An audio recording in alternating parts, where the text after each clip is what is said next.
Flirting with the Barrel Racer. Faithful Cowboys Book 3.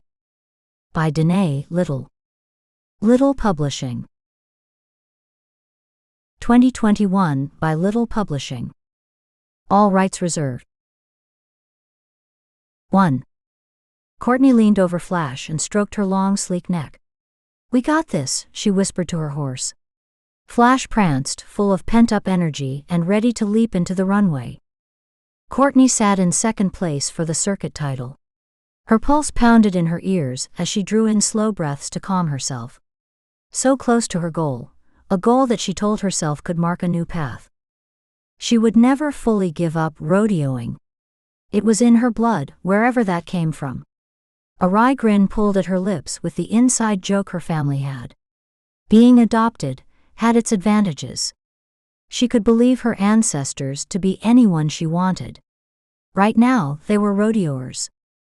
After today, maybe she would set her sights on something a little more stable. Her internal clock ticked, and as she watched her friends find their mates one by one, her own loneliness became more pronounced. Beth raced right past her and slowed her horse to an easier pace. She walked her horse next to Courtney and breathed out in a gasp. "I'm too distracted with finals." Knocked down a barrel. Beth smiled even at her loss. "It's yours for the taking, my friend." Courtney smiled at Beth. Her friendship had helped Courtney to grow in so many ways, specifically in faith. "What would I do without you?" "Win with a little less struggle?" Beth laughed. "Besides, you look the part today. Definitely dressed to win." Courtney glanced down at her new show shirt. Her dad and mom had surprised her with the new outfit before the competition. They showered her with gifts, but they also showered her with love beyond measure. She sighed as she sent up a prayer of gratitude for her parents. "Mom loves the sparkles. They're beautiful. Now focus." Beth nodded toward the arena. "You're up next." Courtney took her friend's advice.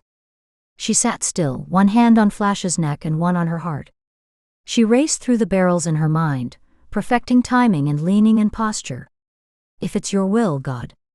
Then she opened her eyes and waited for their turn. As soon as they gave her the go-ahead, she gave rein to the prancing Flash, leaned forward, sent a slight nudge into her horse's sides, and clucked. Flash burst into the arena. Courtney kept her balance as she swung around the first barrel, tight against the turn, raced toward the second barrel, perfecting that turn as well. Only one more barrel. She leaned forward, urging Flash a touch faster as she spun around, and they were free to gallop straight through the finish. Courtney gasped as she tried to catch her breath. Her entire body tingled as she cooled Flash, listening intently for her time. It seemed to take the judges forever. When the mic crackled to life, she sucked in her breath. Well, folks, that was quite the race. With a 100th second lead for Courtney Stockwell, we have a new barrel racing champion. Beth ran toward her, her own loss forgotten as she pulled Courtney off her horse and into a hug. "You did it." "I did it," Courtney said in shock. "I'm the circuit champion?" "You're the circuit champion." Beth jumped up and down, holding on to her. Courtney walked around in a cloud of bliss for the rest of the day, her dream fulfilled. What did that mean for her? Courtney. She looked up to see Vic waving her over. Courtney hadn't seen her since her wedding, almost a year ago. Excitement filled her as she walked toward her friend. Vic met her partway and gave her an embrace. The petite woman had a glow about her that made Courtney's heart happy. She and Cameron had worked so hard to make their relationship work. "I want you to meet someone," Vic said with a smile that filled her face. Courtney guarded her heart, tired of everyone setting her up with their doofus friends, yet wanting so badly to find a man of her own. "I hope he's cute," she said good-naturedly. "Oh, he's the most adorable thing I've ever laid eyes on." Vic turned and took a bundle from Cameron's arms. "Meet Tate," she looked at Cameron and then back at Courtney, "our son." Courtney's eyes filled with tears as she stared down at the beautiful boy. He couldn't be over 3 months old, with blue eyes close to the color of Vic's, and a mop of dark hair like Cameron. "He's absolutely precious," Courtney said, glancing up at Vic, a question in her eyes. We just signed papers today, Vic answered. He's officially ours. Courtney brought Vic into her arms, careful not to squash Tate as she held her friend. She pulled back enough to meet her gaze and nodded her head. Her voice was too choked to say much anyway. Thank you, Courtney. God used you to open our hearts, to look at life with a perception that we hadn't had before. She smiled up at Cameron, who leaned over and smiled down at his son. Joy filled both of their faces. They gave a lost child a loving home, and that child in return filled their hearts. Courtney wrestled with her emotions for the rest of the day, battling between the excitement of winning the championship and longing for something that seemed so far out of reach. She was overjoyed for Beth and Vic. It made her heart happy for them, but she wanted to find that for herself. After receiving the championship trophy at the award ceremony, she allowed the feeling of accomplishment to settle within her. This was a sign, it had to be. God had answered her prayer. Now all she needed was faith that he would answer her next one. Fans waited for the champions, asking for autographs and pictures. She noticed a little girl that had seemed to be at almost every rodeo in this circuit. The girl had her hair in braids just like Courtney. She wore a shirt covered in sequins, a fluffy skirt with pink cowboy boots and a matching hat. Her freckles stood out as she smiled and waved at Courtney. The girl drew her over, and Courtney squatted in front of her. Rebekah, right? You remembered my name? The girl's little mouth turned to an O. Who could forget someone as sweet as you? Courtney said, tipping her pink hat. How old are you now, Rebekah? I just turned 6. She smiled with perfect tiny white teeth. And do you ride? When Daddy can take me. I focus really hard on my lessons. I am going to be a champion barrel racer, just like you. I bet you will, Courtney said. I've seen you at a few of these rodeos. All of them here in Idaho, she said proudly. Come on. Meet my daddy. Rebekah grabbed Courtney's hand and tugged her along. Daddy. Daddy, Courtney Stockwell remembered my name. She pulled Courtney so quickly between people that Courtney tripped over someone's leg.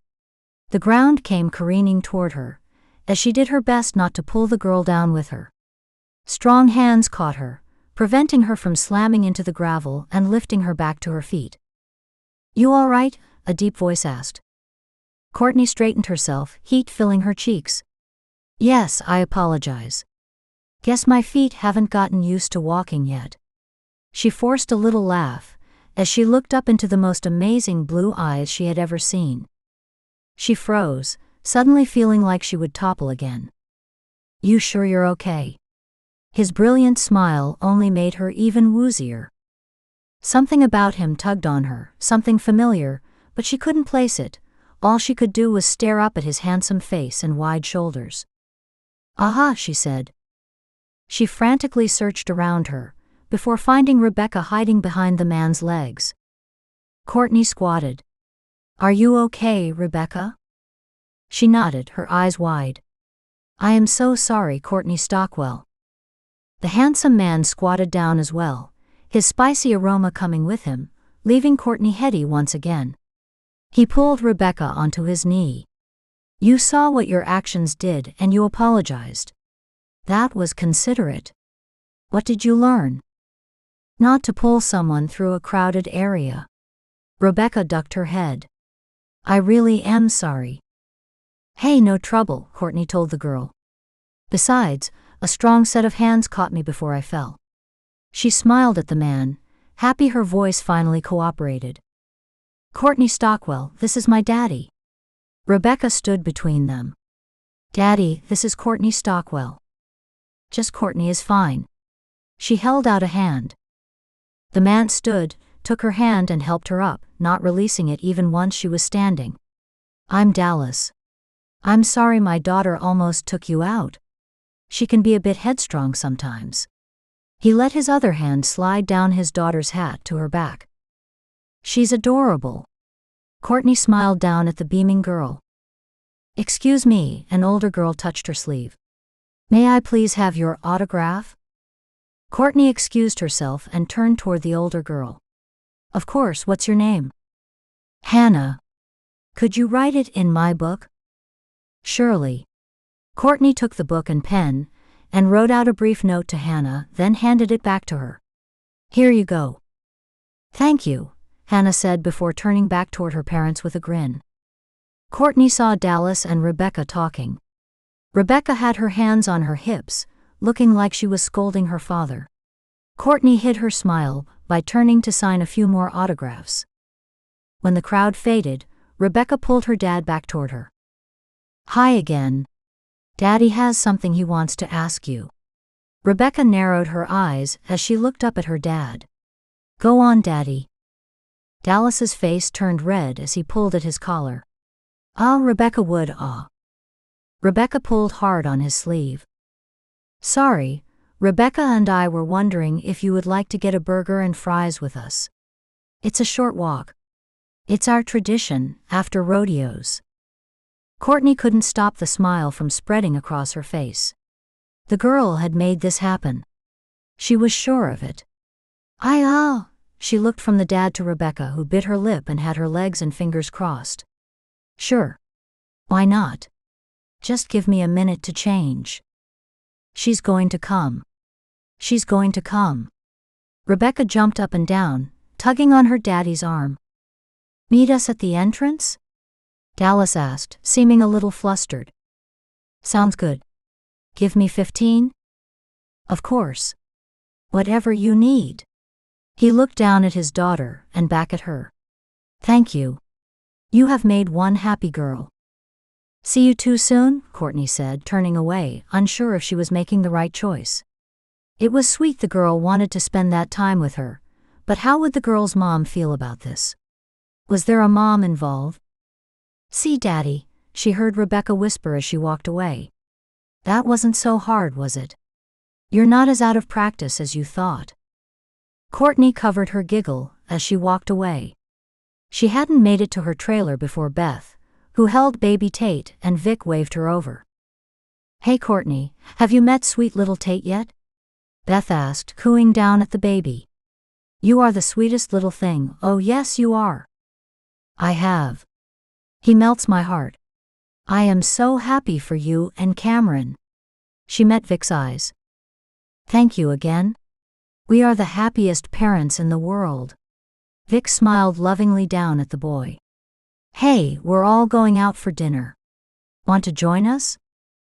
I would love to.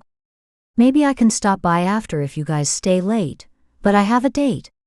She nodded toward Dallas and Rebekah, who waved. With the girl or her dad? Beth asked, her eyebrows raised. Courtney laughed.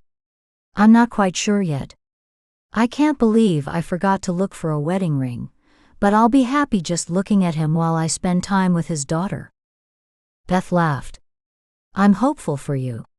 He is a looker, and she's cute and obviously smitten with you already.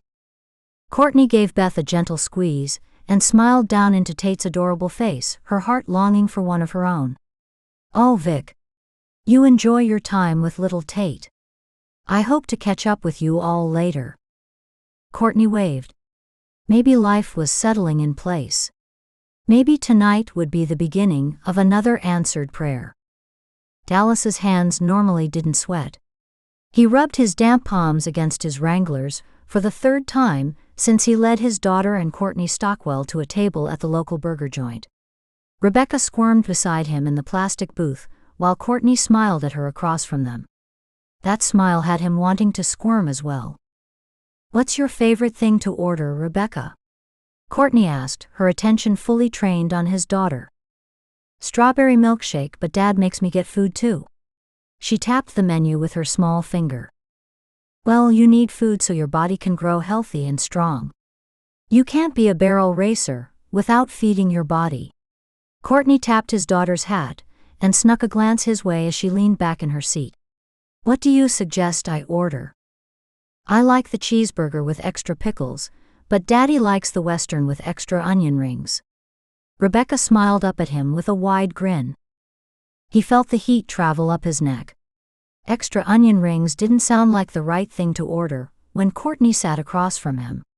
He swiped his hands on his jeans once more before picking up the menu. "Of course they have great salads too," he offered. Courtney laughed. "Do I look like a salad girl?" She raised an eyebrow and looked at Rebekah. "Men." She rolled her eyes. "We girls need our protein too." Rebekah giggled. "I didn't mean to insinuate," Dallas began, but when Courtney's golden brown eyes, like the color of dark honey, met his tongue refused to work. "I was only teasing. I do love a good salad, but alongside a hunk of meat." Her eyes slightly widened, and her cheeks turned a slightly darker shade, not quite a blush under her tanned skin. Dallas smiled back, the internal whirring in him only strengthening. What was wrong with him? He acted like it had been a decade since he had eaten with a lady, though besides family it had been, well, not nearly a decade. His fingers landed on his wedding ring. He still wore it even after 4 years. The feeling of it twisting around his finger soothed the crazy vibrating inside of him. Courtney was here for Rebekah, nothing more. A crash at the bar brought him back to his surroundings. Blinking, he focused on Rebekah, who was in the middle of a story about their dog Buster. "He's the funniest boy ever," Rebekah said with a sigh. "I miss him." "Oh no, did he pass?" Courtney asked, and Dallas couldn't take his eyes off her scrunched brow, touched that she didn't fake her concern. "No, he lives with my Grammy now. Daddy and I travel too much to have him at home with no one there to watch him." "I see." Courtney flashed her gaze toward him before she looked back at her daughter. "Do you get to visit him?" "Oh yes, all the time. We see Grammy and Poppy all the time. Like at least once a month, well, sometimes 2. Dallas shifted in his seat, wondering if he should tell Courtney that his mom and stepdad knew her as the local celebrity. He worried about her feeling like they stalked her, but in a way they kind of did. Rebekah demanded to see each of Courtney's local rodeo appearances. "Well, I'm glad you still get to see Buster. A dog like that is quite the prize." A young waitress sauntered over, smacking her gum, and seeming to stare at him until he worried he had something on his nose. He wiped his face discreetly as he told Rebekah to order first. "And you, sir?" the waitress asked. "Ladies first," he directed her toward Courtney. "I'll get what she got, cheeseburger, with extra pickles, and I hear you have some amazing onion rings." She winked at Dallas. "I'd like some of those as well." "You got it, and you, sir?" Dallas opened his mouth to speak, but Courtney kept surprising him and his voice wouldn't release. He lightly pounded his chest, cleared his throat, and made his usual order, even with extra onion rings. When the waitress walked away, Rebekah asked for quarters to play a song on the jukebox. She always did, and his throat caught knowing which song she would play. After she skipped toward the antique machine, Courtney leaned forward. "She's so full of energy, isn't she?" "Yes." Dallas focused on her, trying to not listen for those opening notes that always pulled on his heart. Non-stop. Courtney turned away to look at his daughter, but he noticed her gaze stopping at the bar on the way back, her face slightly changing. He knew how to read people but didn't quite know this look. He glanced back in the direction she stared, but only saw the servers in the kitchen. When he turned back to meet Courtney's eyes, her lips quirked. "I think you have an admirer," she said, her voice lowered, and he leaned in to hear her better. "Really? Who's that?" he asked, completely shocked by the idea and wondering if the barrel racer played games. "That waitress hasn't taken her eyes off you since we've entered the restaurant." Dallas sat back. "Oh, I thought maybe I had something on my face." He wiped again just in case. Courtney laughed. "Like you aren't used to having girls drool over you." Her head cocked slightly, her eyes darting from Rebekah back to him. "Your wife must be quite the confident lady." Dallas's throat tightened and his chest constricted. At the same moment, the first telltale notes of their wedding song traveled to them from the jukebox. He looked down at his fingers twisting his wedding ring. She was. Courtney sucked in a breath. Luckily, Rebekah saved him from her questions as she skipped back over to the table. I found it, Daddy. I found the song. You did, sweetheart. He tugged at his collar, his eyes glancing at Courtney but not letting them touch her soft honey eyes. Would you mind keeping an eye on her while I used the men's room? Of course not, she said, her voice soft, lyrical and soothing. She reached her hand out, letting it slide off his. He knew it for what it was, a show of support, and it made his eyes burn all the more. 4 years. 4 years, and this song still brought him to his knees. By the time Dallas exited the bathroom, the song had ended, and he had himself composed. The girls laughed at the table, leaning over their milkshakes and talking low. His heart thundered seeing his daughter connecting with a woman like that. It should be Sally there, across from her. He grit his teeth and blew out a breath as he stopped near the bar, needing to compose himself again before returning to the table. Courtney glanced at him, her eyes scanning him and lowering before concentrating on his daughter again. He needed to focus on gratitude. This woman had taken time away from her life to make his daughter's day. It had nothing to do with him, and the smile on Rebekah meant the world to him. Hi, sir. May I get something else for you? The gum smacking gave their waitress away even before he turned toward her. Dallas thought about Courtney telling him that the girl admired him. He hadn't noticed such things in so long. It didn't even occur to him, until they made it obvious at least. He pushed a smile to his face before looking at the skinny girl, who couldn't be much more than 20. No thank you, miss. Just admiring a beautiful moment.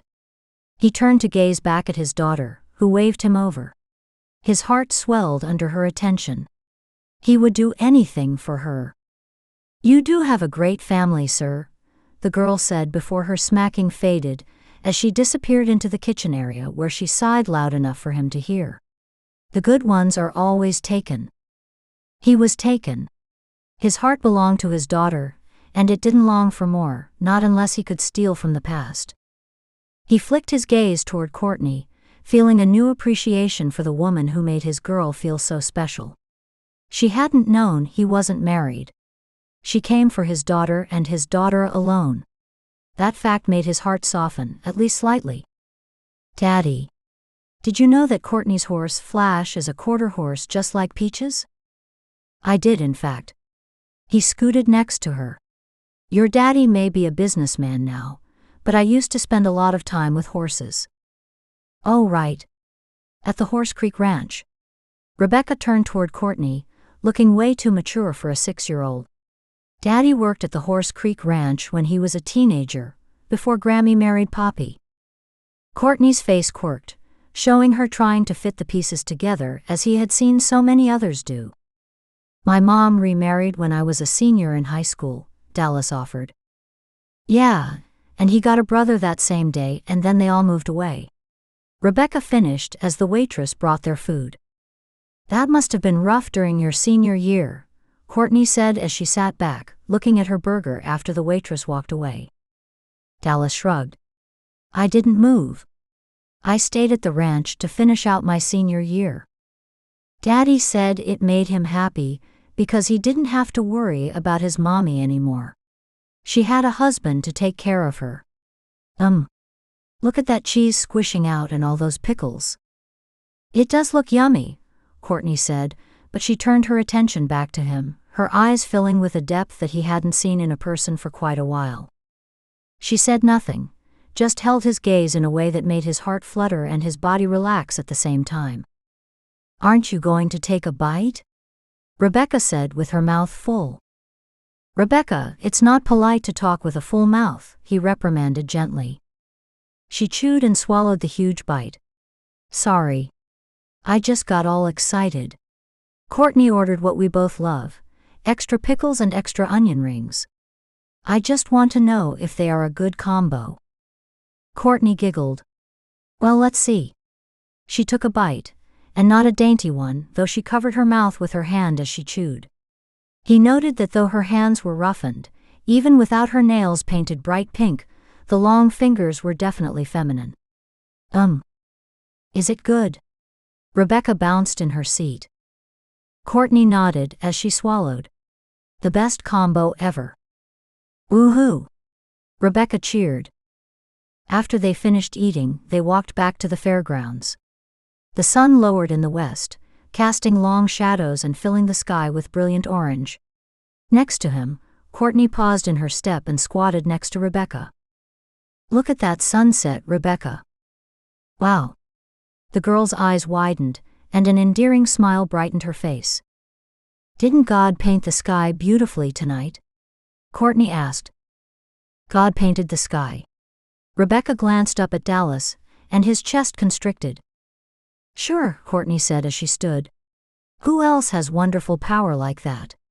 She glanced at him with her eyes slightly widened and leaned over. I'm sorry if I overstepped. Not at all, he said, but a part of him wondered if he really felt that way. How could he think of God as wonderfully powerful, when he chose not to save his wife? Rebekah reached up and took Courtney's hand as they continued their travels. Do you like riding, just for fun? Of course I do, Courtney said. Who doesn't? Daddy and I go riding every time we come here. We rent horses. I get Sunsplash and Daddy likes Samson. Those are wonderful names. Do you want to come? I bet Flash would love Sunsplash. She is so sweet. Oh, tomorrow? Courtney glanced at Dallas, a question in her eyes. Sweetheart, Dallas stopped and dropped to Rebekah's side. Miss Courtney is a busy lady. We can't steal all of her time. But she likes to go riding. She has to have fun too. His daughter's lower lip trembled, hitting him in the gut. I do like riding, Courtney said, but her eyes watched him. I wouldn't want to intrude, she said softly. Please, Daddy. Rebekah said. Dallas met Courtney's eyes, doing his best not to let the honey color suck him in. She's here for Rebekah, he reminded himself. If you really have nothing else going on, and don't mind. Today was the end of the circuit. Courtney shrugged. I have a few weeks off. Besides, she bent down, who wouldn't want to go for a ride with their cutest fan? Rebekah threw herself into Courtney's arms. Thank you. Thank you. You are a lucky girl, sweetheart. Not many little girls get to go to dinner and go for a ride with a champion barrel racer. Rebekah didn't let go of Courtney's hand, not even when they walked her to her trailer. Dallas thought he should tell her to stop hanging on the lady, but Courtney didn't seem to mind. In fact, if her smile meant anything, she was actually enjoying herself. So what time tomorrow, and where should we meet? Courtney asked, looking at him. You sure you don't mind? I'm looking forward to it, she said, smiling down at Rebekah. Do you know the Rainbow Pools trailhead? Ah, perfect place. What time? 10. I'll see you too then. Courtney knelt down. I look forward to seeing your riding skills, Miss Future Barrel Racing Champion. Rebekah squealed, throwing her arms around Courtney's neck and squeezing tight. Best day ever. When Courtney stood up, her eyes glistened. You just made one happy girl, again, Dallas said, smiling down at his daughter before meeting the golden gaze once more. She deserves it. She blinked her eyes rapidly. See you two tomorrow. She waved and walked up the steps to her trailer. Daddy. Can you believe it? Rebekah grabbed his hand, jumping more than walking as they made their way back to their car. No, sweetheart.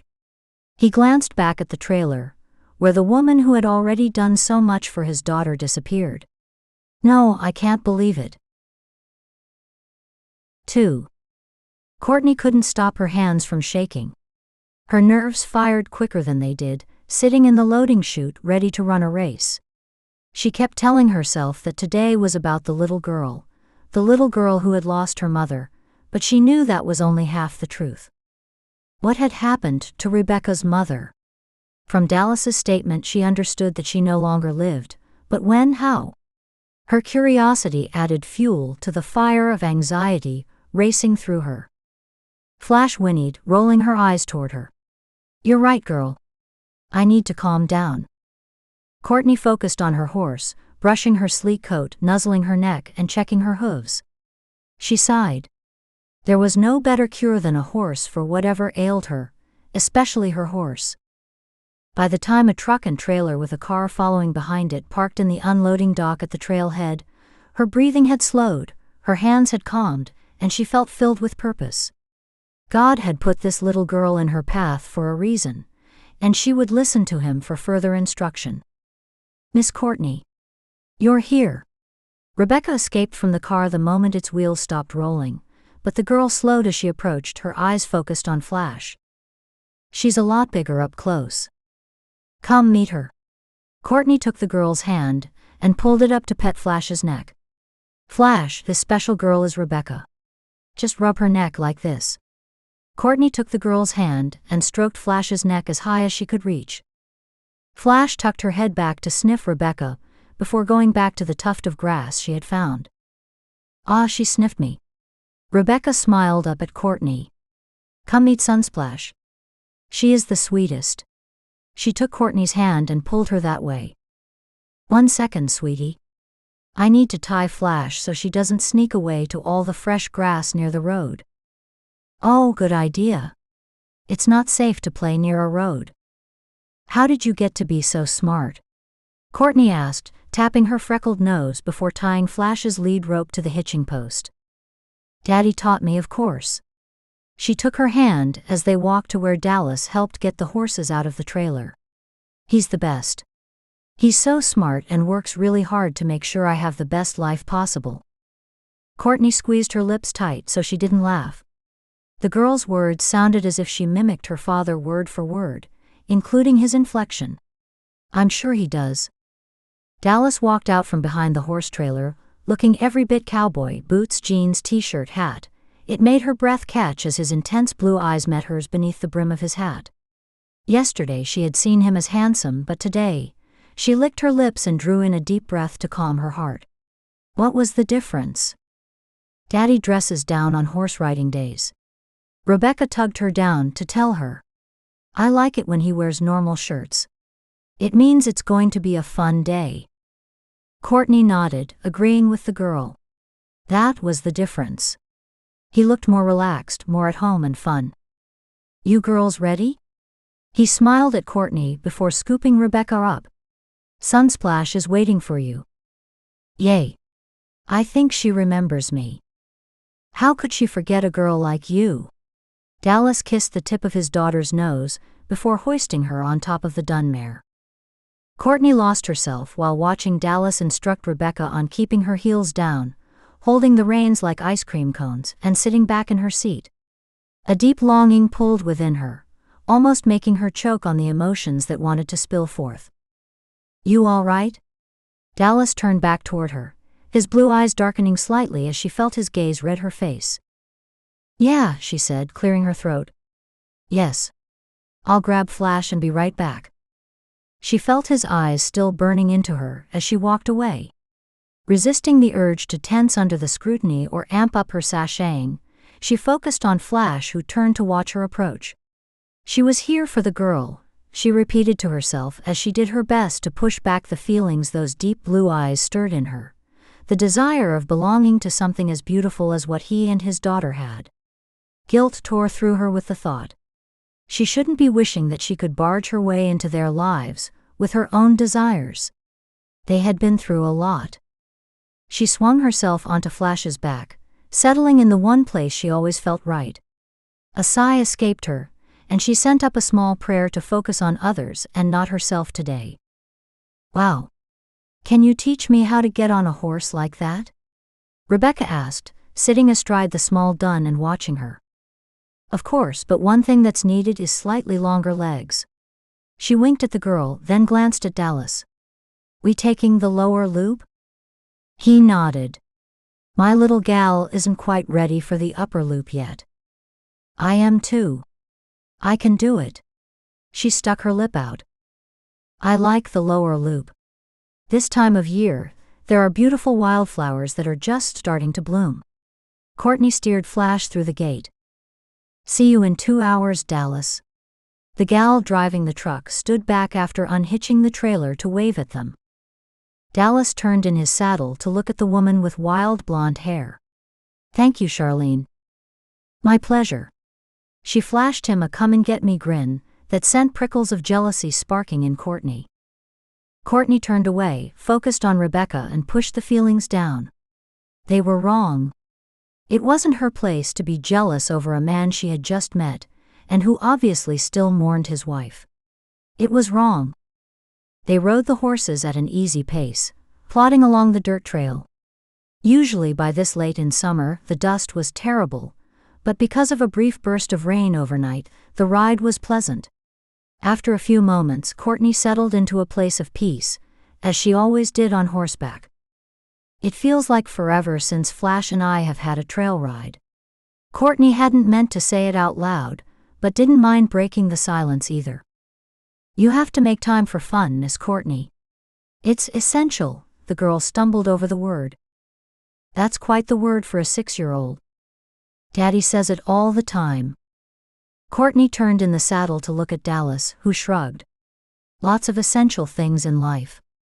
"That there are," she said. "Yeah, and fun is one of them. Right, Daddy?" "Right, sweetheart." His tone said more, though, and Courtney could tell that he struggled with fun himself. "What do you do for fun?" Courtney asked him. "Spend time with the most important person in my life," he said, his eyes tracing Rebekah. "That's really sweet," Courtney said, her voice dropping into a whisper. Rebekah pulled ahead of them. Courtney watched her relaxed seat in the saddle. "She's really comfortable on horseback, isn't she?" Dallas nodded. "She's always loved horses. We travel a lot, but whenever we're home, I get her lessons. Unfortunately, we're not at a point where I can buy one. They're a lot of responsibility.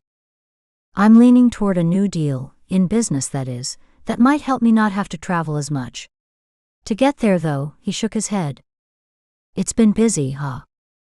"Yeah, and I just can't leave her behind all the time." "It who?" His head snapped up and he met her eyes, his widening slightly. He cleared his throat. "Sorry. It's not your problem. I shouldn't have." He kicked his horse into a trot. "Nice riding, sweetheart. Let's go to the lookout, up ahead. I brought some snacks." "I am hungry." "Come on, Miss Courtney." Courtney smiled at them, her heart warring within her. She couldn't help but feel that Dallas needed someone to talk with. Her heart warmed with the thought that he had opened up with her, even if it had caught him by surprise. Or maybe it scared him. "Watch me, Miss Courtney. I'm pretending this rock is a barrel." Rebekah swerved Sunsplash around the boulder at an easy walk. The older horse obediently walked around the barrel several times, while the girl beamed at Courtney. "Well done. Next time lean into the turn and hold your arm out wide to turn Sunsplash." "Like this?" Rebekah asked with her arm out but bent. Courtney hopped off Flash, letting her munch on the grass, and walked toward the girl and the horse. She touched Sunsplash on the neck as she approached. Then she took Rebekah's arm, straightened her elbow, and brought it out wide in a sweeping motion. "Like this, sweetie, and turn your head. Sunsplash can feel your intention, so you look where you want to go." Rebekah led Sunsplash around with exaggerated turns, showing more control than before. "I'm doing it." "Yes, you are." Courtney leaned against a tree while watching the girl weave a pattern of trees and boulders over and over. She felt the large presence behind her before she heard his deep voice. "In less than a minute, you have her making turns like a pro." Courtney laughed. "Years of lessons. Her perseverance is remarkable. I bet she makes an excellent student. When it's something she wants to learn." He stretched as he made a light chuckling sound, instantly bringing her attention to him. "With you traveling so much, what does she do for schooling?"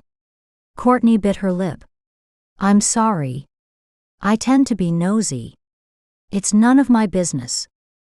Dallas smiled before shrugging out of his backpack. "It's okay. I'm used to the question. I homeschool her right now, but it's just kindergarten, and she already reads and knows her numbers. Next year," he sighed. "That's why I'm trying to get this new business venture going." I want to give her a more stable life. That's admirable. What do you do? Courtney asked. Consulting work. I'm moving toward an online-based system, rather than in person. There will always be some travel, but if I could cut it down to just a few times of the year. Courtney watched him, wondering what type of consulting work he did. His strong hands that handed her a water bottle were soft, but with age-old calluses, a hand that had grown up working but didn't get abused a lot anymore.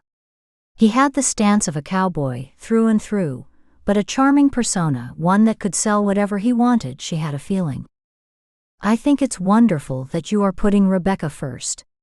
She pulled her gaze away, realizing she had been staring at him while she dissected the type of man he was. What kind of father would I be if I didn't? Daddy. Rebekah called. Look at me.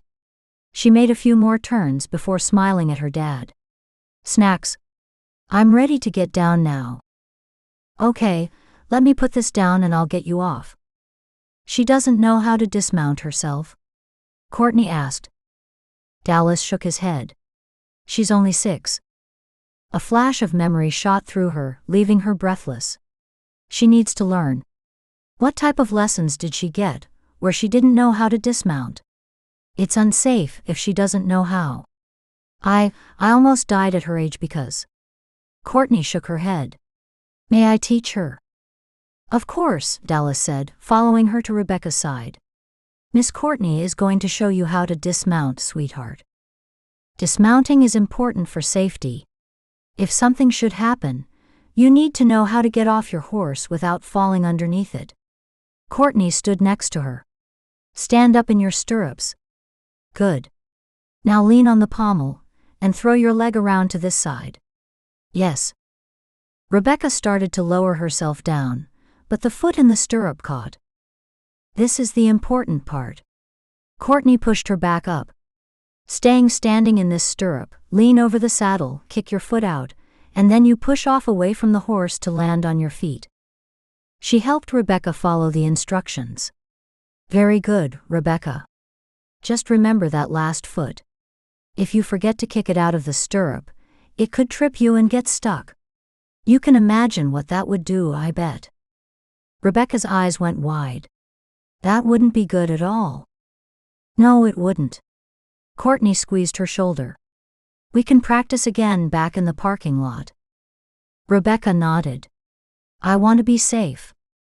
That's what every father wants to hear. Dallas landed a hand on her shoulder. Now come have a snack.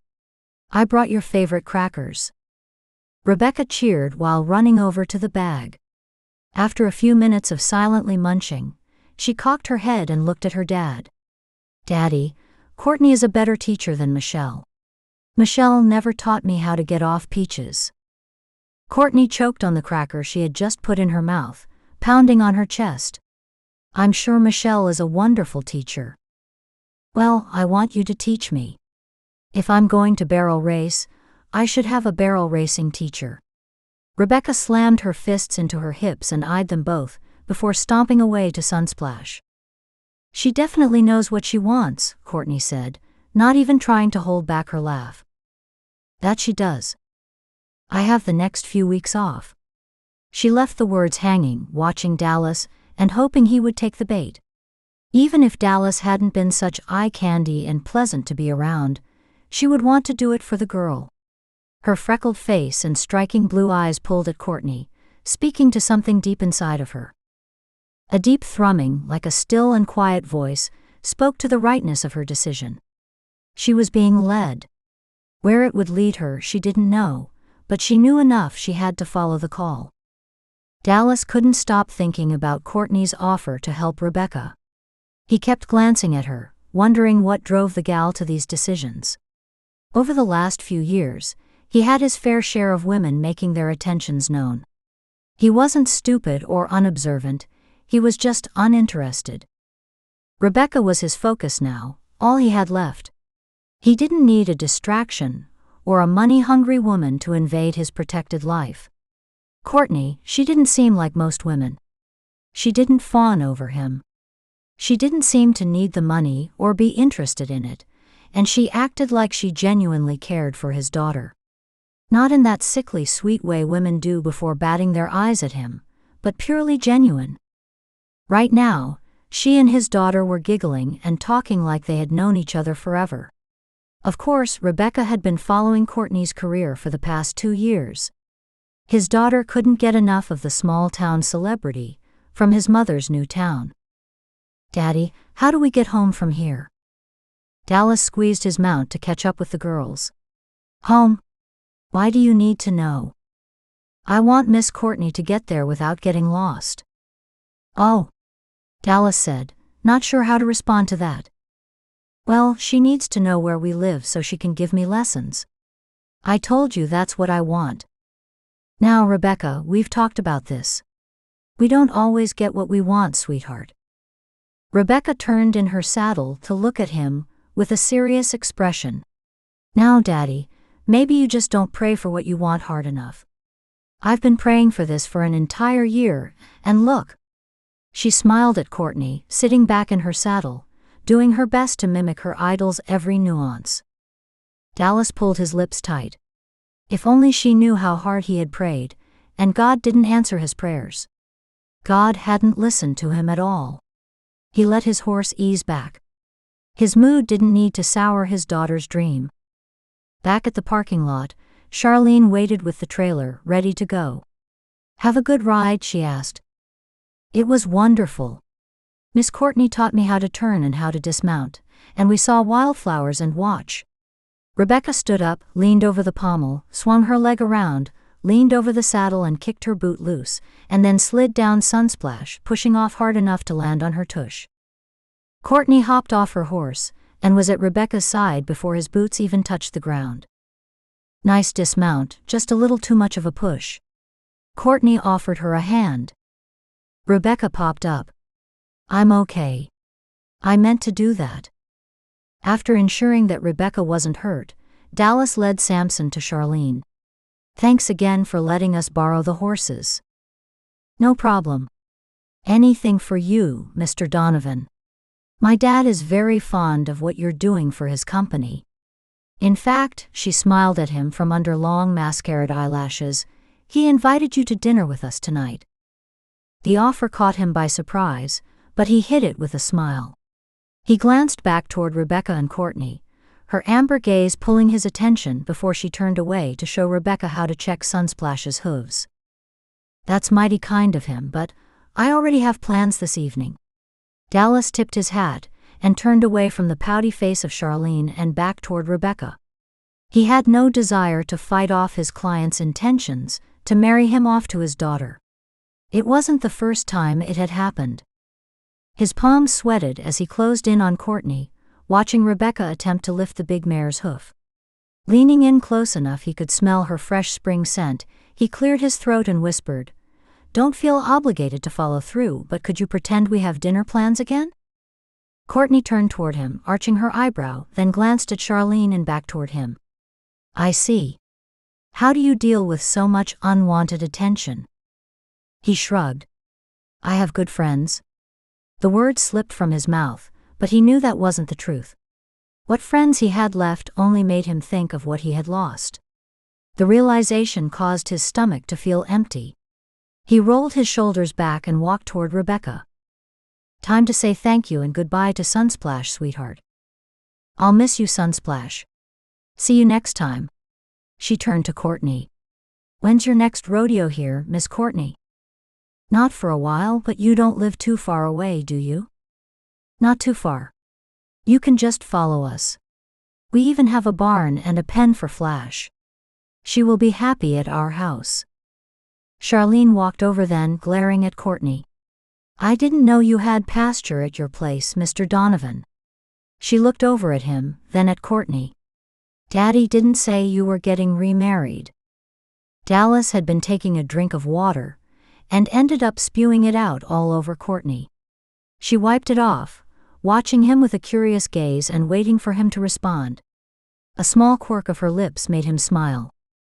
"I'm sorry," he apologized, letting his thumb gently wipe a droplet from her cheek. He turned back toward Charlene. "Thank you again for the use of the horses."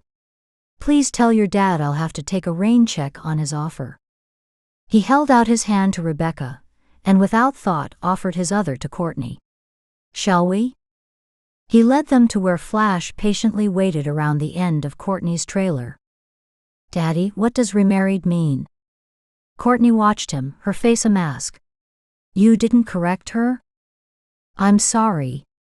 He said with a shrug. It took me off guard, and I didn't think. Of course, you don't want that kind of publicity. I will correct the mistake at once. Courtney laughed.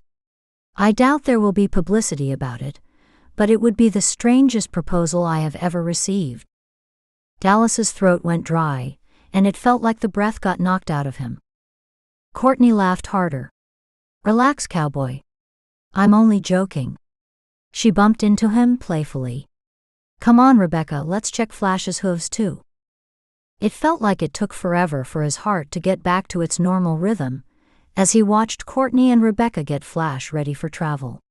He didn't even want to think about the thoughts that coursed through him, thoughts that could lead to heartache and loss, thoughts that would be better left forgotten. Daddy. Rebekah jumped to wave a hand in front of his face. Earth to Daddy. Dallas blinked, bringing himself back to the present. Yes, sweetheart. Ready to go. First you have to tell Miss Courtney how to get to our house. Oh. He glanced over to the honey-colored eyes watching him. Only if that's what you want. I have a couple of weeks before my next rodeo. My parents live close, so I can still visit with them. I have my trusty trailer. She slapped the metallic side, causing Flash to snort in protest of the loud echoing sound around her. You really want to give up your weeks off too? He glanced at his daughter, smiling up at him. I do. She has potential. Courtney's voice held a depth that brought his eyes back to hers. We haven't even discussed the price. Dallas pushed his hat up to rub a hand through his hair. What in the world was happening? Do you have RV hookups? I do. He gave a curt nod. They had tried RVing for a while, but he found the whole thing cumbersome, whereas hotels were much easier. That's payment enough. Having a place to board Flash and hookups for my trailer is quite the deal for a couple of hours of lessons. Dallas's mind whirled. If you aren't comfortable with it, I understand. It's happening fast. Courtney smiled a smile that left him feeling completely disarmed. Please, Daddy. It's the opportunity of a lifetime. That's what you always say. This is mine. Courtney Stockwell is going to be my coach. Mine. She clutched his hand, staring up at him with her big blue eyes surrounded by dark lashes. It's not very often I'm caught by surprise, he said, turning back to Courtney with a smile. If you are sure, then we would be happy to have you. Like my daughter says, it's the opportunity of a lifetime. Your words are very kind. I don't think you know how much it means to me, she said, bending in front of Rebekah. You sure know how to work your way into hearts. Rebekah beamed and threw her arms around Courtney. From where he stood, Dallas saw the woman's eyes close tightly, as if the hug meant everything to her.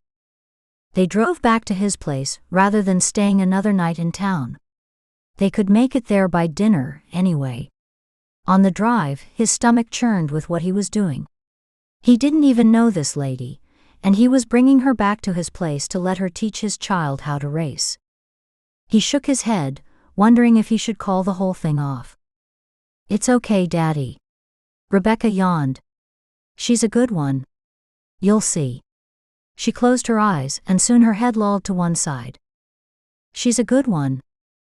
He glanced back in the rearview mirror, seeing Courtney driving the big truck, a slight smile on her face. Maybe Rebekah was right. Maybe she was a good one. 3. Yes, Mom, I know it's not the safest decision I ever made, Courtney said, smiling to herself. Was that why it felt so freeing? Her mom continued to lecture across the phone, but Courtney lost herself in the view of the ranch she would stay at for the next couple of weeks as the sun rose past the eastern mountain range. Cattle roamed in the back pastures, but the front pasture's grass would make Flash fat. The barn, though dusty and unused, would be more than adequate, and the hookups were right next to the barn, only 100 yards from the house. "I'm not sure why," Courtney answered her mom, pulling herself back into the conversation, "but I feel led. God led." As she finished her call, reassuring her mom, she recognized that deep feeling of faith within her. Looking at the situation from the outside, her following a stranger to his ranch to coach his daughter after one dinner and a trail ride seemed downright dumb. Within her, though, lived a knowledge, an understanding that she was right where she was supposed to be. She still did not know why or for what purpose, but God would lead that as well. For now, she would enjoy the company of the energetic girl and her charming father, without the thought of the future or what-ifs or possibilities. Her lips quirked as father and daughter walked from the house toward her. Of course, that was easier said than done. "You're still here. I thought I was dreaming." Rebekah ran the last few steps. "Good morning," Dallas said, handing her a cup of steaming coffee. She didn't bother telling him, she had already had one. Mornings were her special time. She woke early as the sun first lightened the sky, brewed some coffee, and watched the sunrise while taking time to connect with God. It was something her dad used to do when she was little, and since getting to know Beth more, she had started up the tradition. Beth. She wondered how she and Jake were doing. They were headed to start work on their house in Wyoming. Jake had settled down after all. She looked up at Dallas. God had his own timing. "Ready to ride?" Courtney squatted next to Rebekah. "You bet, but who am I going to ride?" She looked around like there would be a horse hiding somewhere. "Well, Flash, of course," Courtney said, rising. "Is that a good idea?" Dallas asked, eyeing her large horse. "She's high-spirited, but for today it'll be okay. I wouldn't put her on Flash in a competition, though." She glanced at Rebekah. "She's a little too eager for you just yet. I'll make some calls. See if I can get Peaches here for a couple of weeks. That's the horse I have lessons on. She's old but really sweet." "Well, let's get to it." Courtney held out her hand to Rebekah and walked toward the round pen where she already had Flash saddled and waiting. Of course, the saddle was too big, but they would do what they could for now. "Should I stay?" Dallas asked, but he shifted his weight. "Only if you want. If you have other things to do, go for it. Rebekah and I will be fine. It's not my first rodeo." Rebekah laughed at the joke, and Dallas smiled. "I'll stay for a few minutes before heading in to make some calls." Courtney started with the basics, testing Rebekah's knowledge to see how much Michelle had already taught her. Her former coach had definitely taught her some things, but she felt the girl's familiarity with horses was innate, a natural connection to the majestic creatures. After watching Rebekah slip around in the large saddle, Courtney took it off and let the girl ride Flash bareback. Rebekah sprawled across Flash's back and let out a sigh. "I just love horses," she said. "Me too. They are healing, aren't they?" Courtney gave Flash a stroke between her eyes, soothing her. "Yeah, I wish my dad felt it." "The connection with horses? You don't think he does?" "He's always sad. He misses Mommy." Courtney's heart fell. She tried to swallow past the lump in her throat. "I'm so sorry, sweetie. That must be so hard." The girl sat up and shrugged. "I don't remember her. I was just a baby." Courtney nodded. She had a mom, but she didn't remember her birth mom, and though it was different, it only strengthened the connection she felt with the little girl. "That's hard too." "You don't remember your mom either?" "I have two moms. One I remember and still get to talk to, and one that I don't remember." Courtney reached out to touch the girl's cheek, wondering if the freckles had come from her mom. "I have a picture of her, though." "I have pictures of my mom, too." Rebekah grinned. She was really pretty and smiled a lot. "Sounds like you take after her." "Daddy says I do." She smiled then frowned. "If there is no saddle, how do I get down?" "Same way, except there are no stirrups in your way. Courtney helped Rebekah down, making sure she didn't fall on her backside like in the parking lot. Her heart ached for the girl, growing up with no memory of her mom and no replacement either.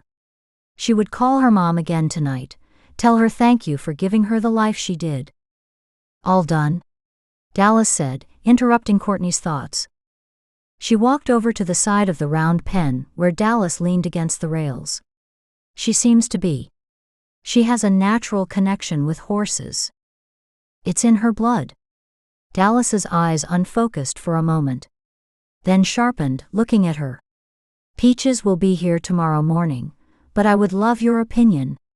Seeing her on Flash today made me realize she might need a more capable horse. I've been thinking of that. I don't know, Peaches, and I know you worry about your time away. Have you thought about boarding a horse while you are gone? I mean, of course, it depends on how serious you are about Rebekah competing. If this is just fun, and not something you are really going forward with, it doesn't matter. If you are, then you will need a horse she can practice on and compete with. It's a partnership. Dallas ran his hand through his hair, making her notice he hadn't put on a hat. His hair looked thick, soft, with a slight wave to it. It made her wonder if Rebekah's curls came from him. You know, I thought I had a few more years to think about all this. He chuckled. Time goes too fast when you have a kid. I bet, she said, letting her eyes watch Rebekah as she led Flash around the pen.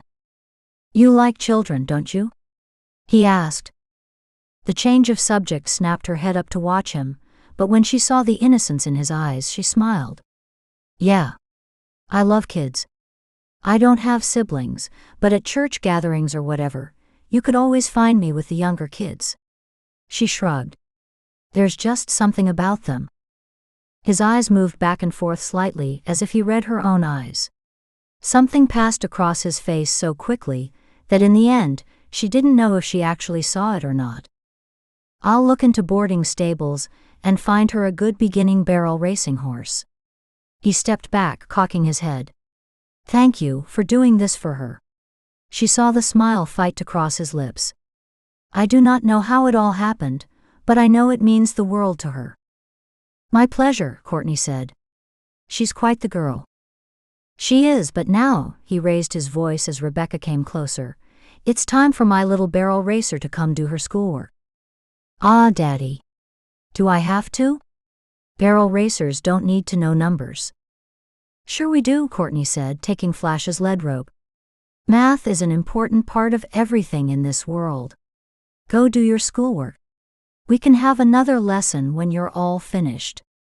Really? 2 lessons in one day? Courtney watched Rebekah skip off alongside her father. Her heart settled back into its normal rhythm as she turned away to care for Flash. Please God, help me be who you need me to be for them. Their hearts are hurting. The next several days held the same routine of an early morning lesson, schoolwork for Rebekah, time to contemplate for Courtney, and an afternoon lesson before dinner. Each night, Dallas invited her to dinner. Finally, on the 3rd night, she couldn't hold in the curiosity any longer. I appreciate the meals, but Courtney stumbled, staring down at her fork of lasagna. You're wondering if I cook these delicious meals? Dallas smirked, and she couldn't stop admiring his handsomeness. Well, yeah, she said. Not that men can't cook. Dallas laughed, easing back into his chair. The more he relaxed in her presence, the more she had trouble keeping her mind from going to the what-ifs. She needed to spend more time in prayer. Well, I can't. I mean, I make a mean grilled cheese, he said. They're the best. And French toast too, Rebekah added. There are a few things I can do, but after, his voice faded and his eyes glazed. After we lost my mommy, Rebekah finished for him. Some of the church women brought food over for the first few weeks and well, I realized I couldn't do it without help. It's all about outsourcing, you see? I pay for someone to cook, they bring a week's worth of meals that I freeze and reheat, someone to clean weekly, someone to keep the property up to date and mowed, You know, all those things I'm not great at or don't have time for, so I have more time to spend with my girl when I'm not working. Outsourcing. Courtney mulled it over. I like that idea. Dallas shrugged. I can't pretend I'm capable of doing everything. I know some single parents can. My mom did, it's just not in me. On the contrary, Courtney said. I think it makes you be able to do everything more effectively. Is that what you consult about? How to outsource? Dallas laughed. Something like that. Now, how about some dessert? Mrs. Mulroney made an outstanding apple pie. You snuck some? Rebekah fisted her hips. Maybe just a little, her father teased. Courtney relaxed into her chair, realizing she was getting a little too comfortable in this domestic situation. She definitely needed to spend more time in prayer. As they finished dessert, Dallas's phone rang. He glanced at the screen, answering it as he fled the room. Want to know a secret? Rebekah leaned in toward her as she nodded. Sometimes I pretend Daddy loses his phone and never finds it. Courtney covered her mouth against the smile that wanted to come out. I can see why you would dream about something like that, but you know never to do it for real, right? Rebekah rolled her eyes. Of course. It's just so much nicer when his phone doesn't work, like on trail rides. Dallas's footsteps had them straightening in their seats. I'm sorry. One of my clients is having an emergency. Oh, I hope everything is okay. Courtney watched him for signs of stress. Yeah, it's just business stuff. These CEOs think everything constitutes an emergency. He squatted next to Rebekah. I'm sorry, sweetheart. I know I promised to read to you tonight. No books? Her bottom lip quivered. I can read to her. Would that be okay with you, Rebekah? Courtney asked. Okay, she said. I can't ask you to do that, Dallas said. You didn't. Courtney stood up, taking the plates to the sink. I offered. Go. Work. Rebekah and I will be fine. Dallas's phone started ringing again, and his shoulders slumped. Okay. He drew Rebekah into his arms. You be good for Miss Courtney. I'll make this up to you. You always do, Daddy. Love you. She kissed her daddy on the cheek. Love you too, sweetheart. After setting her down, he met Courtney's eyes. Thank you. My pleasure. He turned, answering his phone as he did. Yes, Mr. Davenport. I'm here. Let's figure this out. Courtney smiled at Rebekah. So, what book are we going to read? A sense of belonging and warmth flooded Courtney. Being a help made her feel good, but playing this role made her feel even better. Dallas set down his phone and rolled his neck. Mr. Davenport was about to have to find himself another consultant. He couldn't do these evening emergency calls anymore. It took too much time away from Rebekah. His head shot up, glancing at the clock as he made his way through the door. He had been on the phone for over 2 hours. She should be asleep by now. The house was eerily quiet as he sped down the hall, and it was dark. Then he heard the clink of silverware in the kitchen. Was Courtney giving his daughter dessert past bedtime? He appreciated the lady's help, and was getting used to her being here, but dessert this late was too much. He formulated his words as he stepped into the kitchen. Courtney, he stopped short as her honey-colored eyes turned from the dishes she concentrated on at the sink. He glanced around the empty room. I'm sorry that took so long. Where's Rebekah? She fell asleep while we were reading, but don't worry, she brushed her teeth and got her jammies on. Oh, he said, running a hand through his hair. You're good at this. Courtney shrugged. I had my fair share of babysitting jobs. Plus, I really like Rebekah. I can tell. All that you are doing. He shook his head. Beats going back home and sitting around my parents' place. Her mouth turned into a little O. I didn't mean for that to sound so ungrateful. My parents are wonderful. It's just the town is so small, and all my friends have either moved away or are busy with their own families. I understand. He let a small grin pull at his lips.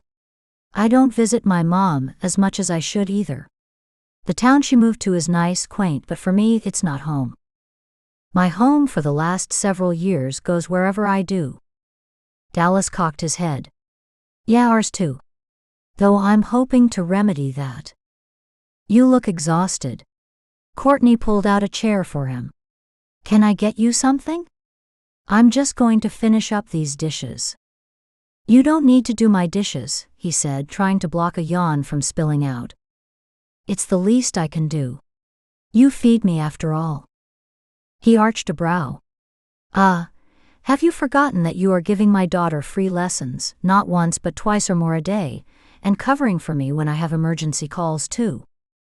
Courtney shrugged and turned back to wash the couple of dishes that were left. He couldn't sit there while she did the dishes, even though all he wanted to do was go to bed.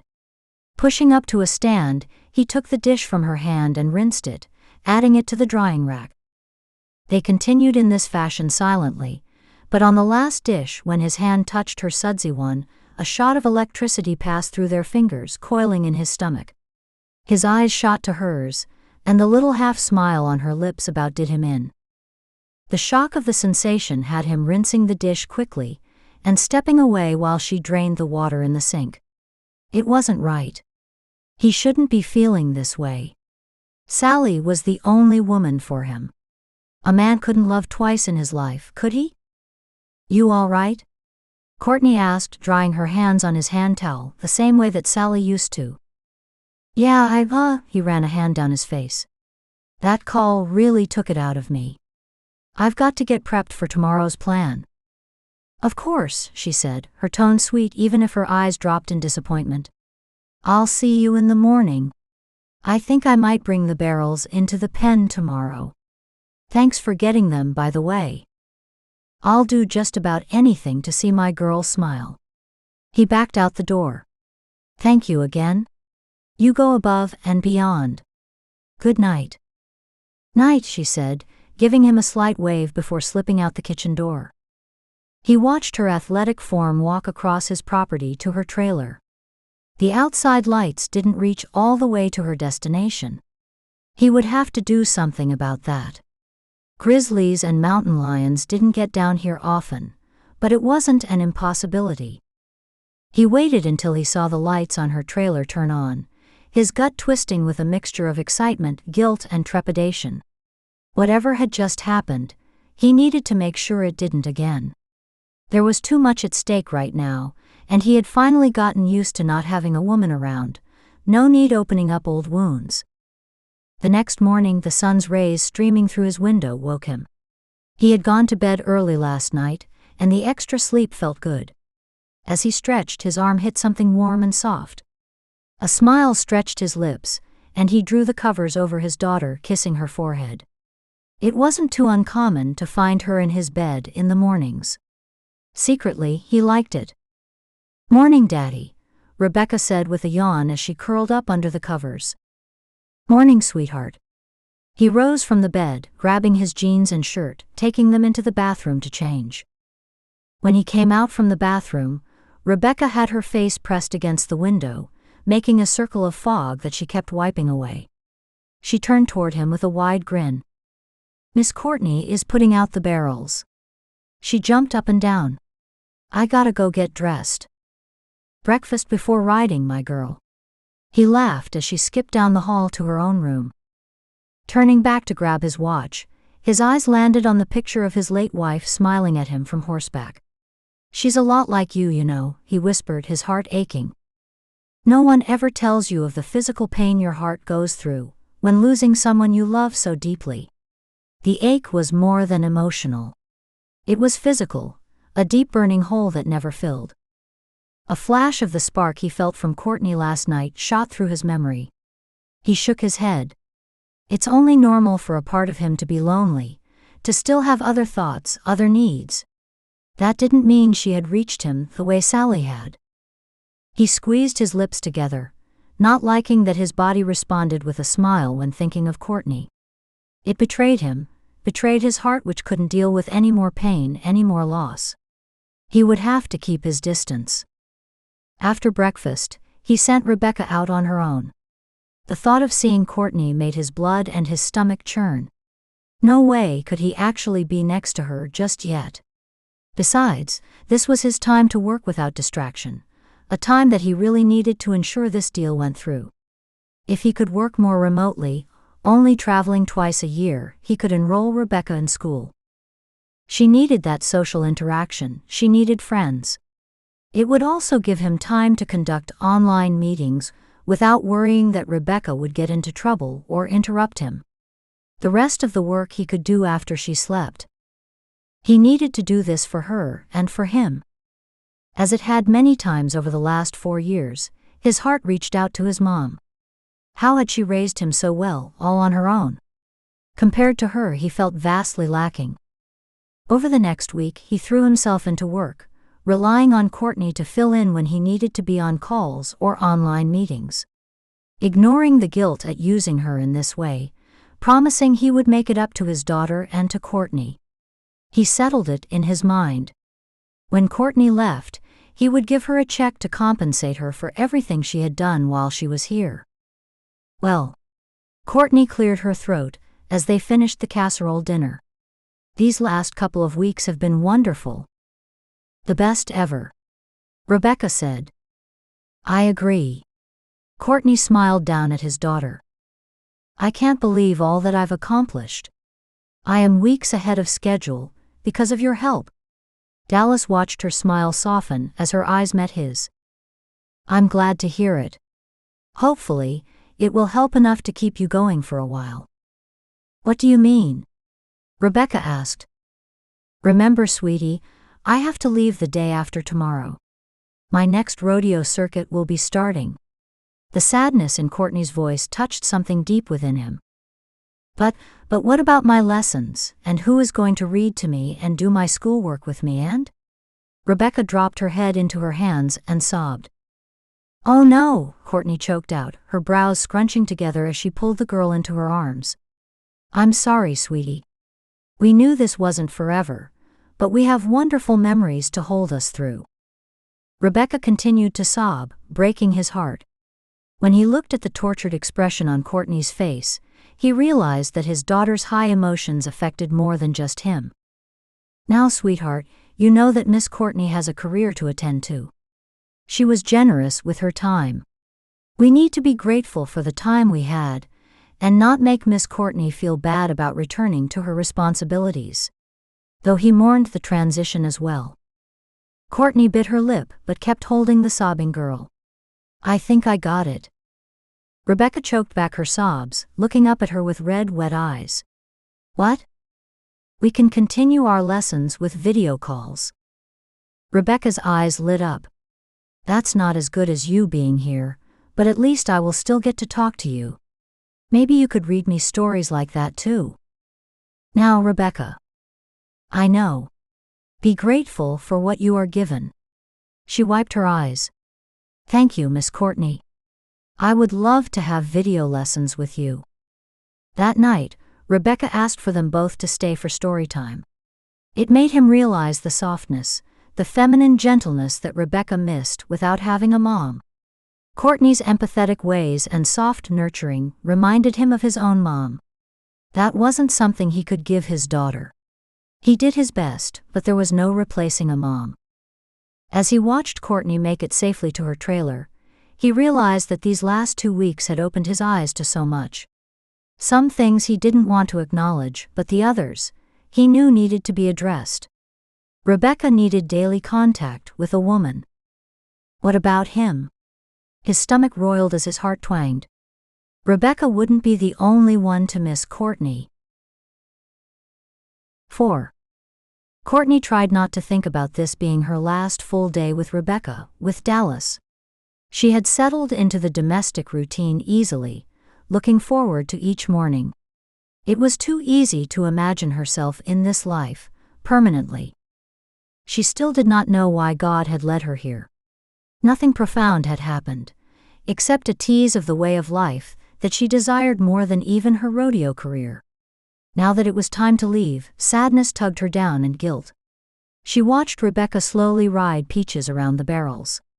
The girl had no life in her today, and Courtney knew why. The last couple of weeks were not only a tease to her, but the lonesome girl as well. Dallas did his best. In fact, she admired his fathering skills. God made a family with a mother and a father for a reason, and there was an absence when one parent was missing. These last couple of weeks had shown Rebekah what it could have been like if her mother had lived. Sometimes having those glimpses brings more pain than not realizing what you have been missing. "Miss Courtney, can we just go for a ride today?" Rebekah asked, her bottom lip slightly jutting out. "I think that's a splendid idea. Why don't you hop down, and I'll go make sure that's okay with your dad." She turned, almost running into Dallas. "Oh, I didn't hear you. My mom used to say I was part Shoshone." He stepped back with a smile and glanced at Rebekah. "A ride, huh?" "Yeah, as a goodbye present." Rebekah dismounted, ran to him, and hung on his arm. "Please." "Well, I was just coming out to see if you all wanted to go into town for lunch, but if you want to go for a ride." "Oh, we don't have a horse for you," Courtney said, realizing the predicament. "We can ride double," Rebekah offered. "I'm not sure old Peaches could handle that." Dallas frowned. "She could ride Flash with me and you could ride Peaches?" Courtney suggested. He pondered that for a few minutes. "Well, I guess I better get a picnic packed." "I'll get the horses ready." Courtney smiled, wanting to hug Dallas, so she turned to care for the horses before she embarrassed herself. "And I'll help." Rebekah took up Peach's lead rope and followed her. Courtney allowed the joy to sweep through her as they rode out into the back acreage. She struggled with the desire to pretend that this moment was more than it was. Why am I here, God? This was the life she wanted, the life of a mother and wife, the life of horses and playing and working together. So many of her friends were finding this life. Why hadn't she? "This beats work any day," Dallas said as he pulled Peaches up beside Flash. Rebekah wiggled in front of her. It wasn't comfortable to ride double with a squirming 6-year-old, but it sure did something for her heart. "I agree. No more work. No more school. Riding every day." Rebekah cheered. Courtney laughed, enjoying the simple moment with these two people who mere weeks ago were strangers. God was doing work. She could feel it. She just wished she knew how much she could cling to these moments without leaving her in heartbreak. Dallas led them to a creek that lined the back of the property. Cow tracks and manure covered the ground, and a distant bellow let her know where their company grazed. "I rent out the acreage to a local rancher." Dallas nodded toward the herd, a good 200 yards away. "It helps to pay the bills and keep the grass down." "Sounds like a win-win," Courtney said. "Do you have long-term plans to ranch?" "Always wanted a horse ranch." Dallas grinned in a boyish, lopsided way that made her heart skip a beat. "Not sure if that will happen, but I'm not willing to give up on the dream either." "I know how that is," she said. She had wondered if her dream of having a family would ever come to fruition, but she would likely never give up on it. Ever. "I love horses. Let's do it. Let's have a horse ranch." Rebekah bounced in the saddle in front of her. "I think it's time to let the little jumping bean down for a while." Courtney held a hand out to help Rebekah slide off Flash. "I'm going to see if I can find any tadpoles." Rebekah took off to the creek. Courtney and Dallas dismounted, and they let the horses slurp creek water and graze off the grass the cows had left behind. Courtney leaned against a tree, feeling contentment tainted with a deep longing filling her. "You look melancholy," Dallas said as he slung off his pack and pulled a small blanket out. She helped him straighten out the blanket, giving him a slight smile. "I am a little. I've enjoyed these weeks. Well, I know that my little gal won't ever forget them." He cleared his throat and looked at her, his eyes intense. "I've enjoyed them as well. I've forgotten how nice it is having another adult around." I can only imagine how difficult it has been for you, but look at her. You have done such an amazing job with Rebekah." She sat on the blanket, facing toward the little girl splashing around the creek chasing pollywogs.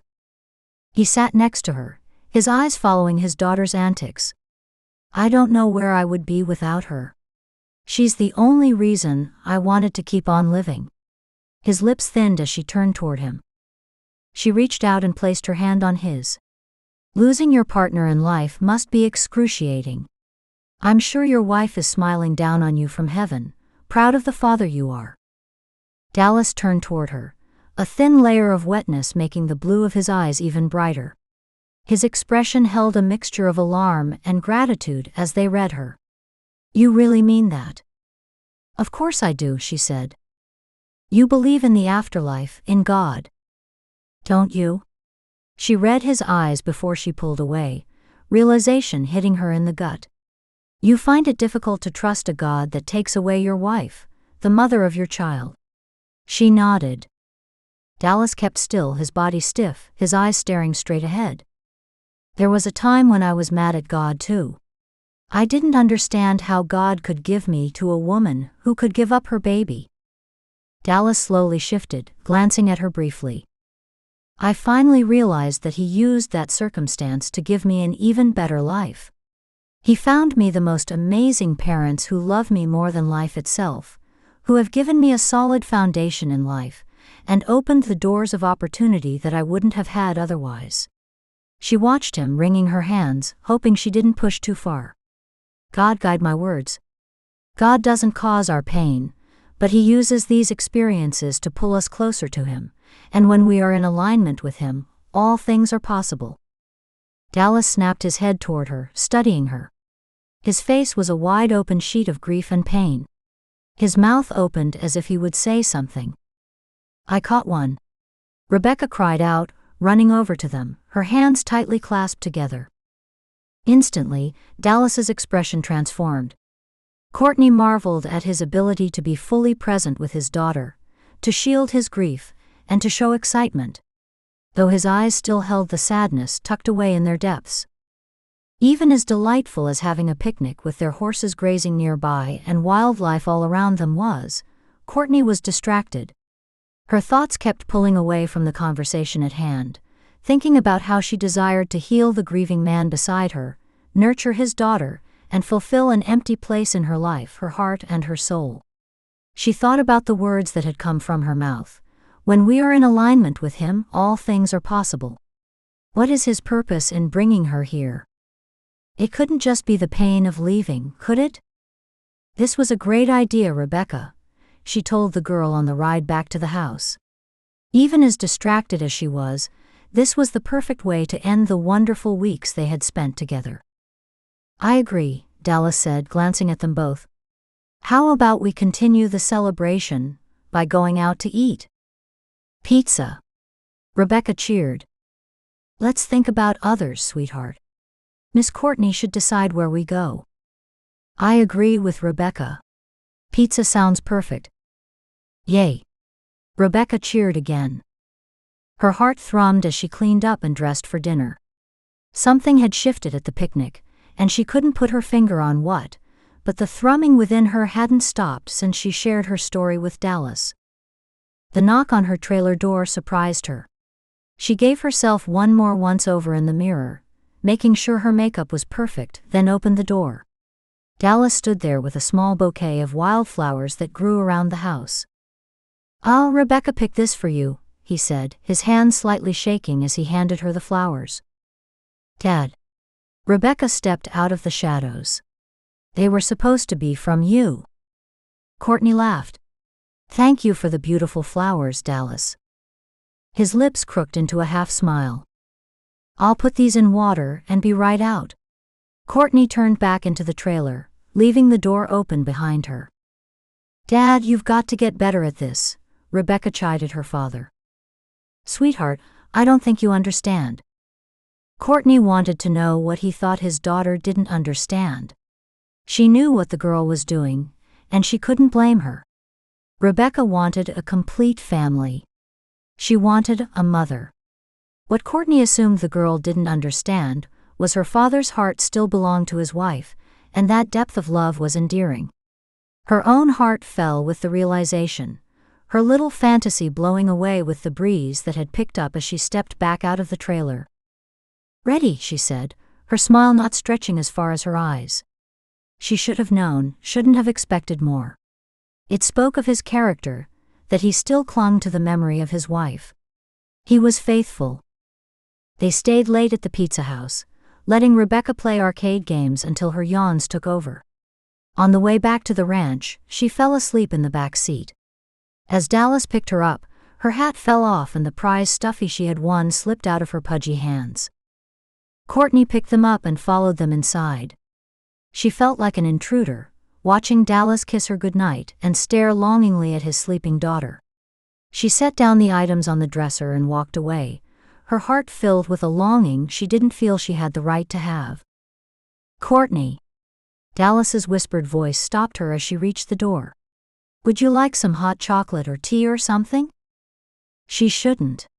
She knew it would only increase the pain of leaving tomorrow, but she nodded and followed him into the kitchen. Maybe she was just a glutton for punishment. Dallas sat across from Courtney, the words he had planned to say flying out of his mind when his eyes met her honey-colored gaze. He didn't want her to leave. The realization hit him so hard that he nearly doubled over. "You okay?" Courtney asked, reaching out to touch his hand. Yeah, he said, breathing in deeply and allowing a sheepish smile to crease his lips. "These weeks went by fast, didn't they?" "Yes, they did." Her eyes fell to her hands, fiddling with the tea mug.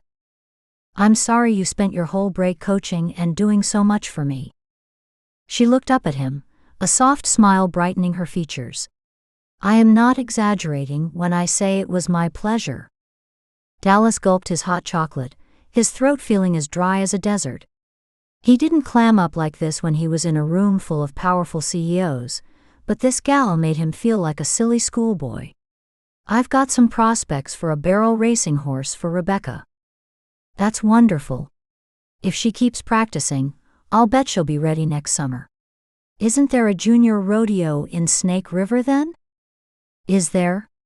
Do you really think she'll be ready?" "Yeah, why not?" she asked like it seemed the most reasonable step to make. "Without you here guiding her, I have no clue about barrel racing." He held out his hands, looking as helpless as he felt. "I'll do the video lessons. It's not the same, but it will help." "You are very giving of your time," he said, wiping his hands on his pants before reaching into his pocket for the check he had put there. "I wanted to show our appreciation." He licked his lips, setting the check on the table before her. "If you ever wanted to continue on, I would pay you like a nanny or something traveling with us, Dallas clamped his mouth shut as he watched the wave of reactions racing across her face. When did he become a foot-in-the-mouth dummy? He couldn't believe the words that had just flown from his mouth, and from the look on Courtney's face she couldn't either. "That's what this has been for you?" Her face blanched. She pushed the check back to him, not even eyeing the amount. "I already have a career, and I don't need your money." She stood, her shoulders drooping, her eyes not meeting his. I didn't want to offend you. I wanted you to." He stammered. She held up her hand. "Stay," he finished in his head. "It's been a long day, Dallas. I have a long drive tomorrow." She walked a few steps away before turning back, but still not meeting his eyes. "I'll do one last lesson with Rebekah in the morning. Then I'll have to head out." "Courtney, please, I'm a mess. Don't take it out on my daughter, because she has a fumbling imbecile for a father." Courtney shot her gaze at him. "I would never take something out on a child." Then her gaze softened. "Besides, I'm not mad at you. It's my fault. I get my expectations up and get lost in." Her eyes went wide. "I think we are both tired. Good night, Dallas." "Good night," he said, running a hand through his hair, not understanding what had just happened, but not liking the uneasiness that roiled inside his stomach. On his way to bed, He stopped at Rebekah's doorway to watch her sleep. He would do anything to make her happy, and this last week had been the happiest he had ever seen her. How could he keep that going? Obviously, Courtney couldn't be a nanny.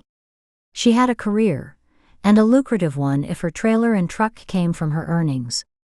He shouldn't even have mentioned it to her, especially not in the blubbering way that he did. He blew a kiss to his daughter, sighing as he walked down the long, quiet hall to his empty bedroom. He missed his wife, and though Rebekah didn't remember her, he knew she missed having a mom or any female figure. Like Courtney. Sitting on his bed, he glanced at the picture of his wife that he kept on his bedside table. "What should I do, Sally?" He scanned the picture until frustration at having no answer filled him, and he flung himself back on the bed. Exhaustion finally took over, and he slept restlessly until his daughter's quick steps came down the hallway into his bed. "Daddy, Daddy. Hurry before she leaves. She's hitching up her trailer. Come on. Come on." She tugged him from under the covers, as he fought through his sleep-numbed brain. "She said she would give you one more lesson before she had to go." He yawned as he grabbed his jeans and headed to the bathroom. Through the door he said, "Brush your teeth and grab an apple for a quick breakfast. I'll be right there." He splashed cold water on his face and brushed his own teeth, letting his mind wake up. Surely she wasn't leaving before the lesson, unless he upset her that much. He spat out the toothpaste and rinsed the foam off his mouth, hardly giving his face more than a cursory dry as he ran out the door. Rebekah was tugging on her boots as he made it to the entryway, and he was quickly behind. "I hear her truck running," Rebekah panted, her movements frantic and filled with panic. She had said she wouldn't take it out on her, but maybe she had changed her mind overnight. "Let's go, but Rebekah, be respectful." "Yes, Daddy," she said, running out the door. "Courtney. Don't leave." Dallas followed his daughter out at a much slower pace. He thought about calling Rebekah back, but shrugged as he walked. By this time Courtney knew who his daughter was. Besides, it was already too late. Courtney paused, turned off the truck, and met the girl with open arms. "I wouldn't leave without saying goodbye, silly girl." Her eyes met his briefly over the top of Rebekah's head, as she hugged the girl to her. "You were hitching up your trailer, and your truck was running, and you were getting into it," Rebekah gasped. Dallas slowed his pace even more. His heart ached to see his daughter so upset, but he couldn't buffer her from everything in life. Pain was inevitable. All he could do was be here to help her through. "Oh, I see how that could look to you." Courtney took on a serious expression. "Did I tell you we would have one more lesson this morning before I had to leave?" "Yes, but..." Courtney squatted, then reached for Rebekah's hands. He almost turned to leave but stilled his body. "When I say I'm going to do something, I do it. My word is my promise." "Okay. Okay, Miss Courtney." Courtney stood up, a smile changing her features and tugging on his own. "Good. Now go get Peaches saddled up." "Woohoo!" Rebekah turned, gave him a quick hug, and ran toward the barn. "Well, you handled that well," he said to Courtney, needing to fill the awkward silence that sat between them. "I've had a couple of weeks to learn from the expert." She winked, but her face fell almost immediately as she busied herself with double-checking the trailer hitch. "I would hardly call myself an expert." He leaned past her and shoved the latch that she struggled with. She glanced up at him, her face expressionless for half a heartbeat before she turned back away. "The parent is always the expert. Don't you think?" Dallas laughed. "I guess that depends on who you ask, and the parent." Courtney turned back toward him, a slight smile tugging on her lips. His heart seized enough that he grabbed his chest. "You feeling okay?" Her eyebrows knitted as she glanced from his chest to his eyes. "Yeah." He pounded his chest and coughed, trying to release the hold on his heart, even though he knew it wasn't physical. His stomach growled then, giving him the excuse. "She ran out before we could have breakfast." "Go eat. I got her." Courtney nodded toward the house and walked toward the barn. He shifted from foot to foot, indecision making his stomach growl even more. He let out a sigh and headed to the house with a plan in mind.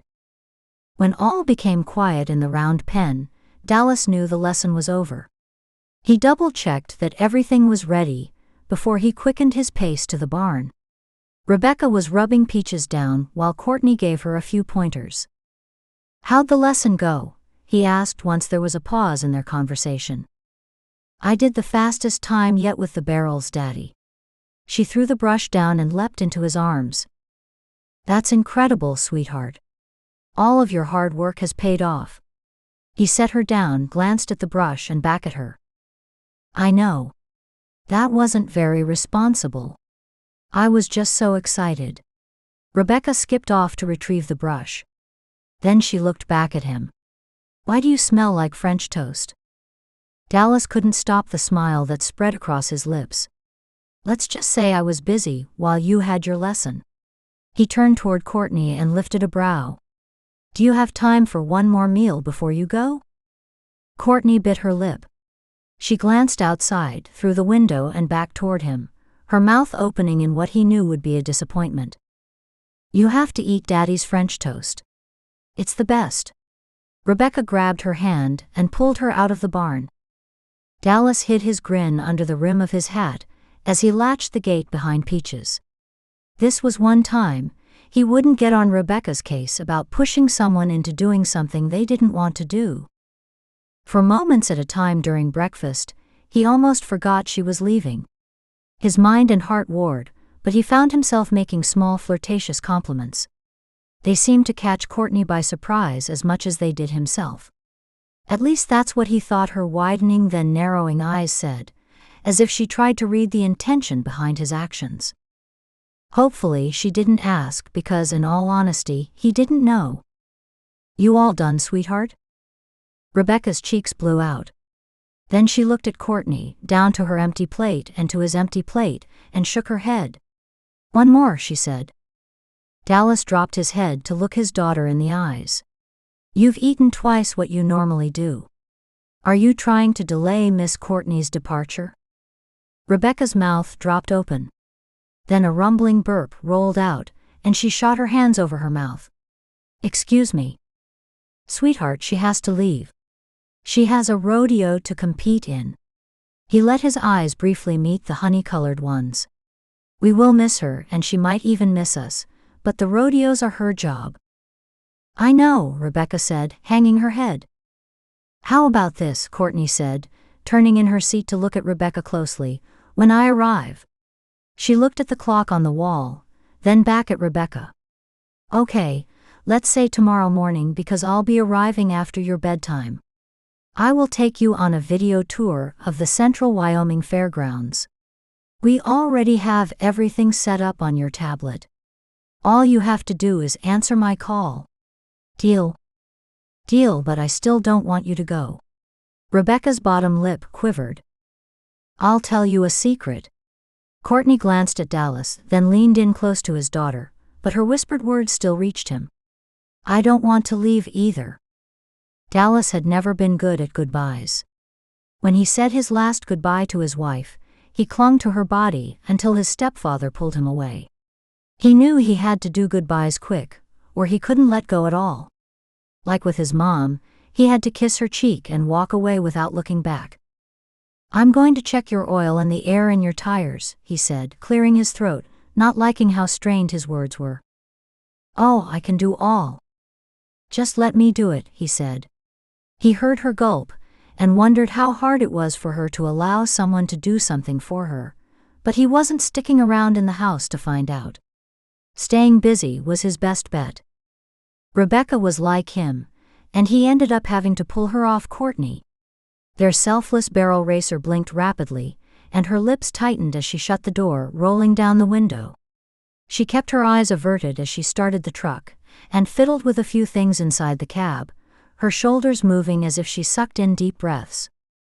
"I'm going to miss you," Rebekah cried in his arms. Courtney turned then, no longer hiding the wetness in her own eyes. "I'll miss you too, sweetie."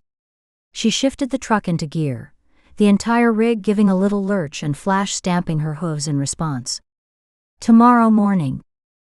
First thing. Rebekah cried out. First thing, Courtney said, letting go of the brake to allow her truck and trailer to roll slowly out of the driveway. Her hand stuck out the window as she made the turn and drove out of their sight. Bye. Bye.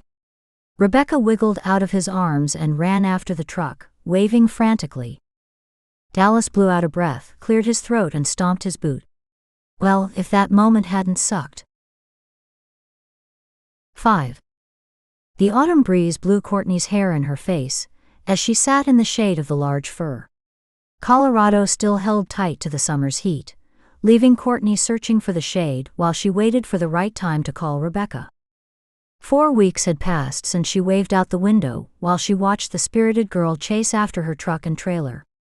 The thought of it still clamped tight around Courtney's throat. How had that girl wriggled her way into her heart so fast? She didn't know, but the girl had. In fact, thinking of her made everything more difficult. Focusing became harder.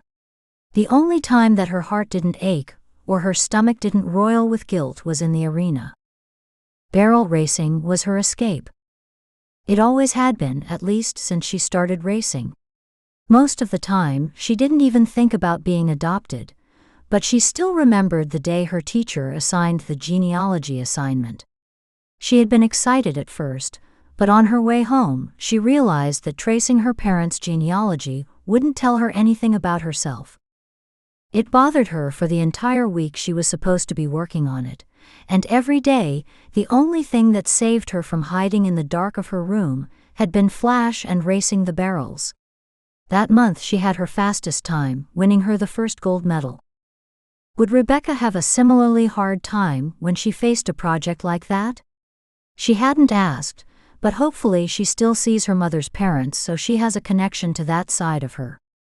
Blood wasn't everything, but not sharing blood left a few holes now and then. She glanced at the time, then clicked open the app she used to video call Rebekah. None of it really mattered, anyway. She had parents who loved her, raised her in a supportive home, and everything she could ask for. Worrying about genealogy changed nothing. She drew in a deep breath, realizing as she pressed the button to call that happiness filled her with the thought of seeing Rebekah's freckled face as she excitedly filled her in on the past week. Hi, Courtney. Rebekah answered with an excited giggle. Hey, sweetie. What's been cooking? Well, not Daddy. She laughed at their inside joke. Actually, he made me French toast this morning. It made me think of you. Ah, that was a good morning. Courtney thought of it longingly. You remember having French toast with us? Of course I do. Courtney tried not to get dizzy, as Rebekah walked around the house with her tablet. Here's Daddy. Dallas bent down to look at the tablet. Hello, Courtney. How's the racing going? Colorado, right? Hey, Dallas. Yep, Colorado. It's good. Got second place last night. That new girl is fast. You got competition, huh? Dallas asked. Yeah, but that's okay. It gives me a challenge. She's headed to Texas too, but not Cali after the holidays. Wow, you travel a lot. Rebekah said. See? She's just like us. Courtney let out a small laugh. Yeah, I guess we both travel a lot. Where's your next trip? We're going to Washington next week. I won't be able to practice barrel racing while we're gone, but I'll miss you. We can still talk. Courtney loved seeing her expression shift to joy. The pros say that practicing in your mind can be as powerful as practicing for real. Really? Dad, can I still train with Miss Courtney in Washington? We might have to play around with the time, Dallas said, looking through the device at her. I'm actually pretty flexible next week on Tuesday. Thank you. He stood, the angle of the camera showcasing his wide shoulders and making him look even taller. Well, you ready to ride? Yep. Rebekah looked back down at the tablet as she walked outside, the video of her jostling, but Courtney was used to it now. I have Rocket all saddled and ready to go. How is Rocket working out? Courtney asked. Dallas had shared videos and pictures of the new horse before he bought him, making sure that Courtney approved of his pick. She tried to tell herself that he was just looking out for his daughter's interest in ensuring that a professional helped him choose the right horse. Yet she couldn't stop the thought that maybe he saw her as a bigger part of the process. It made her miss them all the more. Them. Yes, them. She missed Dallas and Rebekah. His kind blue eyes, the way they shined every time his daughter walked into the room. His calm disposition, always stable and empathetic when disciplining Rebekah. Miss Courtney? Oh yes, sorry sweetie, the reception must have been wonky. What did you say? I said Rocket is a good horse. He likes to go around the barrels, and doesn't go too fast unless I tell him to. That's wonderful. Are you getting more comfortable with him? I know he is taller than Peaches. Oh yes. I spend all day with him. I've even been doing my school work next to him. He helps me focus. Focusing is good. The relationship you have with your racing horse is very important. I remember you telling me that. That's why I spend so much time with him. I think he loves me. Rebekah angled the tablet down as she approached her horse. Don't you, Rocket? Don't you love me? She giggled as Rocket's muzzle filled the camera view. Her giggle worked right into Courtney's heart. She wished she could be there alongside her. She missed smelling her strawberry-scented head, feeling her little pudgy hands wrap around hers, cuddling up with a book with her at night, and the laughter that filled their dinners. Her throat tightened. She cleared it, hoping she could get through the call without crying. She was an emotional mess lately. It was late September, and she wasn't scheduled to be back in Idaho until Thanksgiving, and only for the weekend. That didn't leave time to be with her parents and see Rebekah and Dallas. Sweetheart, Dallas's voice interrupted Courtney's thoughts. Don't let Rocket slobber up the tablet. Here. I'll take it. Dallas's sleeve covered the camera as he wiped off the smear that the horse had left behind. Sorry about that, he said as he lifted the tablet so she could see his handsome face. No worries, she said, her eyes scanning his, noting that he hadn't shaved that morning, and the dark stubble that covered his cheeks only made him look more rugged, more handsome. Where do you want me today? He asked her. She bit her lip, stopping the flirtatious retort that wanted to flee from her mouth, because there was nothing more that she wanted than him and his daughter being with her. I'm at your command, he continued, that sideways grin she had come to love filling the screen. The depth in his smile had been new. The first time she had seen it was at that last breakfast, when he had started to flirt, just a little. Let's focus on the first barrel to start, she said, letting her smile stretch her lips. If she was honest with herself, she hoped that his smile and the little flirting teases made him feel the same way when he said them as she felt when she heard them. It was that hope that kept her longing, kept her wanting to be with them. Well, that hope, and his amazing daughter. Courtney sucked in a deep breath, and focused on Rebekah as she practiced the first turn over and over. For a 6-year-old, she listened really well. Well, at least with barrel racing. The lessons they had in person really helped these virtual lessons become a success. Without that initial hands-on training, Rebekah probably wouldn't understand what it meant to sit back in her saddle, pull her heels down, or any of the other commands that Courtney used. By the end of the lesson, Rebekah had cut off a full second for the first barrel. Courtney showered her with praises and told her to apply the same technique to the rest of the barrels as she practiced the rest of the week. I will until we have to leave, Rebekah reminded her, but you will call like normal, right? Yes, sweetie. Just have your dad, or you, message me if a different time would work out better. I will schedule myself around it. I appreciate your flexibility, Courtney, Dallas said as his phone started ringing. I'm sorry. I have to take this. Thanks again. Have a good week, she said as he nodded, pulling out his phone. Don't keep Miss Courtney too long, sweetheart. Yes, Daddy. She took the tablet and skipped back inside the barn. Is it still hot where you are? Yes, it is. Courtney wiped the sweat beading on her forehead. She could have done the lesson inside with the air conditioner, but it felt more real being outside in the heat with the breeze blowing past. Next month is October. We are going to carve pumpkins for Halloween. Can you come to carve pumpkins with us? Courtney swallowed. There's nothing more I would like to do, but you have to work, Rebekah finished. Well, yes. I have a big harvest rodeo that weekend. Maybe on video? Courtney laughed. I would love that.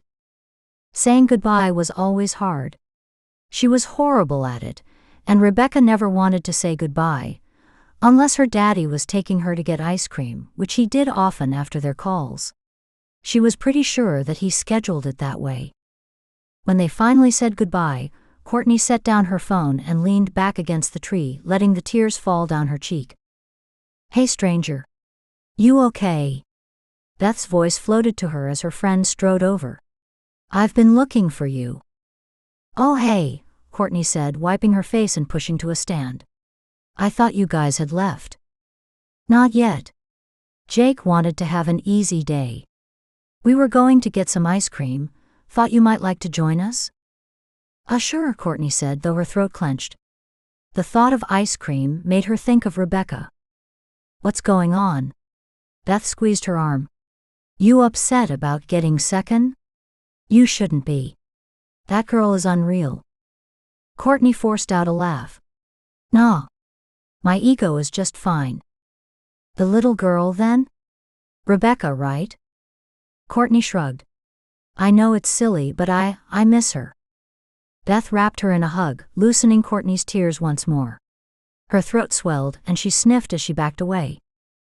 Thanks for the hug, Courtney said, wiping her eyes. Of course, that's what friends are for. Beth knocked into her and nodded toward their rigs, 2 of only 5 left in the lot. It's not silly to miss her, Courtney. She's a special kid. God put her in your life for a reason. But why? Why would he put a little girl in my life that makes me sad every time we have to say goodbye? That's a good question, but you know he has his reasons. How's the dad? Beth's eyes sparkled as she asked. Handsome as ever.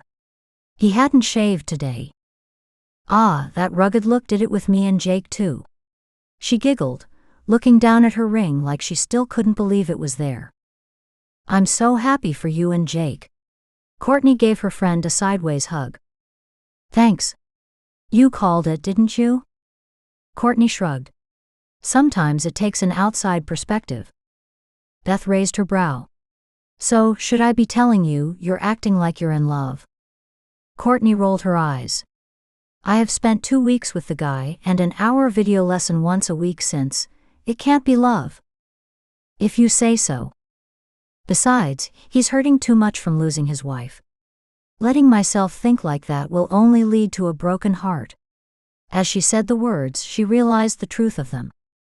Yet God placed you here with them for a reason. Beth squeezed her arm. Don't lose sight of that, my friend. He works in mysterious ways. You know, falling for Jake was the last thing I ever thought I would do, and I didn't believe he would choose me. You're right.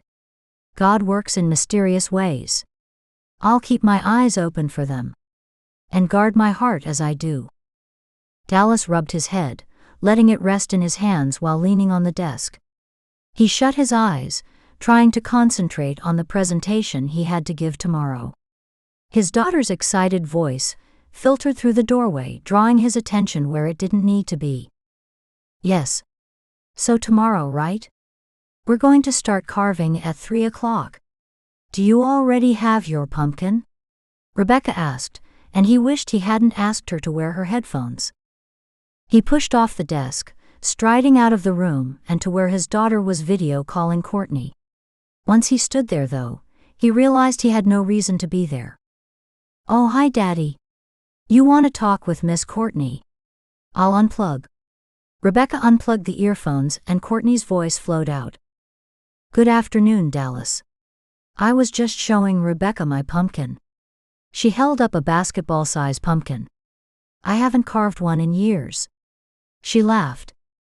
Dallas felt his shoulders relax in the soothing sound of her giggles, and felt a smile twitching on his lips.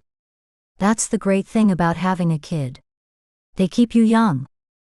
I'm sure it's only one of the many great things, she said, but her smile tightened and her voice lowered. You're right, Dallas said, looking at his daughter, relishing her presence. It's pretty incredible. You're pretty incredible too, Dad, and you are too, Miss Courtney. Thanks, sweetie. Courtney looked away, her eyes shooting back. The announcers just started. I gotta go. Tomorrow, 3 o'clock. Yes. I can't wait. Rebekah leaned into the tablet. I miss you. I miss you too, sweetie. See you both tomorrow. Good luck tonight, Dallas said. Be careful. Courtney paused her hand, that he assumed was going to click them off. She looked at him through the tablet. I will. Thank you. Goodbye. Bye. Rebekah waved. The screen went dark, leaving his stomach uneasy. Why had he told her to be careful? A cold rush ran through him, because he didn't want her to get hurt. His heart clutched and he strode to the kitchen. Are you hungry, sweetheart? Rebekah ran after him. What's the matter, Daddy? Nothing, he said, pushing a smile to his face before picking her up, holding her in front of the cupboard where they kept their snacks. What would you like? Rebekah put her pudgy hands on his face, making him look at her. Your eyebrows are all scrunched together and your eyes are stormy and you're hungry. That means you are worried. Dallas cocked his head, gazing into his daughter's sweet face. When did you get to be so perceptive? She dropped her hands and shrugged. I'm getting older now. Dallas threw her up in the air and caught her. Not too high though. The ceiling was lower in the kitchen. Too old for this, he asked, enjoying her shrill of delight. No. Do it again. He did it again and again, until he feared his arms would give out. The rest of the day, he shoved work aside to spend the late afternoon and evening with his daughter. Courtney's words and tone made him become even more aware of how lucky he was. There hadn't been a day since Rebekah's birth that he hadn't known he was lucky every time he looked at his daughter, but sometimes work weighed heavily on his shoulders, and he would forget that moments like these, where he snuggled with her in bed, listening to her tell a story, were what made this life worth it. And then the little mouse was happy, because she now had a daddy and a mommy. Rebekah's words jolted him out of his thoughts. He hadn't been paying enough attention to the story to know why it ended the way it did, but he didn't want to show that he wasn't listening. That's a sweet story. He licked his lips. So the little mouse wasn't happy before. Well, she was happy, but she always felt like something was missing. Oh, I see, and the end of the story fixed that.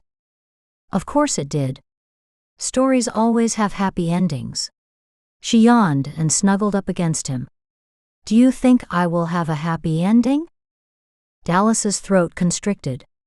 He did his best to swallow past it.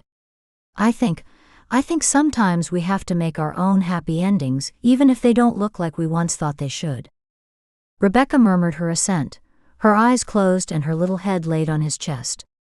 I love you, Daddy. And I love you more than the world, sweetheart. He kissed the top of her head. He stayed there long after her breathing eased into the rhythm of deep sleep. He let his mind wander to what she had said. Is that what she saw in Courtney? A mother figure? This whole time, he thought she was looking for a role model for barrel racing, and as he thought about it, he realized what a doofus he had been. Of course, Rebekah saw her as a mother figure. The thought scared him enough that he gave her another kiss and slid out from under her, tucked the covers back around her and padded down the hall. It wasn't often he felt the need to ask for advice, but right now he needed a woman's opinion, a mother's advice. Hey Mom, he said as she answered on the second ring. Dallas, what a pleasant surprise. Is everything all right? I didn't wake you, did I? No, I'm not that old yet. She laughed. Besides, you can wake me whenever you need to talk, honey.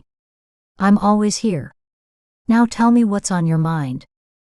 Dallas told her everything. He realized he hadn't shared with anyone who had been coaching Rebekah, or how it all came about. Or how Rebekah somehow managed to start with one video lesson a week, to a call a couple of times a week, to almost daily now. He definitely hadn't shared his own mixed feelings about the matter. So, you're afraid she is attaching to Courtney as a mother figure? Yeah, I mean, is that dumb? Is that even a problem? Dallas plopped onto the couch. He had paced as he recounted the last 2 months to his mom, and now he felt spent. That depends. How does Courtney feel about that? Dallas shrugged. Well, it's not like I have talked to her about it. I mean, talk about an awkward conversation. Hey, my daughter sees you as a mother figure. How do you feel about that? His mom gave a short laugh, then sighed. You men are not so good at those types of talks. I guess not. She seems happy to talk to Rebekah. She has heartily agreed to each advance in the number of meetings.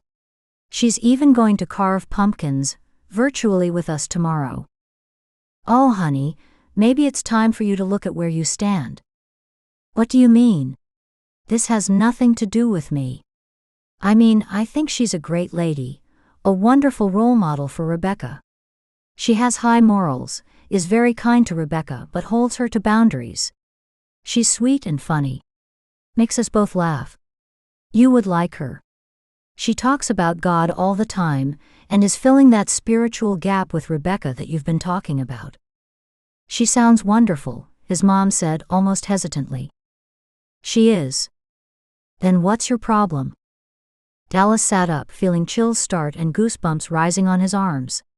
He swallowed past the tightness in his throat and blinked his eyes against the burn. Do you think, what would Sally think about this? Isn't it like betraying her? Oh, honey, I wish I could be there to hug you right now. Sally was a wonderful mother. Nothing will change that. I know, but it could replace. Dallas choked. You have to remember, honey, Rebekah doesn't have a memory of Sally. She knows what we tell her. She sees the pictures, but she doesn't remember what it feels like to have a mommy. Dallas hung his head, his tears falling unbidden now. We will always make sure that she knows where she comes from, but if she can have the experience of a mother figure, the love and care, why not allow that? Sally would want her to have that, don't you think? What if? Dallas cleared his throat. What if she leaves or gets hurt or sick or? He could hear his mom's breathing change and knew she fought tears as well. Dallas. We miss Sally. We will always miss her. You can't live your life in fear of being left behind again. I don't want Rebekah to know that pain. I can't. Honey, we don't know why God took Sally when he did, but he has given Rebekah a chance to experience a mother's love, and he has given you another chance too. Dallas shook his head. He wiped his eyes and pushed to a stand. No. That part of me will always belong to Sally. I can't. In time God will heal your heart. His mother said it, as if it were a fact. God took her away in the first place. He dug his heels in, anger replacing the sadness as his tears dried. Honey. I'm sorry, Mom. I appreciate your advice. I will put some thought into it. Give him a chance and give Courtney a chance, for Rebekah's sake if not for your own. Thanks, Mom. I miss you, my son. We'll be up in less than a month for Thanksgiving. The time will fly by. He wiped a hand through his hair. I'm looking forward to it.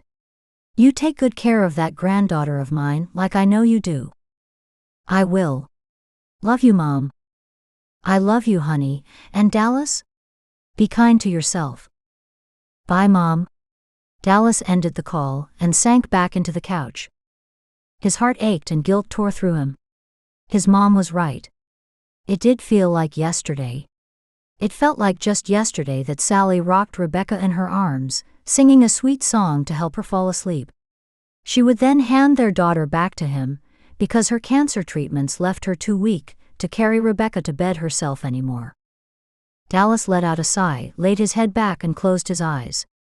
Rebekah really didn't remember what it was like to have a mommy, and that was what was missing in her life. He did remember what it was like to have a wife, to love a wife, and he felt her loss like a gaping crater, but the only thing he wanted to fill it with was her memories. Opening himself to another only created the potential for another crater, and he didn't think he could stand any more holes in his life. The next morning when he awoke, he knew he had to have that conversation with Courtney. He needed to know that she planned to remain a part of Rebekah's life, because as attached as his daughter already was, he didn't want to see the damage Courtney disappearing would cause her. Yet that night he forgot several times throughout their virtual pumpkin carving that he should be worried. They laughed and giggled, made jokes about the slimy innards, encouraged each other and congratulated each other on their final pumpkins. "You'll put a candle in yours and leave it on your porch, won't you?" Rebekah asked Courtney. "Well, I don't exactly have a porch, but I will leave it next to the step to get into my trailer." "Sound good?" "Yeah, that's like your travel porch." "Yeah," Courtney said with a sigh. "This was really fun, you two. Thank you so much for inviting me to join you." "It made it even better, didn't it, sweetheart?" "Oh yes. Just like a real family. I'm going to go put my pumpkin on the front porch." She stood up, racing her pumpkin to its new home, leaving Dallas and Courtney staring at each other, both of their jaws slightly open in surprise. "I'm sorry, Dallas swallowed, his heart clenching. "She's really missing her mom, or lack of right now." "That's understandable." Courtney glanced down, wiping her hands off on some sort of towel before looking back up. "Dallas, if this." Dallas glanced in the direction Rebekah disappeared. "I don't know what's in this for you, Courtney. Or why you have bonded so much with my daughter, with us, but I need to know. I don't want her to experience another loss." He ran a hand through his hair and looked down at it, knowing he just swiped goo through his hair. Courtney covered a giggle that burst forth. "I'm sorry. This isn't a light conversation. I shouldn't be laughing." Dallas smiled. "Well, I don't blame you. I did just swipe pumpkin goo in my hair." Hearing footsteps nearing, he leaned forward. "Do you plan to stick around?" "I do. I don't understand why God lined this all up, but I know that you guys," she cleared her throat, "that Rebekah fills a part in me that needed filling. If I can help fill in similar holes, well, that makes it that much better. I need you to know It looks great there. Come on, Daddy. Let's put yours there too." Rebekah tugged on his arm, then leaned into the tablet. "I'll talk to you tomorrow, Courtney. Thanks for carving pumpkins with us." "Thank you, sweetie," Courtney said right before Rebekah pushed the end button. "Sweetheart, that was an abrupt goodbye." Rebekah's lips quivered. "I didn't mean to be rude, Daddy. I'll call her back and say I'm sorry." "No, it's okay. You can tell her tomorrow." He didn't know if he could handle the depth of another conversation with Courtney right now. Let's get these pumpkins lit. As it was, he couldn't get her out of his mind. What kind of woman would give up so much of her life for a child that wasn't hers? For what purpose? What holes in her did Rebekah fill? He tried to push the questions away. It didn't matter. She said she would stick around, so he didn't need to wean Rebekah off of her. At least not yet. 6. "Mom." Courtney called out, waving and quickening her pace through the airport, weaving past other passengers as if they were barrels in the arena. Finally, she wrapped her arms around her mom.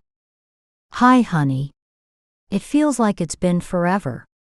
Her mom hugged her close, then held her face to look at her. "Well, you look happy." Courtney shrugged and continued to smile as she stepped back to pick up the bag she had dropped in the rush to hug her mom. "No other bags?" her mom asked. All I need for the weekend. She hefted the small carry-on to her shoulder. Where's Dad? Oh, that man, her mom rolled her eyes. He doesn't want to pay $20 to park, so he's driving in circles until we get back out there. Courtney laughed. I could have rented a car. Her mom waved the idea away while she linked arms with her. I want to hear all about what's making you glow like that. She raised her brows. Is it that cowboy you keep talking with? Mom, Courtney chastised her, I give lessons to his daughter. If that's what you call it. Daily lessons, huh? Well, some days we just talk. And carve pumpkins. Her mom squeezed her tighter. Well, yeah, Courtney said, letting a smile stretch her lips. She's a really cool kid. The poor girl doesn't remember her mom, and well, I think she and I fill each other's empty spaces. They walked out into the cooler Idaho fall weather. The wind whipped leaves and pieces of trash around their legs as they both searched for her dad making his loops. Well, it sounds lovely, but where does the dad fit into all of this? Her mom asked. Courtney let out a longing sigh, and her mom met her eyes with a knowing look. He's still really hurting, Mom. Courtney hesitated. Of course, she only assumed as much, but everything pointed to this being the case. Her mom nodded her head. Losing a spouse would be devastating, almost as much as losing a child. Her mom's eyes clouded over for a moment. How long has it been? About 4 years. It was cancer. Her mom sucked in a breath. So young too. That poor little girl. So it's just been her and her daddy? Yeah, he's really great with her. I've never met a more patient man. You mean someone more patient than your father? Her mom raised an eyebrow. Courtney laughed. Her dad may have his ways, but he had always been patient with her. It's like every time he looks at her, he sees the miracle that she is. Her mom peered closer at her. Yeah, kind of like that. She wrapped her arms around her mom. It's good to be home. It's good to have you home, honey. She lifted her arm. There's your dad. Her dad pulled their town car into the loading zone in front of them. Leaving the car running, he raced over to give her a big hug and take her bag. You travel light. What can I say, you raised a low-maintenance girl. She kissed him on the cheek. You don't think it has something to do with the fact most of your things are still at the house? Her dad winked. Not that I would ever change that. On the hour drive back to their small town, Courtney filled them in on the latest rodeo news.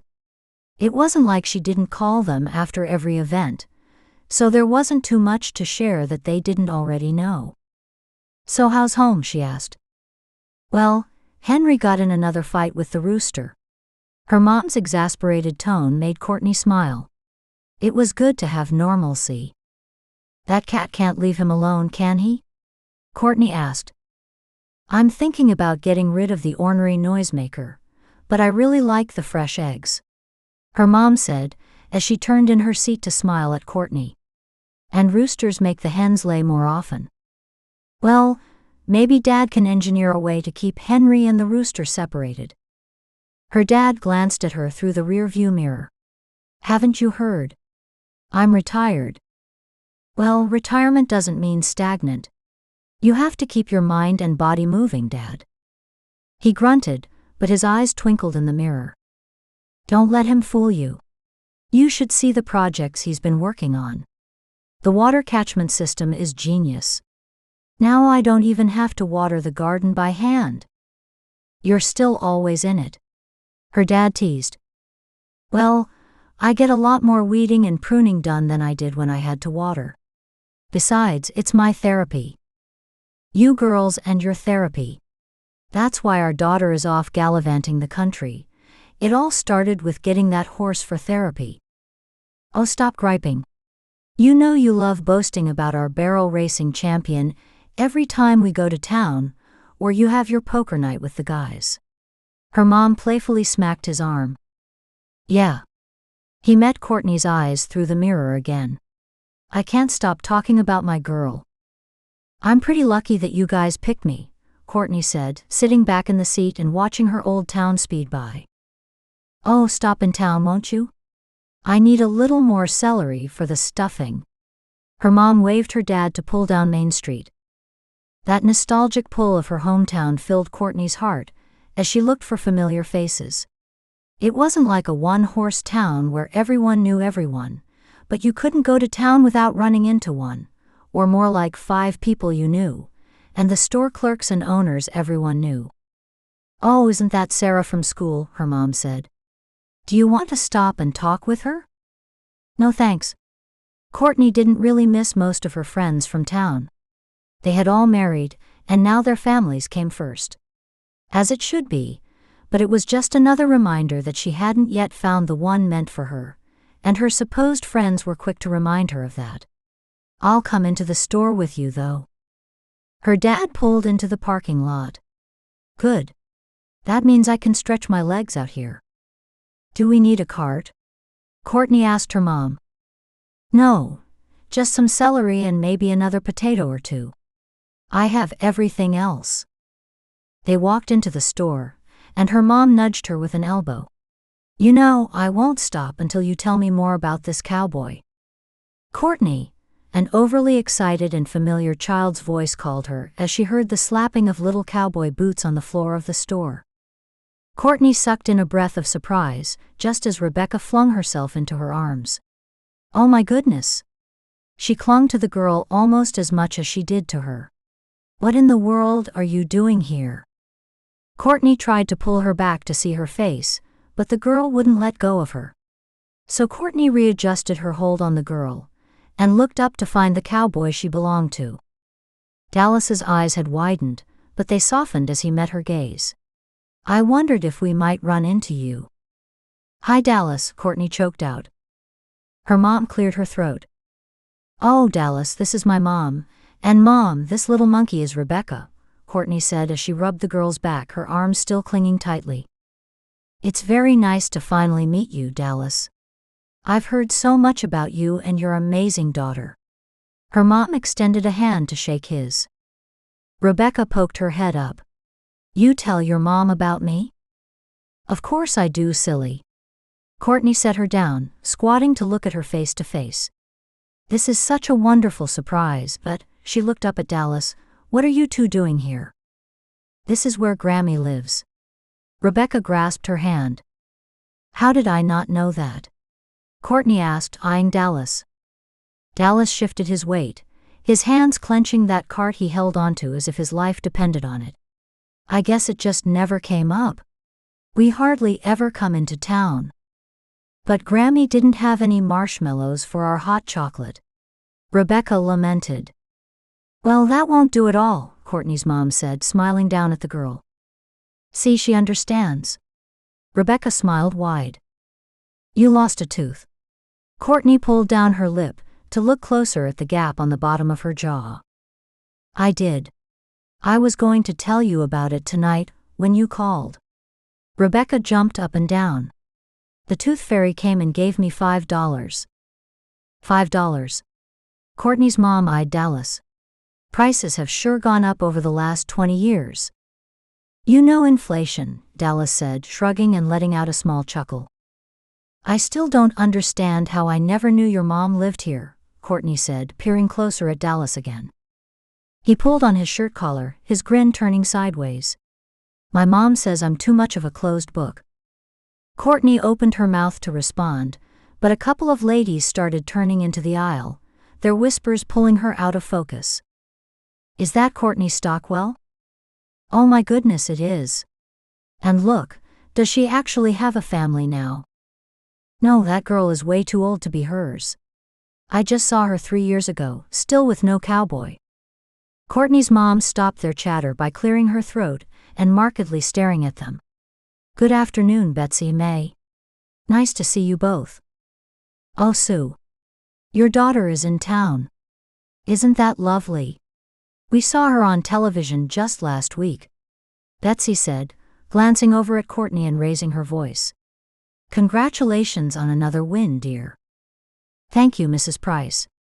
Courtney glanced away, pretending to sort through the celery to hide her heated face. Small town wonders, huh? Dallas whispered in her ear. Yeah, can't ever leave them, they still keep on talking about you. Especially when you're famous like you are, Miss Courtney. Courtney laughed, pulling the girl into her side. I've missed you so much, sweetie. Me too. Why don't you come over for Thanksgiving at Grammy's? She would love to meet you. She makes the best pudding, but you have to eat turkey and green beans first. Rebekah screwed up her face. That's very kind of you to invite me, she said, glancing up at Dallas. I already have plans for Thanksgiving dinner with my mom and dad. What's this? Her mom had untangled herself from the gossipy hens and jumped into their conversation. I want Courtney to come to my Thanksgiving, but she said she is busy with you, Rebekah said, her lower lip sticking out. Rebekah, Dallas warned. Oh, I see. Well, what time do y'all eat? Courtney's mom asked. We eat at night, because Uncle Calvin doesn't get home until after 5. He cuts down trees. Do you know him? I bet you know everyone who lives here. Well, Courtney's mom winked at Courtney before looking down at Rebekah again. I see it means a lot to you to have Courtney there. I think I can share her. Mom. Courtney tried to stop her. She glanced at Dallas, whose face had turned a shade redder. Sweetheart, we cannot invite someone without first talking with your Grammy. He glanced at Courtney, mouthing an apology. Oh, it's all right with Grammy. She always says the more the merrier. Besides, I specifically, she concentrated hard to get the word out, asked about Miss Courtney because Grammy says she wants to meet her. Oh, Dallas said, his eyes widening slightly.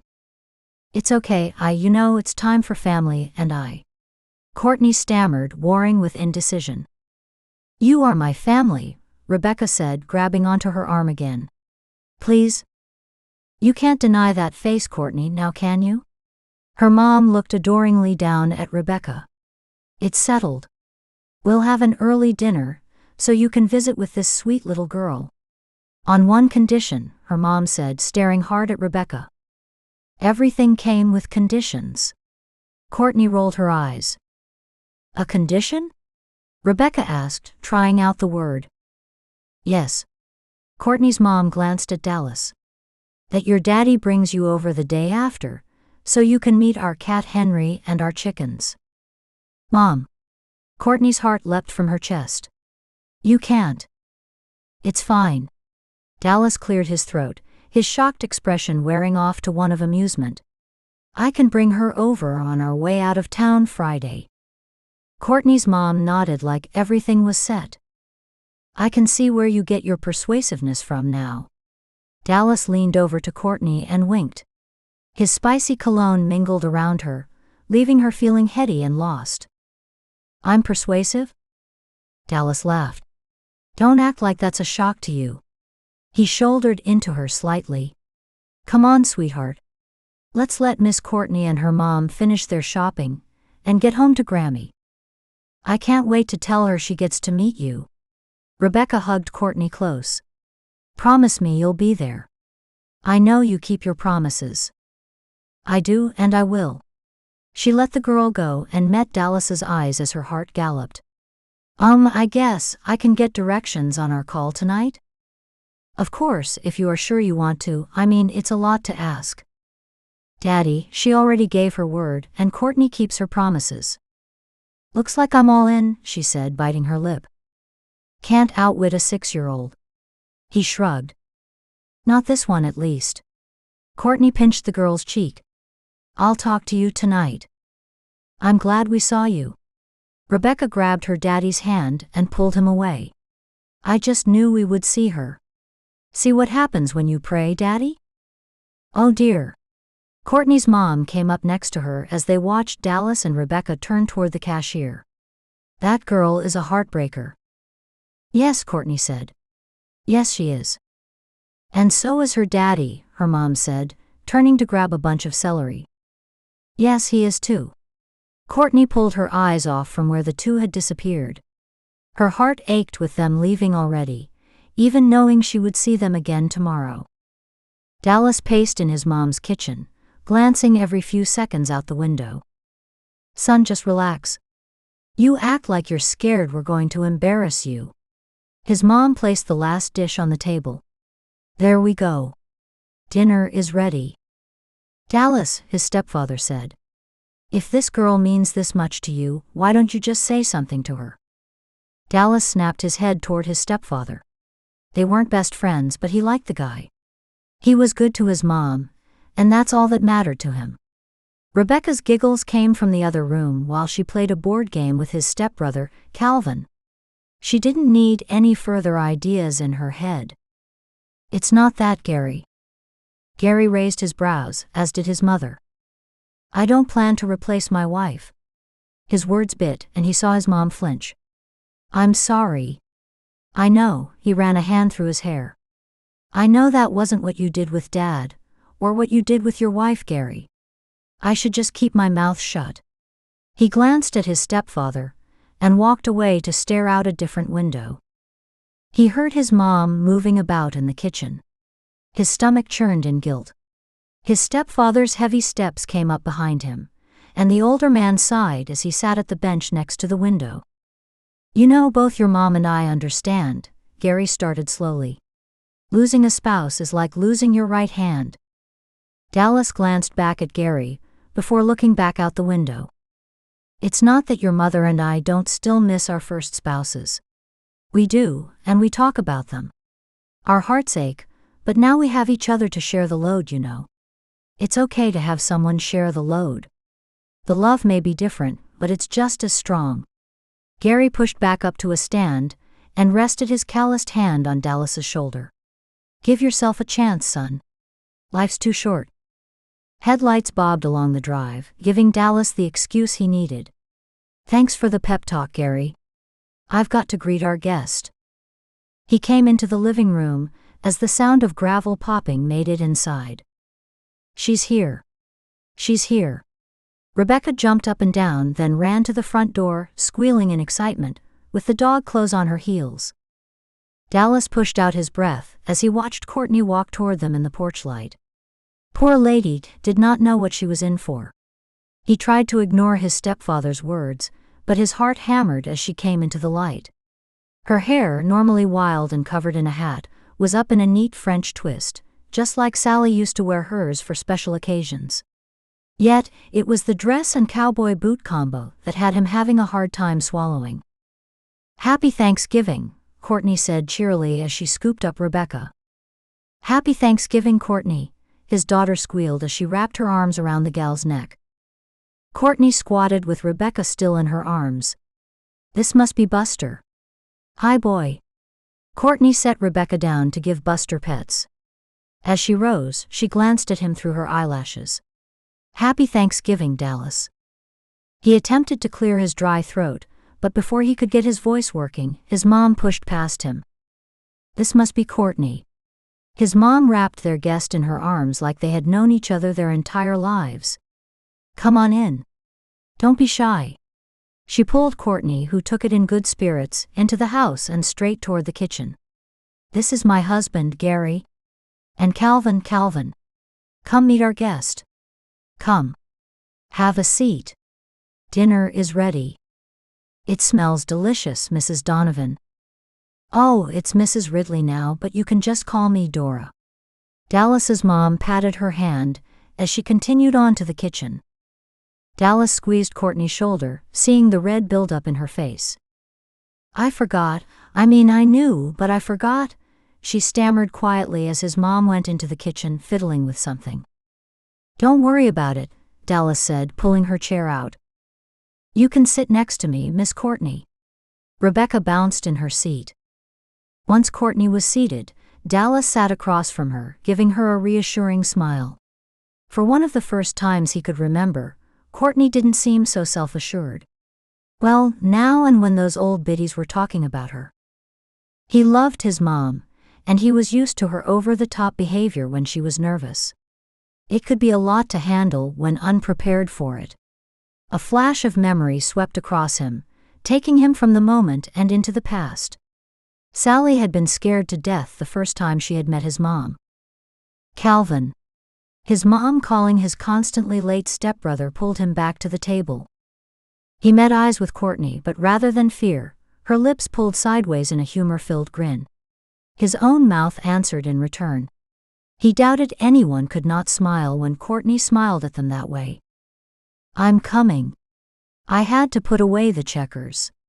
Little Miss launched them all over the room when she jumped up to meet. Calvin stopped, his eyes practically bugging out as he stared at Courtney. "Calvin," Dallas said, clearing his throat, "this is Courtney." "Courtney, this is my stepbrother Calvin." "It's nice to meet you." She held her hand out politely, but his dumb stepbrother just stood there staring at her. Dallas nudged Calvin. "Come on, man. Don't be rude."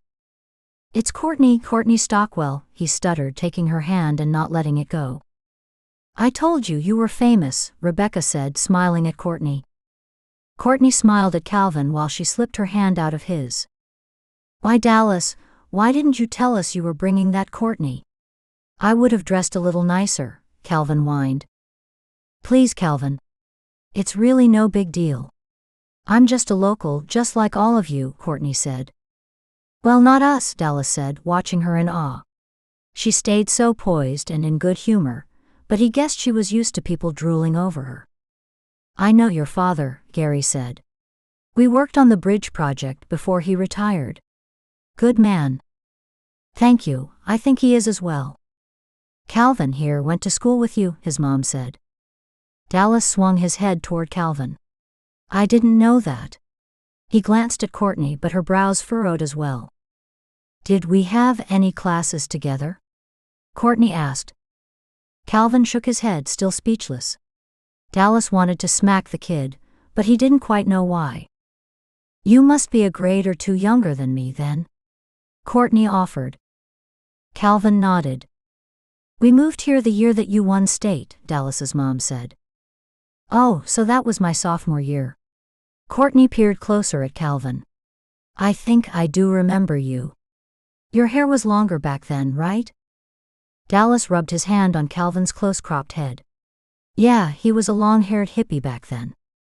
Calvin's cheeks reddened, but he swiped Dallas's hand off. "You are amazing on horseback." "Well, thanks, Calvin." She leaned forward. "It's always been my therapy." "What's therapy?" Rebekah asked. Courtney scrunched her brow as she sat back. "Well, it's a way to deal with all of life's problems." "Oh." Rebekah quirked her lips, obviously putting thought to it. "Well, Daddy, I want horseback riding to be my therapy too." Dallas smiled at his daughter. "I believe it already is, sweetheart." "Well, shall we say grace?" Gary asked. "I don't know about you jibber-jabbers, but smelling this food is making my stomach rumble." They bowed their heads while Gary gave thanks for their food and their company. Dallas snuck a peek to make sure Rebekah kept her eyes closed. She held Courtney's hand and squeezed her eyes tight. A small smile played on Courtney's lips, and he found he couldn't tear his eyes away, even as the prayers ended and she lifted her head, catching him staring at her. Instead of looking upset, her smile widened slightly and she looked down as if she were shy. For some reason that made his heart race even faster, and it continued throughout dinner. "Why didn't you tell us your Courtney was the Courtney?" Calvin cornered him after dinner, while Courtney excused herself to the bathroom. Calvin pushed him against the wall. "I didn't think it mattered, Cal. Take it easy, man." Dallas held up his hands. He could easily take the smaller man, but he didn't want to start an altercation in his mother's house. Calvin poked his chest. "You knew I had a crush on her." Dallas's patience had grown with fatherhood, but the anger started to boil up. He grabbed Calvin's finger, gripping it to keep it from accosting him again.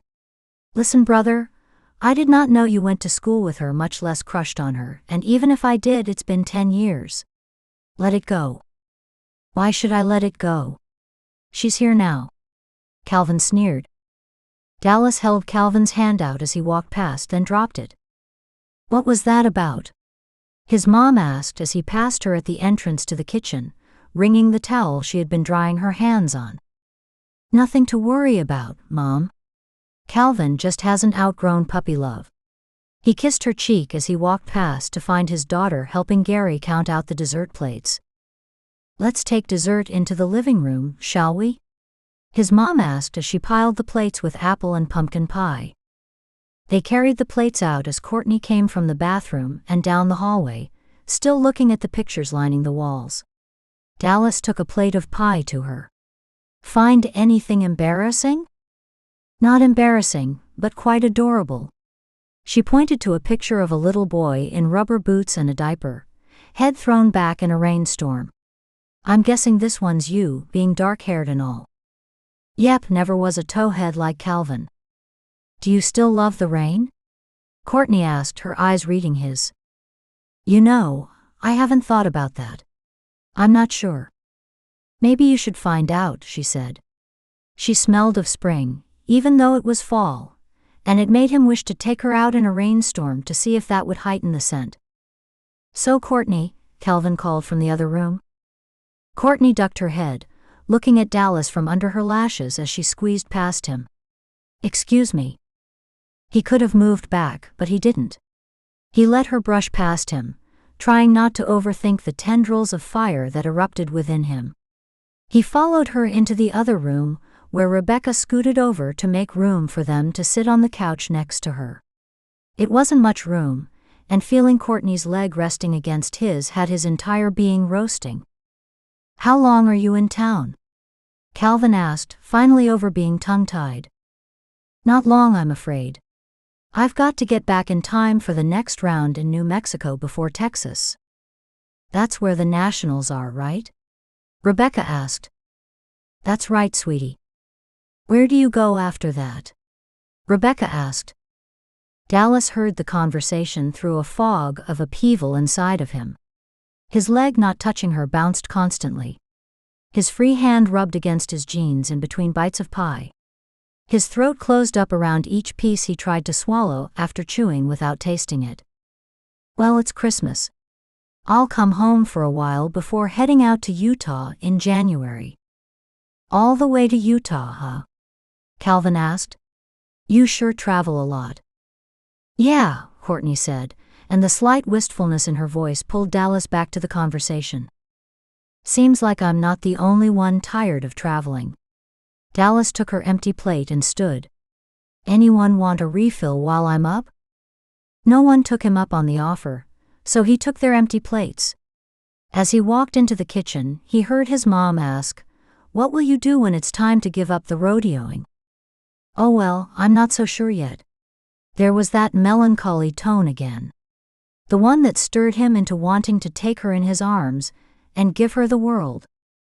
He shook his head, setting down the plates and yanking on his hair a bit, trying to get rid of the crazy thoughts swimming in his mind. He glanced at the pies on the counter, wondering if someone had drugged them with the way his head spun. "You all right there, champ?" Gary asked, carrying the last two plates. "Yeah, fine. I'm fine." Dallas turned on the water and washed the plates. "Your head hurting?" "Just spinning." Gary patted him on the back as he brought more dishes to the sink. "Yeah, I remember that. My head felt like that when I first met your mom.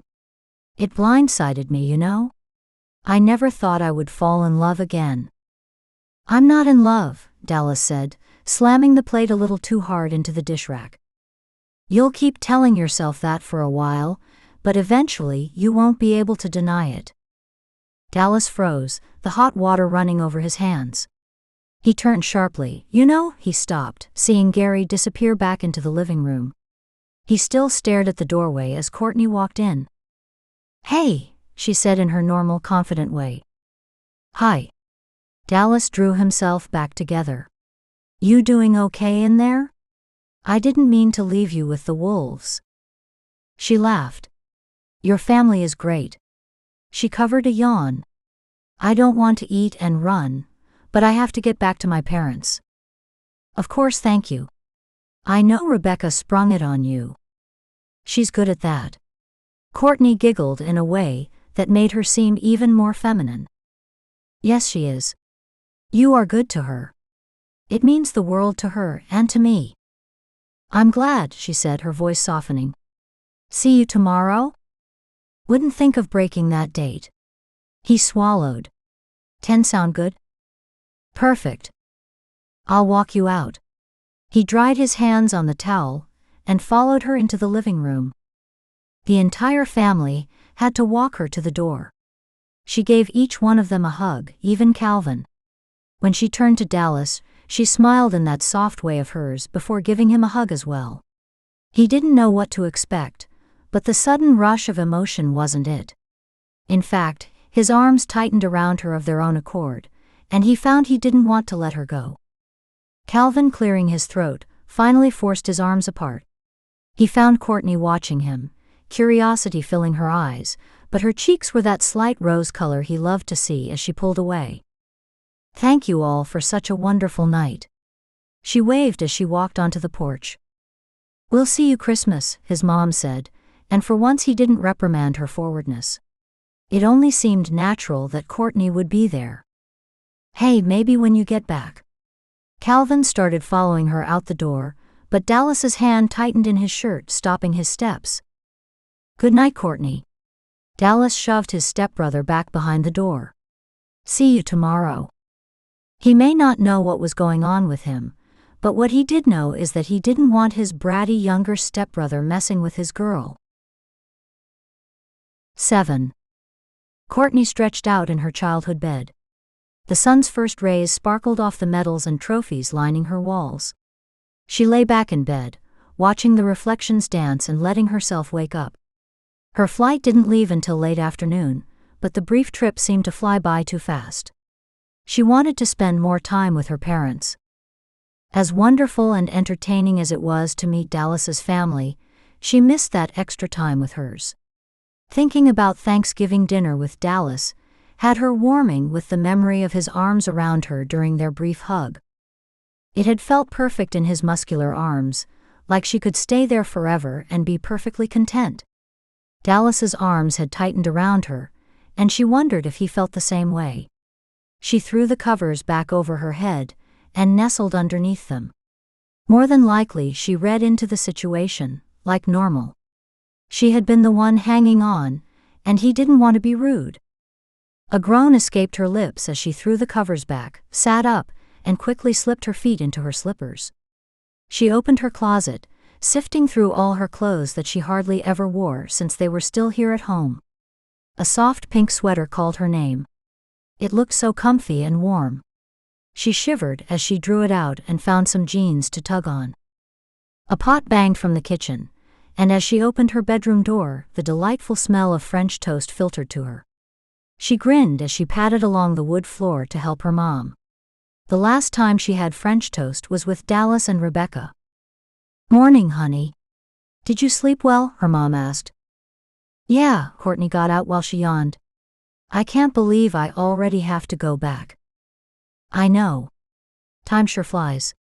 Christmas will be here before you know it, and that will be a longer visit, unless you have other plans. Her mom raised an eyebrow before turning back to flip the toast. No, at least not as of yet. Though if Rebekah will be here during that time, maybe I will get in a few lessons for her. Courtney hadn't thought of that before, but the idea immediately settled within her. I see why you are so taken with her. Quite the charmer. Her mom didn't turn, but Courtney could see the edge of a smirk on her lips. Courtney had seen another side of Dallas last night, and she liked what she saw.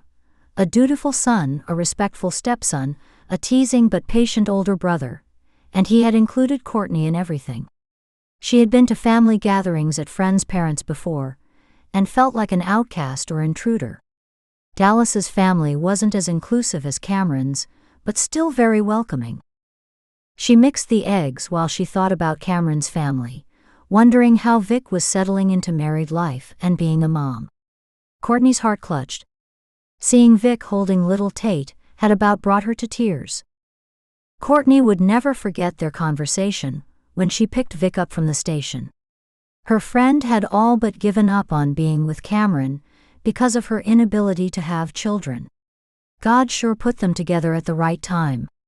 Now, not even a year later, Vic and Cameron were married and had adopted their own sweet son.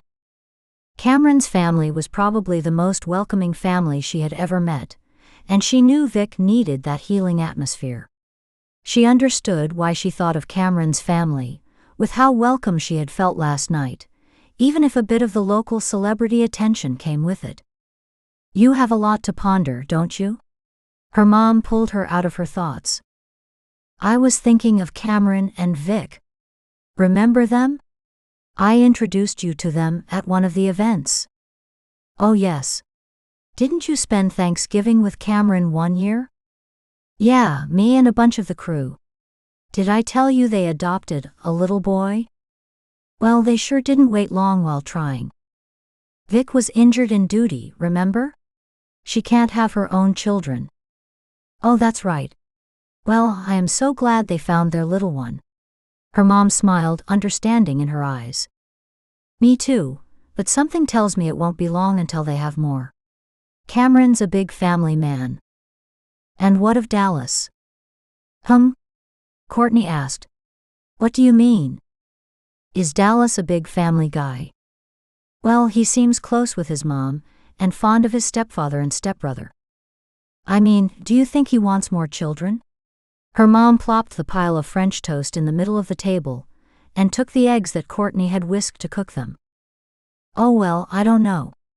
It's not something that we have ever talked about. That's an important conversation to have, honey. Having a family is very important to you. Mom, I'm not dating Dallas. Well, not yet maybe, her mom said with a slight teasing in her voice. Courtney rolled her eyes. She knew her mom worried that she wasn't married and trying to start a family. She of all people knew how long it could take to get pregnant, or find out you can't. Dallas's voice from last night filtered in.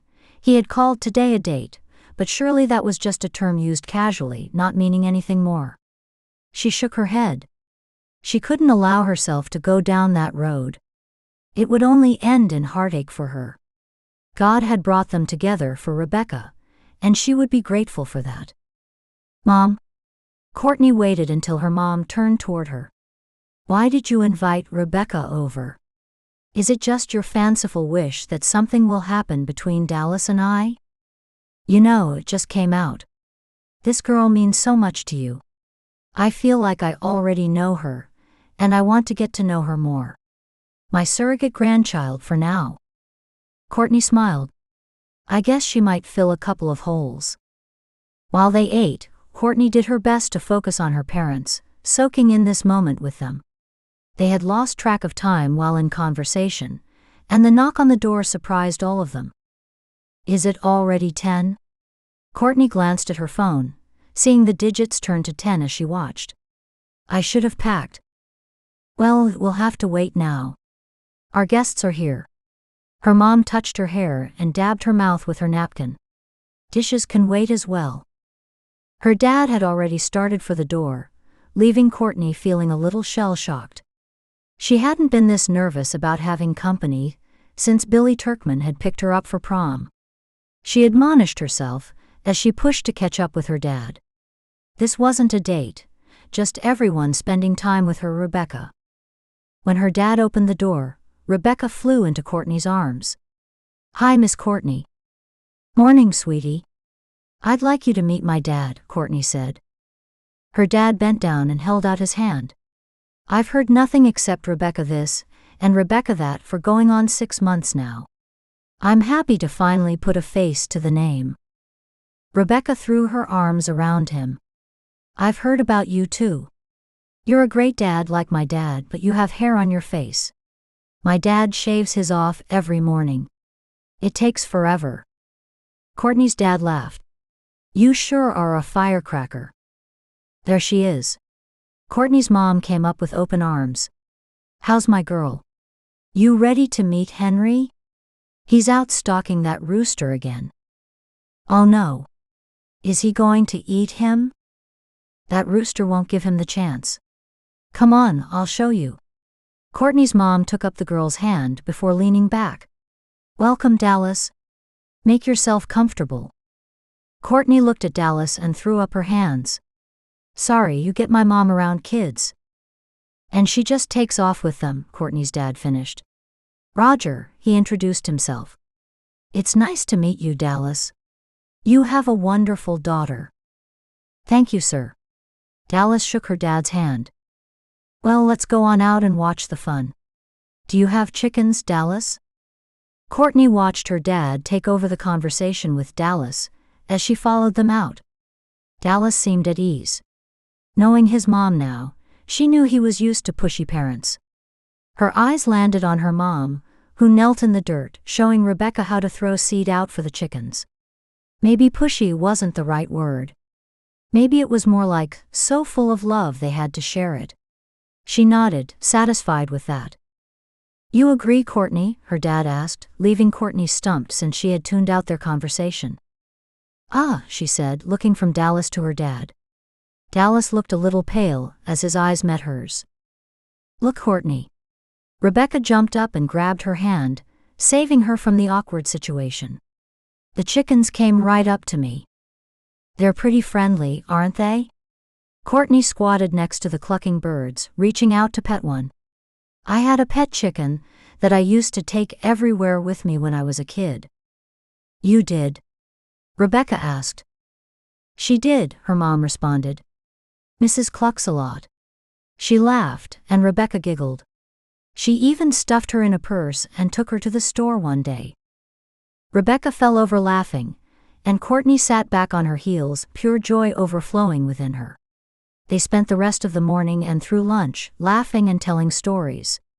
Whatever her dad had said to frighten Dallas seemed to have been forgotten, and he relaxed as he told them a story about Rebekah when she was just a baby. Did that happen while Mommy was alive? Rebekah asked at the end of the story. Dallas paused, his throat bobbing before he cleared it. Yes, sweetheart. Your mom was still with us then. He glanced at Courtney, then focused on something out the window. You poor man, Courtney's mom said, reaching out to pat his hand. I can't imagine losing your wife so young. Yeah, I don't know where I'd be without my wife, her dad said, shaking his head. Probably eating every meal at Martin's diner, just like you were before we started courting. Courtney's mom teased. Her dad grunted, but his smile showed affection. You're doing well, son, much better than I would have done. We're doing our best, aren't we, sweetheart? Yep, but we're doing better now that we have Miss Courtney, huh? Courtney tried to hold back her gasp, but it snuck out, so she covered it with a cough. Hey, sweetie, I have to pack. You want to come see my room? My mom and dad have kept it the same way that I left it. Oh yeah, Rebekah said, jumping up and grabbing her hand. Courtney darted her gaze to Dallas to make sure he would be okay with her parents, something she struggled with doing, but it didn't feel right to ask him to come to her room either. Rebekah marveled at the trophies, medals and ribbons while Courtney stuffed the few things she brought back into her carry-on. You really won all of these? Rebekah asked. Yep, over many years. You just wait. Your walls will look like this too. Courtney put an arm around the girl, squeezing her to her side. Dallas cleared his throat from her doorway. Am I interrupting anything? Daddy, look at these trophies Miss Courtney won. She said that my room could look like this. You keep training, and I don't see why not, sweetheart. He picked up Rebekah and kissed the tip of her nose. Then he glanced down at her bag. That's all you have? Yeah, I still have most of my stuff here. No need to pack much. She glanced around her room once more, and back to the two people she had become attached to over the last several months. I've got to leave in just a bit to catch my flight. Flying out of Boise? Dallas asked. Yeah. Time flies by too fast. She smiled at Rebekah, hearing the longing in her own voice. You have to leave already? When do I get to see you again? Tears pooled in Rebekah's eyes, causing Courtney's throat to squeeze. Goodbyes are so hard, aren't they? Courtney wiped the tear that slid down the girl's cheek. They're the worst, Rebekah said, her lower lip trembling. I agree, Dallas said, kissing his daughter's head before setting her down. Do you need a ride? Oh, my parents usually. Are you headed that way, Dallas? Her mom interrupted as she came down the hallway. It wouldn't be any trouble, ma'am. It's a long trek for you, and you'd be coming back in the dark. You know your daddy doesn't drive too well in the dark anymore. Would you mind, Courtney? She could hear the hint in her mom's voice. Oh, sure. If it really isn't any trouble.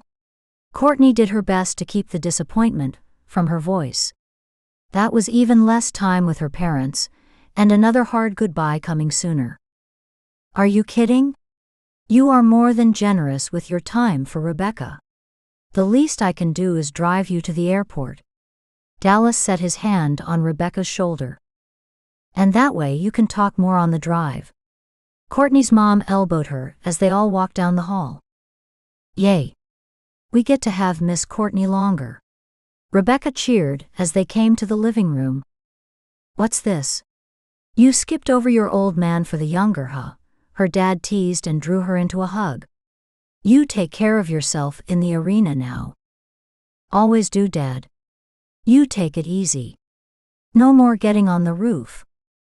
I'm as tough as I was 2 decades ago. He laughed and went to shake Dallas's hand. You take care of my girls now, son. I expect to see you at Christmas time. Dallas glanced at Courtney, his cheeks slightly reddening. I'll see what I can do, sir. The goodbyes and promises continued until Courtney sat in the front seat of Dallas's truck, her heart sinking as she waved goodbye to her parents. It never gets easier, she whispered as her parents, standing with their arms around each other and waving, disappeared into the distance. No, it only gets harder. Dallas's soft reply drew her attention from the faded background. You don't think I'm silly? What, for missing your parents and fearing leaving them? Dallas glanced at her, before returning his attention to the road. No. I don't. I feel the same way about leaving my mom. Daddy is always quiet when we leave Grammy's. Rebekah reached from her booster to touch her daddy's shoulder. Goodbyes are always hard. That's why Daddy and I always stay together. Courtney watched Dallas meet his daughter's eyes through the rearview mirror, feeling her throat tighten. She understood why he couldn't leave Rebekah behind. Losing someone only made you cling tighter to the ones you had left. The closer to the airport he drove, the more that achiness in his chest increased. Why did it sit so heavy to say goodbye to Courtney? Maybe it could be residual from saying goodbye to his mom. It was nice to know Courtney had the same issues. Sally never did. She hadn't been close to her parents, and when they had moved across the country to Florida right after he and Sally had married, it only increased her distance from them. Courtney glanced at him with a smile. I'm going out at Terminal A. He nodded, looking at the signs as they pulled into the airport and changed to the left lane to follow to the terminal, a parking lot. Oh, you don't have to park. It's expensive and a long walk. Courtney squeezed her hands in her lap, and he wondered if she felt the same uneasiness. We like long walks, right, Daddy? That's right, sweetheart, he said, winking at her in the mirror. I don't like the idea of you walking in there alone. But Courtney stopped the bristled retort he knew wanted to fly off her tongue. I know. He turned into the parking lot, stopping to get the ticket. He turned to her, before continuing in. You are used to taking care of yourself. Just when I'm with you, we're with you, I would like to, it just makes me feel better too. Courtney's hand rested on top of his. Thank you. Dallas blew out a breath. The car behind them honked, and he put the truck into gear to find a parking spot. What he didn't do was move his hand. He let the tingling sensation from the warmth of Courtney's touch fill his hand and snake its way up his arm. By the time he found a spot, the sensation was dangerously close to his heart. He pulled his hand out to turn sharply into the narrow parking place. Once the truck was in park and shut off, he glanced at Courtney. Seeing her cheeks turn a dusty rose only increased the tingling that had settled in his stomach. Do you really have to go, Miss Courtney? Rebekah had taken off her belt. She leaned forward to wrap her arms around Courtney. I do, sweetie. The New Mexico circuit is still going, and well, then it's the Nationals. Courtney smiled, but the act seemed strained, as if rodeoing didn't fill her like he once thought it did. You're in line for a run at the championship, right? He asked. Yeah, I am. I never thought I'd go this far. It's pretty exciting. He cocked his head, reading her eyes. You don't seem excited. I'm tired. Her lips tightened and her eyes pulled away. Maybe I'm hitting a burnout. What's a burnout? Rebekah asked. Well, sweetheart, it's like what I am feeling with traveling for work all the time. It means that you push, and finally one day you don't have the drive to push anymore. Courtney watched him, biting her lip, her eyes moistening. Yeah, like that. But doesn't that mean you just find some other way of doing it? Rebekah scrunched her brow. Dallas laughed. Yeah, I guess you're right. That's what we're trying to do, isn't it? Yep. That's why we are going to California, right? Doing something different. Moving. Courtney's face paled. Oh no, Dallas said, shaking his head. I have a big deal in California, but not until May. If I land it, my company will merge with one of the largest consulting firms on the West Coast, and my work will be done remotely. Maybe a trip once or twice a year. He looked at his daughter. That's something we can handle, huh? Yep. Besides, California has an ocean. It has beautiful mountains too, with lakes and rivers, Courtney said. You know California? Rebekah asked in a wonder-filled voice. I sure do. I have some good friends out there. She glanced at him. You know, we may be in California at the same time. What part are you headed to? Sacramento. You, he asked. Just outside of there. We should go together. Rebekah called out. That might be difficult to do, sweetie. Courtney turned toward her. I have rodeos all around there. I'll be moving around a lot. I bet you guys just have to stay in one place. Yes, just Sacramento, but maybe we could, he cleared his throat, wishing his heart would stop racing so fast. Meet up? Do you have a date yet? Not yet. I go to a place called Hope Lake. You guys would love it there. I volunteer at a camp for foster kids. She turned to look at Rebekah. It's a really fun place. What are foster kids? Rebekah asked. Well, Courtney glanced at him before turning back toward his daughter. They are kids whose parents can't take care of them anymore. Like they died? Both of them? Well, no, not necessarily. Sometimes the parents make bad choices or need time to get things better before their kids can come back to live with them. Other times, the kids are hoping to be adopted. That's what's so special about this camp. They are there to find parents. Really? They can find a new mommy and daddy? Yep. Like you did? Yes, like I did. Except my parents adopted me when I was a baby. These are kids your age and older. That's generous of you to give them your time. Dallas swallowed past the tightness in his throat. It just goes to show that a lot is about nurture and not all nature. You and your mom are so much alike. We are. I'm a lucky girl. An alarm sounded on her phone. Oops. I've got to get checked in. I'm sorry. We'll hoof it.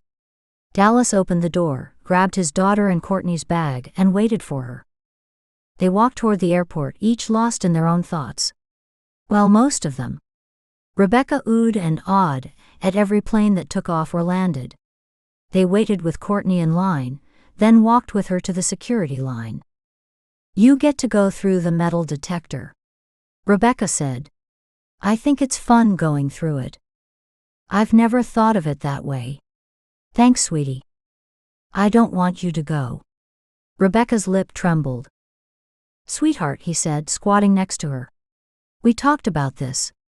Don't make it harder on Miss Courtney. Will you be coming to your mom's for Christmas? Courtney asked, holding her bag in front of her, looking innocent and lovely. Yes, we do every year, spend about a week around that time. Dallas stood. You? Yep, about the same. Sometimes longer depending on which circuit I'm doing in January. So we can meet up then? Dallas asked, curious at the nervousness in his voice. I would love to get in a few lessons for Rebekah. If that works? Yes. Yes. Rebekah cheered. Oh, of course, lessons. Dallas nodded, doing his best to cover up the disappointment that sat heavily on him. Well, there are also Christmas celebrations and sledding. Courtney started, her voice quiet. And a sleigh ride. Rebekah chimed in. I love sleigh rides, Courtney said, lifting her up into her arms. So, do we have a sleigh ride date? She asked Rebekah, but her eyes shifted to him, looking at him from under her lashes. And sledding and Christmas and lessons too. Rebekah buried her face into Courtney's neck. It's going to be a busy week, Dallas said, feeling lighter. Well, whatever works for you, of course, Courtney said. She gave Rebekah a big squeeze. You keep up with your writing and school work. Be easy on your daddy. I will. We will still meet on a video call every day, right? As best I can, sweetie. It's the highlight of my day. She set Rebekah down and looked up at him. It wasn't very often that Courtney didn't exude confidence, but right now, the shyness that filtered through her body language made him want to protect her even more. So Christmas, he asked? Yeah, we'll make plans in the next couple of weeks. She picked her bag back up, then put it down again, and rushed into him for a quick hug. Once again, having her in his arms made him not want to let go. It played with his head in a mixture of emotions. When she pulled away, he was sure his face reflected his confusion. Sorry, she said. I'm a hugger. I didn't mean to make you uncomfortable. No, he said, shaking his head and pushing forth a smile. You didn't, I know. She looked up at him, her eyes shining. It still hurts. I don't want to. What are you guys talking about? Rebekah yanked on them. I can't hear you. Over the loudspeaker, they announced they were boarding her flight. I have to go, Courtney said, glancing from him to Rebekah. Take care of your daddy. I'll see you around Christmas, and talk to you tomorrow. Be safe, Dallas said, pulling Rebekah into his arms. He held her close, both for her sake and his. I will. You too. Drive safe. I'm sorry it will be so late for you. It's fine. She sleeps well in the car, and I like the time to think. I don't mind. Tomorrow then. She lifted a hand, and got into line to go through the metal detector. They watched her as she went through, and waved to them once more before disappearing down the long corridor. Why don't you tell her you miss her, Daddy? What? He asked, letting her down and holding her hand as they traveled back to their car. You miss her. I know you do. She wiped her eyes with her free hand. Maybe if you told her, she wouldn't leave. Sweetheart, she has a job. She has to go. You heard her, Rebekah said, pulling her hand out of his to fist it on her hip. She has a burnout and needs a change. Why can't we be her change? Her lower lip trembled and tears streamed down her face. Dallas picked up his daughter, holding her tight against him as he carried her to their car. Them be her change? Could he do that? His chest ached, swirling between guilt and longing, finding no solid place to stand upon. The long drive home gave him time to think, but he didn't know if it helped. As Rebekah slept, he pondered the situation. He did enjoy having Courtney around. The weeks she stayed at the ranch with them were some of the best weeks he had since Sally had passed. Inviting Courtney into his house was one thing. Inviting her into his heart was completely different. Was there room for her in there? Did she even want that to be part of the bargain? He thought about her reaction when he mentioned her being a nanny. He hadn't realized it then, but maybe it had upset her. Did she see that role as below her, or was she really looking for more like Rebekah wanted, a family? He sighed as he pulled into his drive. Even the long trip hadn't helped. He was still just as confused as he was when he left the airport. 8. Once on horseback, the flow comes despite what's on the mind, even the national finals. Courtney rolled her shoulders, leaving her conversation with Rebekah in the past, and pulling back from the unknown future of spending Christmas with her parents as well as Dallas and his family. Her heart raced as she felt the pounding of Flash's own pulse beneath her. She leaned forward. "We got this, girl." Flash stamped her hoof in agreement. While the announcers finished their spiel about the last race and introduced her, Courtney closed her eyes. "If it is your will, God." She steadied her breath as Flash's muscles bunched. When she was signaled, they were both ready, fully in the moment, and time stood still. Flash raced into the arena, the cheering crowd a hazy background soundtrack. Courtney poised herself in perfect balance, feeling as one with Flash as they rounded the first barrel. The second came just as effortlessly, and the third smooth as silk. Elation filled her as Flash stretched toward the finish, each moment in the air feeling as if it lasted for a full breath. Yet, the way she sucked in the air while slowing Flash into a walk in the cool-down arena, she wondered if she had breathed at all during the race. Beth climbed the fence, waiting with a smile as Flash eased herself into a walk. Courtney led her horse over when Flash's breathing had normalized, and her walk had turned into a slow plod. "Hey friend," Beth said. "Did you hear your time?" "No, what was it?"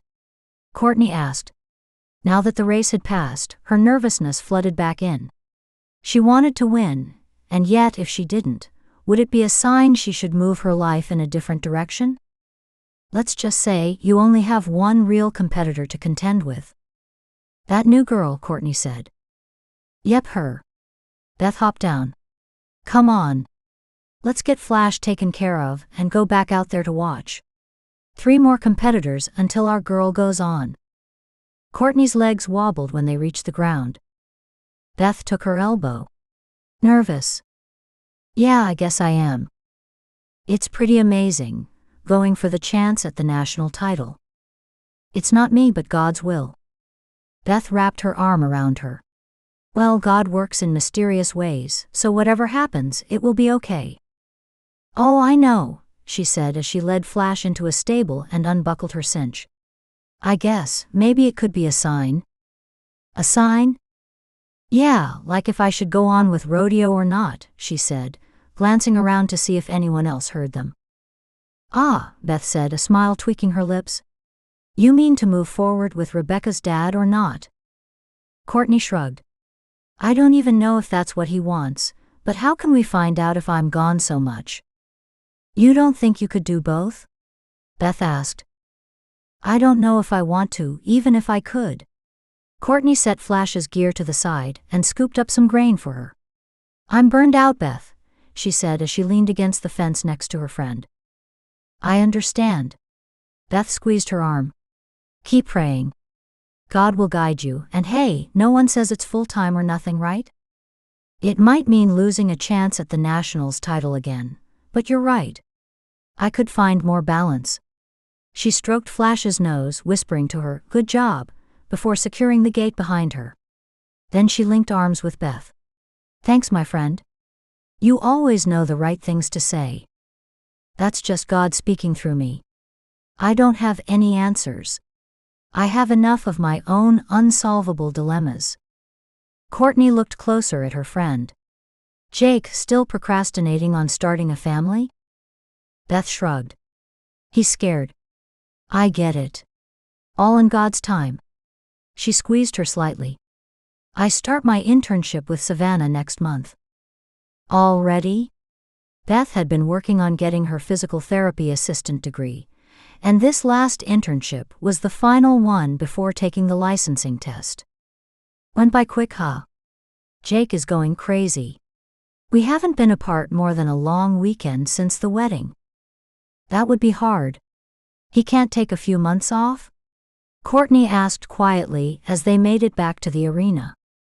"Can't and won't are 2 different things. Rodeo is in his blood. It will take a miracle for him to give that up." Beth turned sharply as Jake's voice traveled toward them. Courtney laughed when she saw his Santa cowboy hat bobbing toward them. He's quite the character. That he is, Beth sighed, a glow filling her cheeks. Worth every hurdle. Hey wifey, Jake said, kissing Beth. He looked over at Courtney. Nice race. Pipsqueak is coming up next. We're all rooting for you. Pipsqueak, huh? Courtney asked. Well, she's like half my age. Jake shrugged. Not quite, Santa, Beth said, tugging on his hat. There she goes. The crowd in the stands roared. She was a favorite, and who could blame them? The girl was one of the youngest barrel racers at Nationals, pretty and extremely friendly, not to mention graceful. If the girl didn't beat her today, next year the Nationals would belong to the Pipsqueak, because she only kept improving. That was fast, Courtney said. Jake whistled low. That's down to the millisecond, I bet. What a race. The announcer blared over the loudspeaker. It's down to the millisecond, folks. Jake elbowed her. It's between Idaho's champion and the upcoming Montana favorite. Wait a sec as the judges finalize things. We have a winner. Courtney Stockwell from Idaho is this year's national barrel racing champion. Courtney's mouth fell open as Beth and Jake drew her into an embrace. Other friends came over, slapping her on the back and giving hugs of congratulations. Shock kept her reeling even as her phone rang.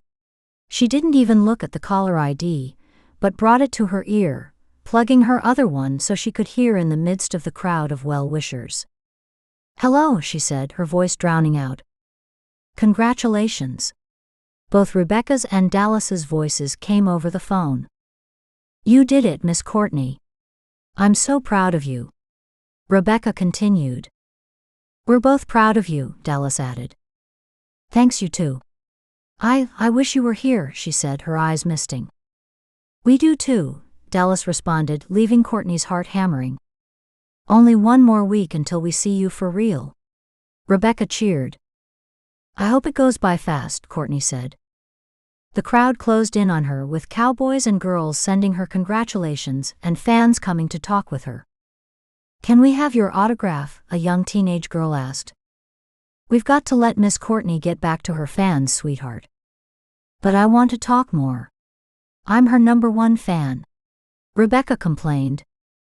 That you are, sweetie. I'll call you once things settle down. Okay, I love you, Miss Courtney. I love you too, sweetie, Courtney said, feeling her throat clamp up. It was the first time they said it, and it came so automatically that she realized it was the truth. That girl meant more to her than any rodeo winning. We'll talk to you soon, Courtney. Congratulations again. Say goodbye, sweetheart. Goodbye. Talk to you soon. Goodbye. Courtney pushed through her constricted throat before tucking her phone away and being assaulted by demands of her fans. She didn't have time to contemplate the call, what was said, or how it was said for the next half hour, until she finally signed the last autograph. She lowered herself onto the nearby bench, letting her surroundings filter back in. They were doing calf roping right now. She glanced up just in time to see one of her friends, Cody James, jump off his horse, wrap the calf up and throw his hands. The crowd cheered.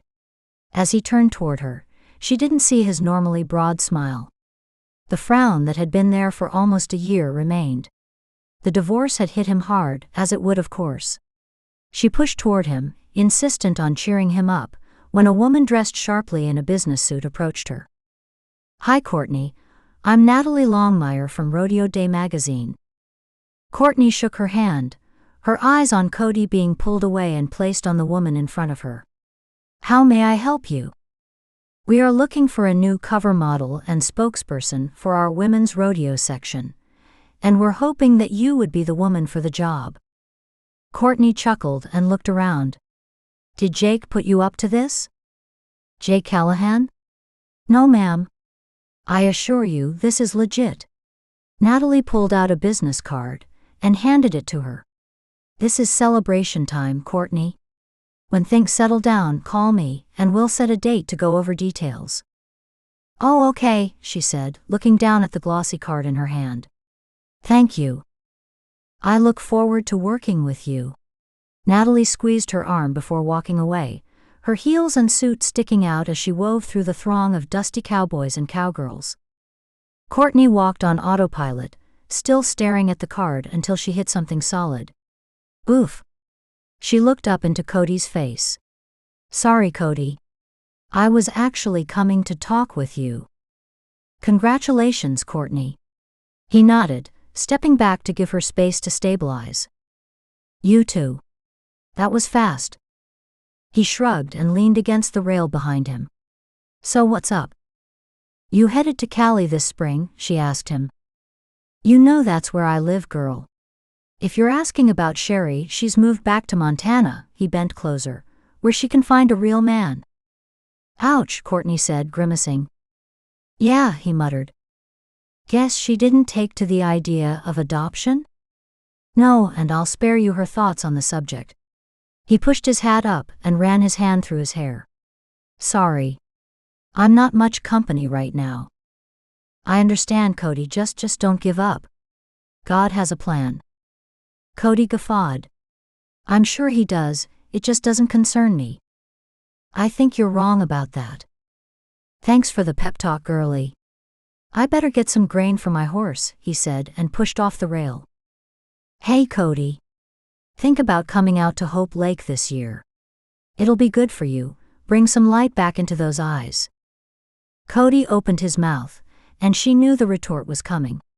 Instead, though, he cleared his throat twice before he got some words out.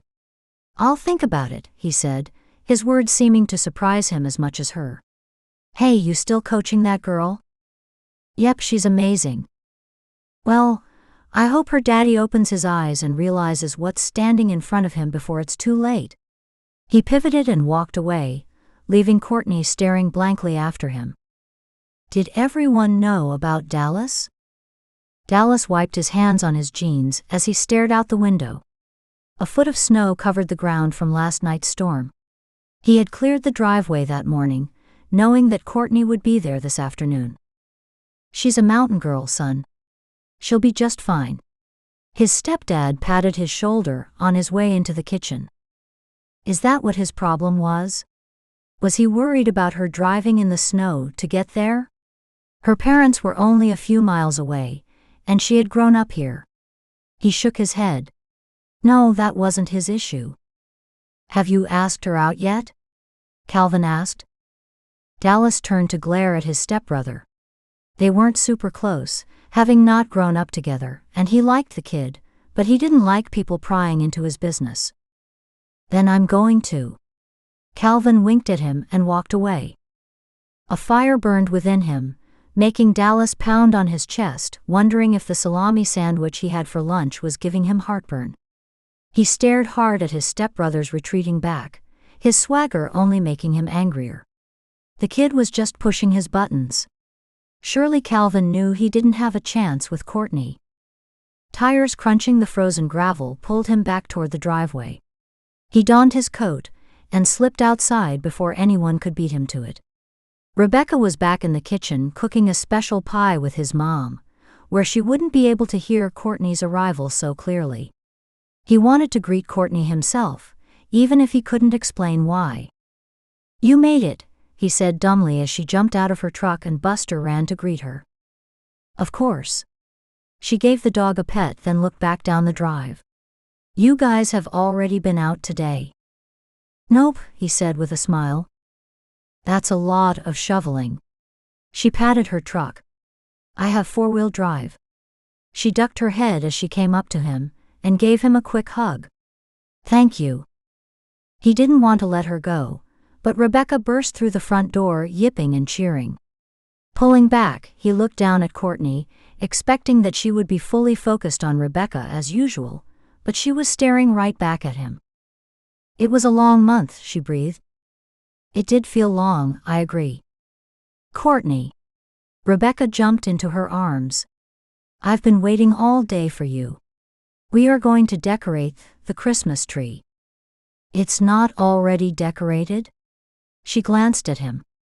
It's Mom's tradition to decorate it on Christmas Eve. Dallas shrugged. Oh, my mom always decorates the first weekend in December. I've missed it for the last several years. Her eyes sparkled, and he felt a yearning to make them do that more often. "Well, I'm glad we waited then. Will your parents be joining us tonight for dinner?" he asked.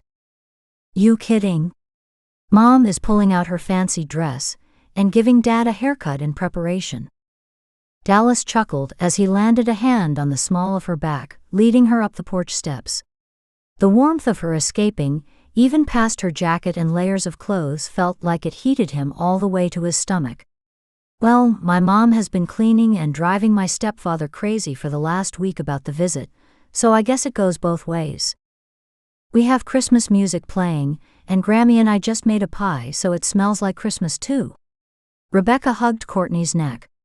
"We're so glad you are here." Dallas watched Courtney as she stepped inside and put Rebekah down. Her eyes glistened as she pulled his daughter in for one more hug before she undid her coat.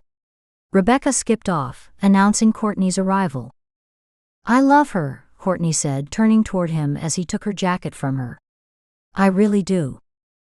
And she loves you. You're about all she talks about anymore." He turned away to hang up the jacket, murmuring, "Not that I mind."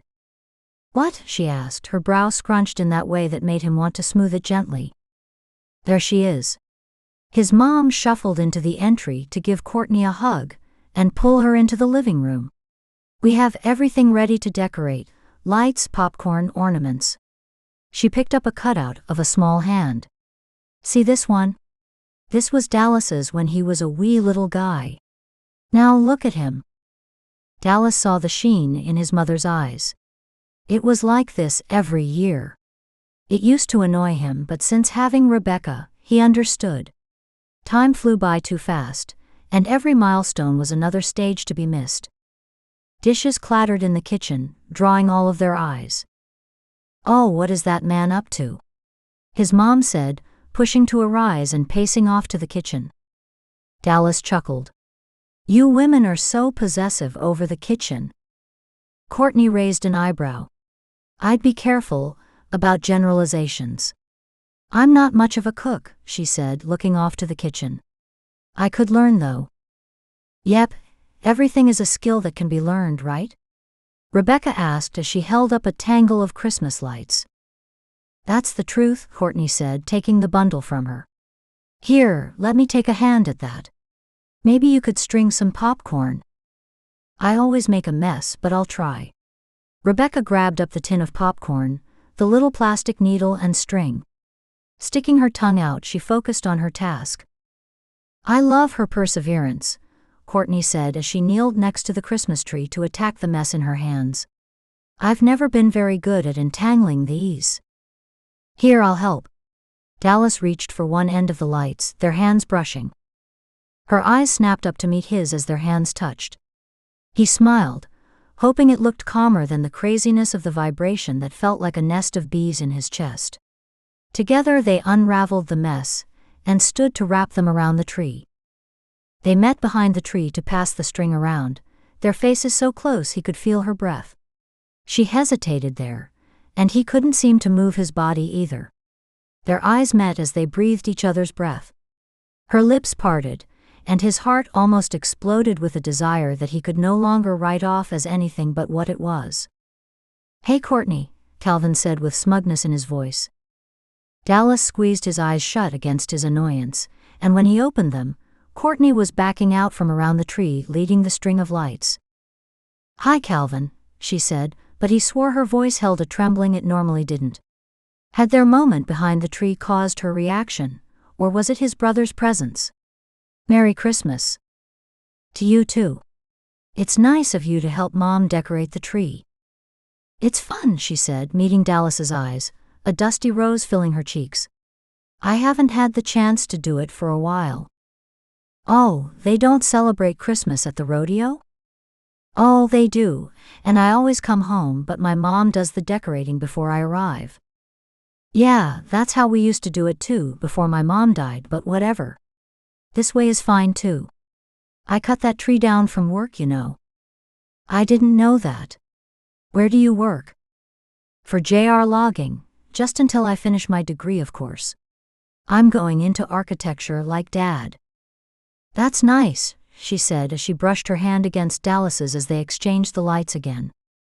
Dallas wished his stepbrother would leave, but the slight touches and coy, almost secretive looks that Courtney kept shooting him almost made up for it. They spent the next hour hanging ornaments and stringing popcorn. Calvin talked a good portion of the time, but it became a drawl in the background of the secret conversation that he and Courtney seemed to be waltzing in. When the gravel crunched announcing Courtney's parents' arrival, it felt like the world snapped back into reality. The noises from the kitchen, the smells of dinner cooking, Rebekah's chatter. He at once felt guilty that he hadn't been paying attention to his daughter. He blinked, his eyes focusing as Rebekah tugged on Courtney in his arms, dragging them to the front door. A blast of cold air hit them when Rebekah dropped their hands and opened the door to greet Courtney's parents. He glanced at Courtney, who was looking at him. "Thank you for letting me help decorate. It felt really good." Her fingertips brushed against his arm before she pulled her hand away and met her parents. Dallas's mind felt like a whirlpool during most of the meal. On the one hand, it felt completely natural to have Courtney and her parents there for their Christmas Eve dinner. On the other hand, it was surreal, like they had jumped forward to a future that awaited him, and he tried to contemplate if that was the future he desired. He kept pulling up images of Sally, but her memories felt faded. That fact only increased the guilt building inside of him. He didn't want to forget his wife. What kind of husband did that? A soft warmth encased his hand that had squeezed into a ball on his thigh. "You okay?" Courtney whispered, low enough so no one else could hear. He let his eyes be swallowed in her gaze as he took in a breath. He wasn't ready to take this step. He wasn't ready to let go of Sally. "Of course," he said, though obviously not calmly enough to convince her, for her brow still scrunched in that endearing way. "I'm fine." "Really? You?" "Yes. This is really nice." She tore her eyes away to look around the full table. Her dad was telling a story that made Gary pound the table, and his mom cover her mouth as she laughed. "I've never had big holidays like this. I like it." He opened his tightened fist, letting her warm hand slide into his. Lord help him, it felt too good holding her hand and having her care. "So Courtney," Calvin said, his voice uneven. Courtney pulled her eyes off Dallas to look at Calvin, and Dallas stiffened. He glared at his stepbrother, warning him to stop what he knew he was about to do. "I was thinking, you know they have sleigh rides at Wilson Farms, and I was wondering, if you haven't gone yet, I could take you." Calvin shoved his shoulders back, glared at Dallas, and turned his attention back to Courtney. "Oh, that's kind of you," Courtney started, and Dallas found he held his breath hoping for a but. "I thought you were going with Dallas and Rebekah," her mom interjected. "We are going the day after Christmas, after sledding, right?" Dallas said, his hand tightening on hers that still lay in his under the table, out of sight of everyone else. "Yep. It's going to be a winter wonderland day." Rebekah cheered. "I wasn't asking her to go on a babysitting trip," Calvin said, pushing to a stand. "She deserves an adult date, not a play date with a child." He slammed his chair back and stomped from the room. The entire table went silent, with wide eyes not willing to meet each other's, except Courtney, who met his, her mouth slightly parted in surprise. "I didn't mean to cause." "This is not your doing, Courtney," he muttered, doing his best to stifle his anger. He heard sniveling beside him, and turned to see tears streaming down his daughter's face. "Sweetheart, what's wrong? Is Uncle Calvin telling the truth? Is Miss Courtney only coming as my babysitter? I thought. She broke into sobs. Courtney pushed out of her chair and went to Rebekah. "Come here, sweetie."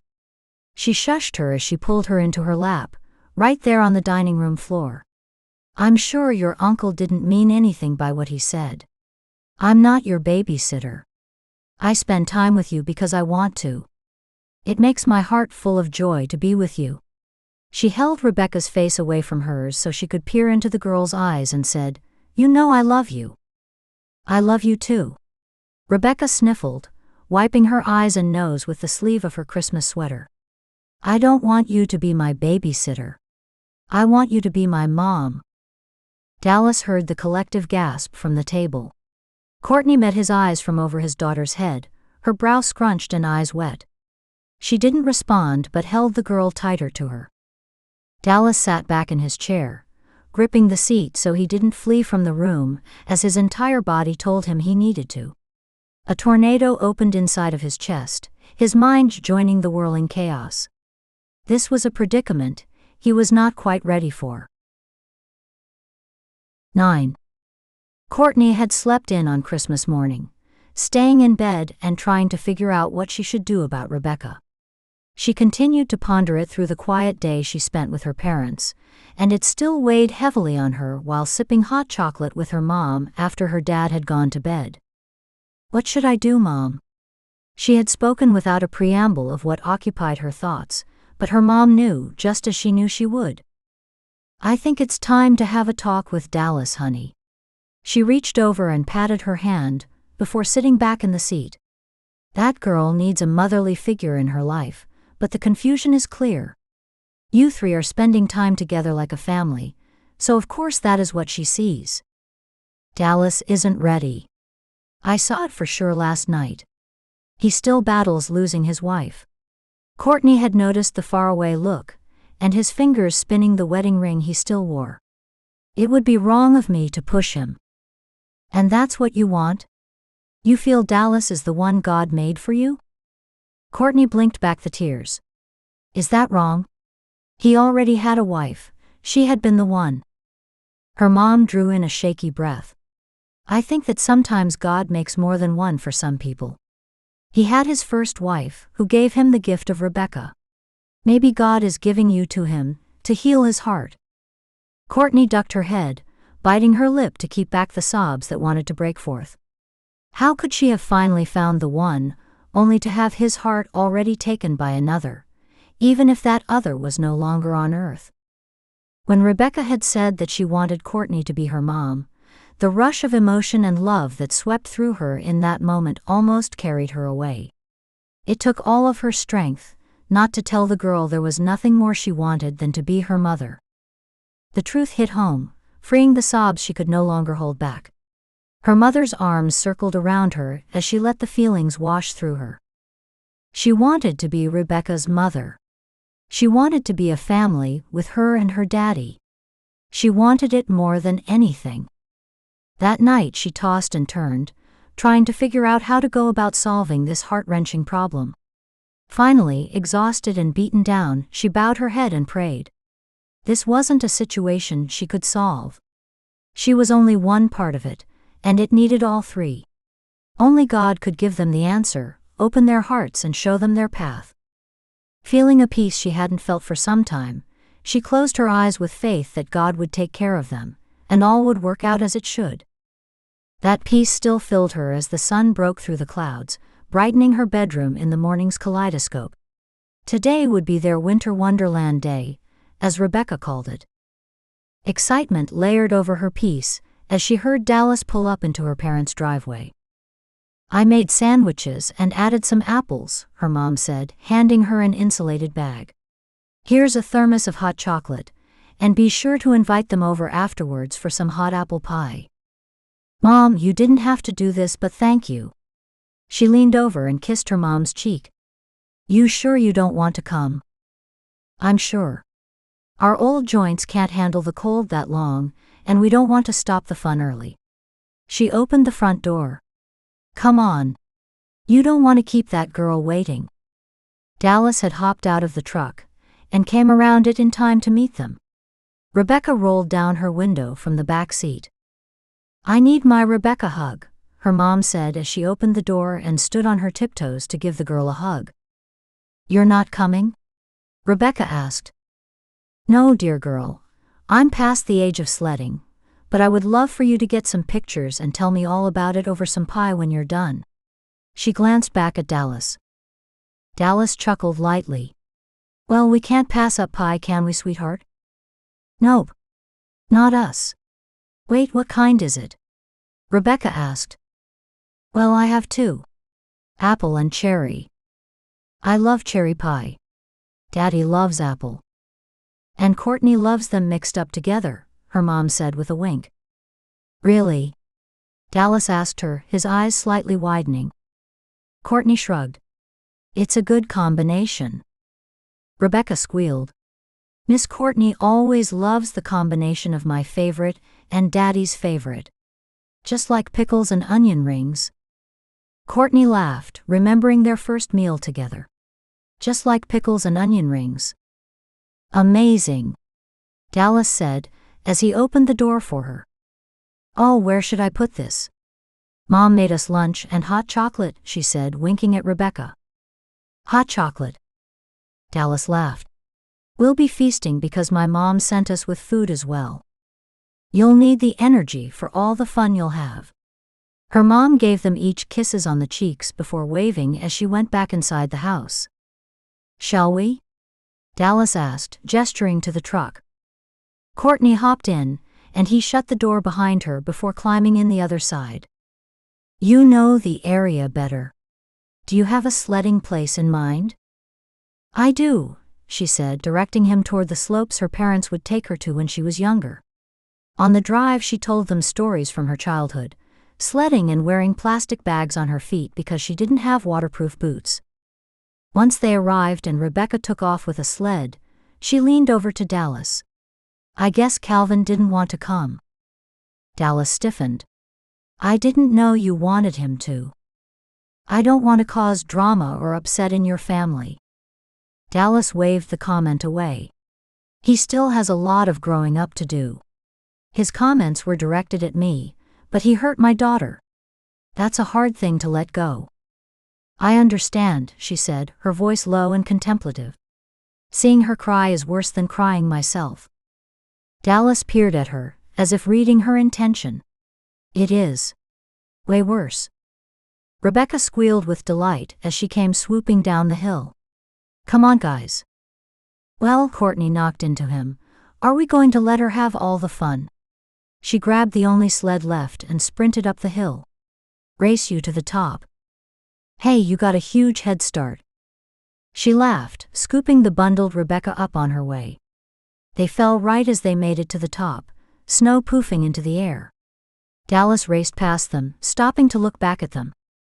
I think I won, he said. Only by interference, she chided, setting the giggling Rebekah back on her feet. Daddy, I want to ride with you. Hold on, Courtney said. I'll go first and get a picture of you two coming down together. She hopped on the sled and sped down the hill with a whoop, then used her phone to click a few shots as Dallas and Rebekah did the same. Now I want to ride with you. Rebekah grabbed Courtney's hand. Daddy, you take a picture of us. Yes, Miss Bossypants, he said, brushing the snow off himself. I mean, please, Daddy, will you take a picture of Miss Courtney and me sledding down the hill? Of course, sweetheart. It will give me a chance to catch my breath anyway. Courtney chucked a snowball at him. You're not old enough to say things like that. Come on, sweetie. Let's show your daddy how it's done. They swept down the hill, almost running into their photographer. That was so fast, Rebekah said as she pushed herself up into a stand. Let me have your phone, Daddy. I'll get a picture of you and Miss Courtney sledding. What, together? He asked. Yes, silly. That's how it's done, Rebekah said. Dallas looked at Courtney and she shrugged. I've never ridden with another adult before. I wonder if we'll go faster. She hoped she downplayed it, for inside the butterflies were going nuts as she thought of him sitting behind her on the sled and wrapping his arms around her. Dallas's hands seemed to shake as he held the sled for her to get on. Steer it towards that large hump there. Courtney pointed. We might get a jump. You think that's a good idea? Dallas asked as he settled in behind her. His warmth hit her like a blast from a volcano, erupting thoughts and hopes that she probably shouldn't have. When his arms wrapped around her and his breath tickled her ear, she knew she was done for and hoped God had them in his plans. Why not live life to the fullest, she asked, though her words came out breathy and trembling. To the fullest, huh? Dallas asked. Come on, you guys. I'm ready. Rebekah waved her hand. Hold on, he said as he gave them a shove. Courtney wrapped her arms around his knees as they sped down the hill. She was holding on all right, but more to her heart than the sled they sat upon. They sped toward the hump, and she knew as they hit it she had overcalculated. The air beneath them swept the sled out of their grasp as they closed in on the snow below. Hitting with a poof and a few rolls, Dallas landed above her, stopping himself inches away from their heads smacking into each other. That didn't happen the way I expected, she said, her heart hammering and all too aware of his warmth along her body. Are you hurt? His breath tickled her, warm and smelling of coffee. Only a little dizzy, she said with a smile. I'm pretty tough. That you are, he said, his eyes drawing down to her lips and back to her eyes. She wasn't lying about the dizziness. Her head spun, but she doubted it was from their crash. The spinning increased as his gaze dropped to her lips again, and she felt the warmth increase as he closed the gap between them. Wow! Rebekah cheered as she plopped down with them. That was amazing. You were like Zoom, crash wipeout. Can you do it again? Dallas sat up, an endearing and slightly self-conscious smile on his lips that had almost touched hers. He held a hand down to help Courtney out of the snow. I think we might pass on the jump next time, sweetheart. Why? Did it hurt to crash? Courtney held her head to stop the spinning. Maybe not now, but I bet it will tomorrow, he said with a chuckle. Your head still spinning? Always when I'm with you, Courtney said, clasping a mittened hand over her mouth. Come on, Rebekah, let's try the speed run again. She didn't glance back at Dallas until they were halfway up the hill. He sat exactly how they had left him, his eyes staring off into space, and a slight smile tweaking his lips. She bit her lip, sucking it in, hoping that she hadn't pushed too far with her thoughtless, rushed comment. It was the truth, but sometimes the truth was too much. They sat in the truck bed, their feast of a picnic spread out around them and the sun warming them. Dallas couldn't stop his mind reeling, playing the moment in the snow with Courtney over and over. Hearing her sweet voice say, always when I'm with you, repeating until it was all he heard. Whatever was happening between them left him upended, like his feet didn't touch the ground. It scared the pants off him and twisted his stomach at the same time. He wasn't ready, but oh, did a part of him want to be. Daddy. Rebekah waved a hand in front of his eyes. Earth to Daddy. Did you get lost? Hearing his daughter use the same sayings he did to pull her back to her studies made the grin that played at the corners of his mouth widen. I'm here, sweetheart. Right here. Sure you are. Rebekah sat back, taking another bite of her sandwich. He finished the last bite of his sandwich, brushed the crumbs off his hands, then watched Courtney while twisting his ring around. She smiled sweetly at Rebekah, using a napkin to wipe the jelly off her cheek. Courtney's tenderness with his daughter constricted his chest. She was so good with her, always meeting her needs, talking kindly, keeping her safe. No wonder Rebekah saw her as a mother figure. Courtney turned her smile to him as she sat back, and an image filled his mind, an image of her holding a baby while caring for Rebekah, and that same smile meeting his eyes. It flashed and disappeared, leaving him reeling and scared. His heart thundered, and he wiped his hands on his snow pants. Well, he cleared his throat to steady his words, who's ready for another round of sledding?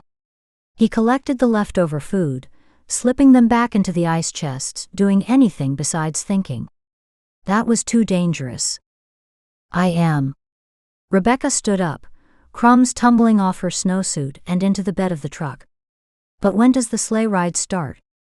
They go all day and into the night, sweetheart. He hopped off the truck and reached up for her. At night? You mean people stay up late to go? Sometimes adults do that as a date at night under the stars, Courtney said. It's romantic. Romantic? Rebekah scrunched her face while trying out the new word. Not something you need to worry about for another 20 years, he muttered. Courtney laughed. Your daddy's right. Not something you need to worry about for a long time. Why? I'm big enough. He set her down, and she stood on her tippy toes. You are very big, too big. He leaned over to kiss the top of her stocking cap head. You grow every time I see you. Courtney jumped down next to them. He watched her athletic movements, wondering why it marveled him as much as it did. Then he thought of Sally. She had been sick for so long, he could hardly remember when they were younger and dating. Even then, though, she hadn't been nearly as athletic as Courtney. First one up the hill gets to ride with whoever they want. He grabbed up the sleds and took off up the hill. Just keep moving, Dallas. I'm going to win. Rebekah took off. Block him for me, Courtney. He glanced back to see Courtney on his heels. She giggled as she launched herself for his feet, and they smacked into the snow. Got him. Go for it, Courtney called out to his daughter. Dallas struggled to his feet, pretending it needed more effort than it did. No way. I will not let those little legs beat me. Courtney pushed up to a stand and ran ahead of him, blocking him like a basketball player. Go, Rebekah, go. Rebekah worked her arms and little legs up the hill, until she made it to the top. I did it. I choose that we all go down together. Family sled ride. Courtney's eyes widened as she bit her lip, watching him closely, trying to read his eyes. All three it is, he said. He pushed the gnawing in his gut away, and allowed the warmth of the moment to penetrate his hardened heart. What would it hurt to give the girl this? He adopted the same thinking, for the rest of the day. As they piled into the sleigh, he didn't even correct the driver when he told Rebekah to sit next to her mommy. Courtney didn't correct him either, and Rebekah snuggled in against her. They sat all on the same seat, Rebekah between them. This is the best day ever, Rebekah said, before letting out an enormous yawn. Look at the horses. Aren't they beautiful, all fancied up in their ribbon and bells? They are beautiful, sweetie. Courtney wrapped her arm around his daughter, letting her hand brush against him. She met his eyes, hers glistening brightly. Rebekah excitedly pointed out this and that, for the first 5 minutes. She then settled back, laying her head against Courtney, one hand holding his hand and the other holding Courtney's. The sleigh's gently rocking quickly put his tired girl to sleep. You want me to scoot her over here? He asked. No, Courtney said, meeting his eyes. I mean, unless I'm taking the cuddle time you want. I don't want to infringe. They hit a chunk of snow that bounced Courtney. She squeezed the murmuring Rebekah and slid in the seat. He wrapped an arm around Courtney to keep her from sliding. Thank you, she said. I didn't have a hand to hold on, but she met his eyes again. I'm really enjoying this.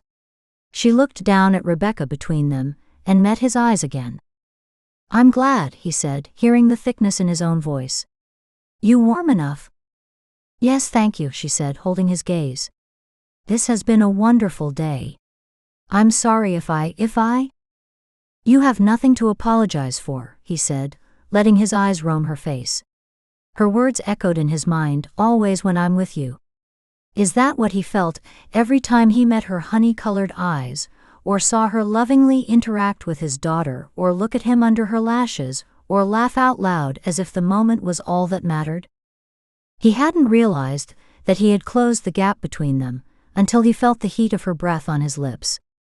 It sent spiraling sparks swirling down into him.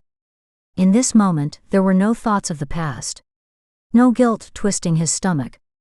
The only thing that existed was the way she made him feel, whole. Realizing that, pushed him over the last inch. As his lips touched hers, he swore there would be fireworks lighting the sky, blasting this moment across the heavens. When he pulled away and opened his eyes, the sunlight pushed in, momentarily blinding her amber eyes from his sight. She leaned back in, pressing her full lips to his in an eagerness that borderlined desperation, a desperation he felt as well. Fearing the moment would end, and his mind would once again be full of doubts, he took his hand off her shoulder, entwining his fingers in her hair at the back of her head and pulling her in tighter. The hand holding his tightened, and Courtney pulled away abruptly, ending their blissful trip into a world of dreams. "I knew it. I knew it," Rebekah cheered, her sleepy eyes looking from him to Courtney. "God does answer prayers." The words made Dallas's mouth go dry. The moment faded even as Courtney met his eyes with a half-blissful look, half-terror. The sleigh stopped then, pulling up to where they had originally got on. "Thanks for coming out for a ride today, guys." The driver held out his hand to help Courtney and Rebekah down. "Thank you. It was magical." Rebekah cheered, grabbing each of their hands and skipping as they walked down the snow-plowed path in the park. "What's next?" "I think maybe I should have taken a cat nap too. Can you share some of your energy?" Courtney asked, though her voice sounded tighter than normal and she had trouble meeting his eyes, or was that him unable to meet hers? This kiss both troubled him and excited him. The quandary kept him distracted as they made their way back to the truck. Rebekah's energy burst ended the moment they started driving down the road, and she soon fell asleep again. He knew he needed to discuss what happened with Courtney, but he couldn't find the words to start. Nor did he know what to say, because he was more confused than anything. "I know." Courtney cleared her throat, glanced at him and back at her hands. "I know this is a lot for you." His hands tightened around the steering wheel, and some sort of grunt escaped his lips. He knew he needed to say more, but his throat constricted, blocking any words. "I have to admit, I'm scared. I'm scared to admit how I feel about you.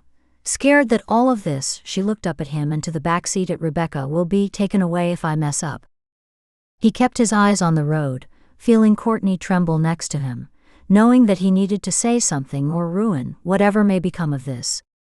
You can't mess this up. You mean the world to Rebekah, and having you here has been, well, it has been great." "Great?" He took one hand off the steering wheel and pushed it across his hair. "I'm not good at this." Courtney laid a hand on his arm. He glanced at her, met her honey-colored eyes momentarily before focusing back on the road. The sun slowly sank behind the snowy peaks, turning the once white-covered ground a beautiful orange pink. "You don't have to be good at talking." Courtney squeezed his arm before sliding off her hand. "But it would help if I knew where I stood." He glanced at her briefly and blew out his breath. I don't know. You make me feel." The foot knot on the gas started tapping with nervousness. He warred with pulling over and just taking her lips in his once more. He was better at showing. "It's okay," she said, her voice soft and hesitant. She looked out her window, her hands clasped tightly in her lap. "I understand." "I'm not sure you do." He sat straighter, gripped the wheel tightly and eased his breathing the best he could. "When I said my vows to Rebekah's mom, I meant each word. I never expected to." He stole a glimpse of her, a single tear trailing down her cheek. "That did it." He swerved the car into the next turnout, shoved it into park and turned fully toward her. Gently he placed his hand on her cheek and turned her to face him. "I never expected to feel like this again." Courtney looked up at him, her tears and the golden sunset turning her eyes a brilliant amber. "I'm so sorry you are going through that loss. I can't imagine how hard it is on you. I don't mean to make it harder."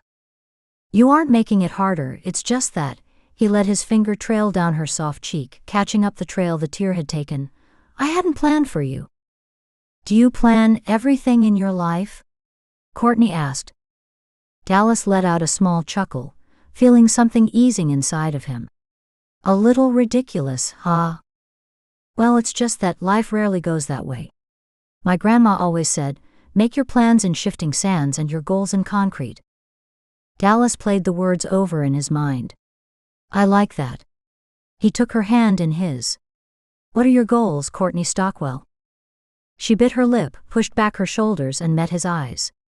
"To have a family, to be a wife," she dropped her eyes and her voice caught on her next words, "to be a mother." "And rodeo?" "If it fits in, here and there." She blew out a breath. "And you? What are your goals?" "To be the best father possible." His answer was immediate, and though it didn't shock him, the conviction in his tone did. Courtney nodded. You are a wonderful father. But it's not enough. Courtney whipped her eyes up toward him. How could that not be enough? She needs a mother figure. She needs more than what I can give her. He sat back in his seat, a realization hitting him hard. I don't think I'm ready, Courtney. His heart raced. He played a dangerous game here, except it wasn't a game. This was his life, her life, and his daughter's. He wiped a hand down his face and tugged at his shirt. Then he met her eyes again. Instead of the tear-stricken face he had met before, there was a determination in her eyes. I don't back down from challenges. If it's time you need, I can give you that. He searched her eyes for several moments, and she never once looked away. How did you ever land into our life? Divine intervention, she said with a nod and squeezed his hand. He watched her a moment more before slipping his hand from hers and pulling back onto the road. Divine intervention. Was God giving him a second chance? 10. Courtney lifted a hand in farewell, feeling her throat tighten as Rebekah leaned her tear-streaked face way out the window, yelling over and over that she would miss her. Saying goodbye wasn't getting easier, and today it left her weak-kneed and wanting to collapse. Once Dallas's truck disappeared down the drive, she turned and let herself back into her parents' warm house. She would have rather been alone, but her trailer hadn't been heated the whole time she had been home, and the icebox wouldn't be conducive to thinking. Need some ice cream? Her mom said as she leaned back against the door she had just shut. Yeah, she said, pulling her lips up in a smile. Maybe being alone wasn't what she needed. How long until you see them again? Her mom asked as she led her into the kitchen. They want me to come visit on my next break, but that won't be for months. Courtney plopped into the kitchen chair. Death by chocolate bad then? Her mom pulled out the container of promised ice cream and bowls as she spoke. It's hard, Mom. I almost want to give it up. You have it that bad, huh? I guess it's not just him, it's her. It's them. When we're all together, I don't know, it's like we're a family. Rebekah even calls us one. Her mom set the bowl of ice cream in front of her. And what does Dallas think of that? Courtney played with the spoon, feeling the heat fill her cheeks. We kissed just once on the sleigh. Oh. Well then I guess he's okay with the idea? He's torn, Mom. Courtney shoved a bite in her mouth, tried to savor it but failed. He's not ready. He admitted that. I'm sorry, honey. Courtney shrugged. I can't expect more. He's so loyal. He said that he never thought he'd be in this place again. What place is that? Courtney felt the tug on her lips. I think he was speaking of falling in love, or at least the possibility. How did you respond? Courtney set down her spoon and looked directly at her mom. I told him I never backed down from a challenge, and that I could wait. Then she dropped her eyes to her bowl and took a dainty bite. It's hard to be patient, but God led you to them. He will see you through the wait. Courtney nodded, feeling her throat tighten around the melting ice cream. Yeah, just keep reminding me of that, will you? You know I will. Her mom leaned over and kissed her forehead. I'm proud of you, honey. Seeing you with Rebekah makes my heart happy. You'll be a great mom when your time comes. Thanks, Mom. The only good thing about leaving her parents was going through Wyoming to get to her next circuit. Many of her rodeo friends lived in the area, so it was worth the extra drive on her way to Utah. Beth, who now stayed at the ranch that bordered Ryder's property, would be her first stop. Ryder had been injured a few years back after a terrible fall off a bull, but in the end, his accident had brought him and his wife together. A true love story if she ever heard one. It seemed everyone had their own love story. Had she just started hers? She thought about that long and hard on her way to Wyoming, to Beth's ranch, which she was eager to show off. So the foundation is poured, but they can't begin construction until after the snow stops. Beth showed Courtney where her and Jake's house would sit by the end of summer. It's going to have a gorgeous view, Courtney said, letting her eyes take in the expansive sunset from where their porch would one day stand. Another beautiful masterpiece. Yes, God's painting is top-notch tonight, Beth said before turning away. Come on, we can see it from the trailer, and it's warm there. Beth shivered. Did Jake already leave for Utah? Courtney asked as they sat on the couch in the trailer. No, he'll be back soon. He's going over the new bull purchases with Ryder. They're in business together, you know. I remember that now. How is it living next to them? Oh, I love them. Ryder is a sweetheart, and Savannah is a pure delight. She has been so helpful. Plus their kiddos call me Auntie Beth. It melts my heart. Beth put her hands over her chest. Any progress on your own? Courtney asked. Oh, I know God will do his work soon. I just have to have faith and be patient, Courtney finished with her. Guess you're in the same boat, huh? Any progress with your handsome cowboy? Courtney felt the heat rising to her cheeks again, but this was Beth. She could share anything. We kissed. Really? Beth sat forward, intent on her every word. Just a sweet little one on a sleigh ride. Beth fell back against the couch. So romantic. It really was, and comical. Courtney giggled. It ended because Rebekah, who happened to be between us, woke up, declaring that her prayers had been answered. Oh my, Beth said, her eyes widening. How did that go over with Dallas? Courtney shrugged. I think it scared him. Later on, he told me he wasn't ready yet, but he made comments that made me believe he would be, at least at some point. Oh boy, do I know about waiting on a man to make up his mind about being ready. It seems Jake is like that with just about every commitment. Beth blew out a breath. But he was worth it, still is. The way he looks at me, nothing can take the place of feeling that depth of love. I know, you two are like a pair of lovebirds. Courtney rolled her eyes but smiled and squeezed her friend's hand. He'll be ready at the perfect time. So will yours, Beth said, squeezing her back. Now let's talk about that agent wanting you to be the cover model. Courtney laughed. She hadn't thought about Natalie's proposal much since the first phone call. Any day now, she expected a call to make an appointment to come in for the photo shoot and interview. I've got to write a bio and a brief history of my rodeo career. Oh, that can be difficult. Well, I am actually looking forward to it. It sounds fun. Courtney shrugged. Phew, maybe you could write my term papers then. Unfortunately, I do not know about physical therapy. Otherwise I would. They talked of ideas for the bio and for baby names, and what it would be like to have little ones around. Eventually, Jake returned, and Courtney gave them their space with the excuse that she had a phone appointment with Rebekah, which she did, and it was almost bedtime. The call continued to ring, much longer than the 2 rings it normally took Rebekah to answer. Courtney's stomach tightened, as a myriad of things shot through her mind in rapid-fire horrors. Hello, Courtney.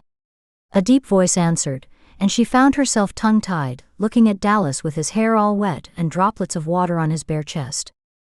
Is Rebekah all right? She blurted out, trying not to trace the curves of Dallas's pecs. Yes, she'll be sad she missed your call. It was a big day today, and she crashed right after dinner. Phew, my heart almost stopped when she didn't answer the call.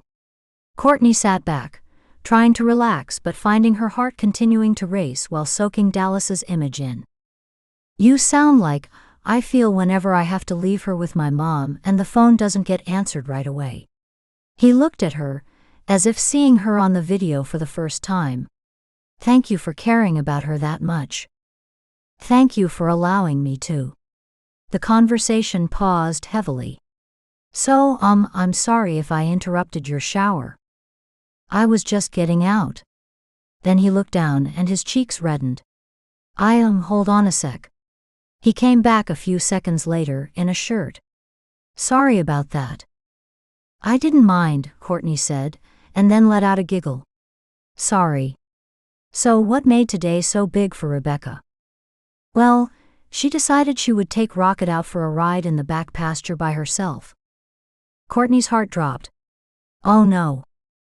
That horse loves to gallop, and I think Rebekah enjoyed it. At least she couldn't stop laughing. I, on the other hand, just about died of a heart attack. Dallas ran a hand through his wet hair, and Courtney couldn't help but wish she was there to do it as well. That's very scary. Yeah, to say the least. When I finally caught up with her, I think it's time for me to get a horse as well. Anyway, I got her off, but as I did, the lead rope which she still had on whipped and spooked Rocket. He took off. It took a while to catch up with him again, especially walking at a 6-year-old's pace. I can see why Rebekah was so tired. Man, I'm sorry. Are you okay? Courtney felt the fear tingle through her, as if she had been there watching Rebekah speeding away on a runaway horse. Oh yeah, it just makes me realize that something needs to shift. I can't leave her unsupervised like that. What if she had gotten hurt? Dallas's jaw muscles twitched. I bet she knows better now, but I understand. She bit her lip and met his eyes across the screen. You know I would love to help. Dallas watched her. I know. I've been doing a lot of thinking lately. Oh, is that a good thing? She smiled. He let out a brief chuckle. Not always, but this time I believe it is. I need to tell you about Sally. I'm all ears, Courtney said, steeling her heart and doing her best to stuff the excitement. Dallas blew out a breath, and his image wavered as he shifted position. We met in college.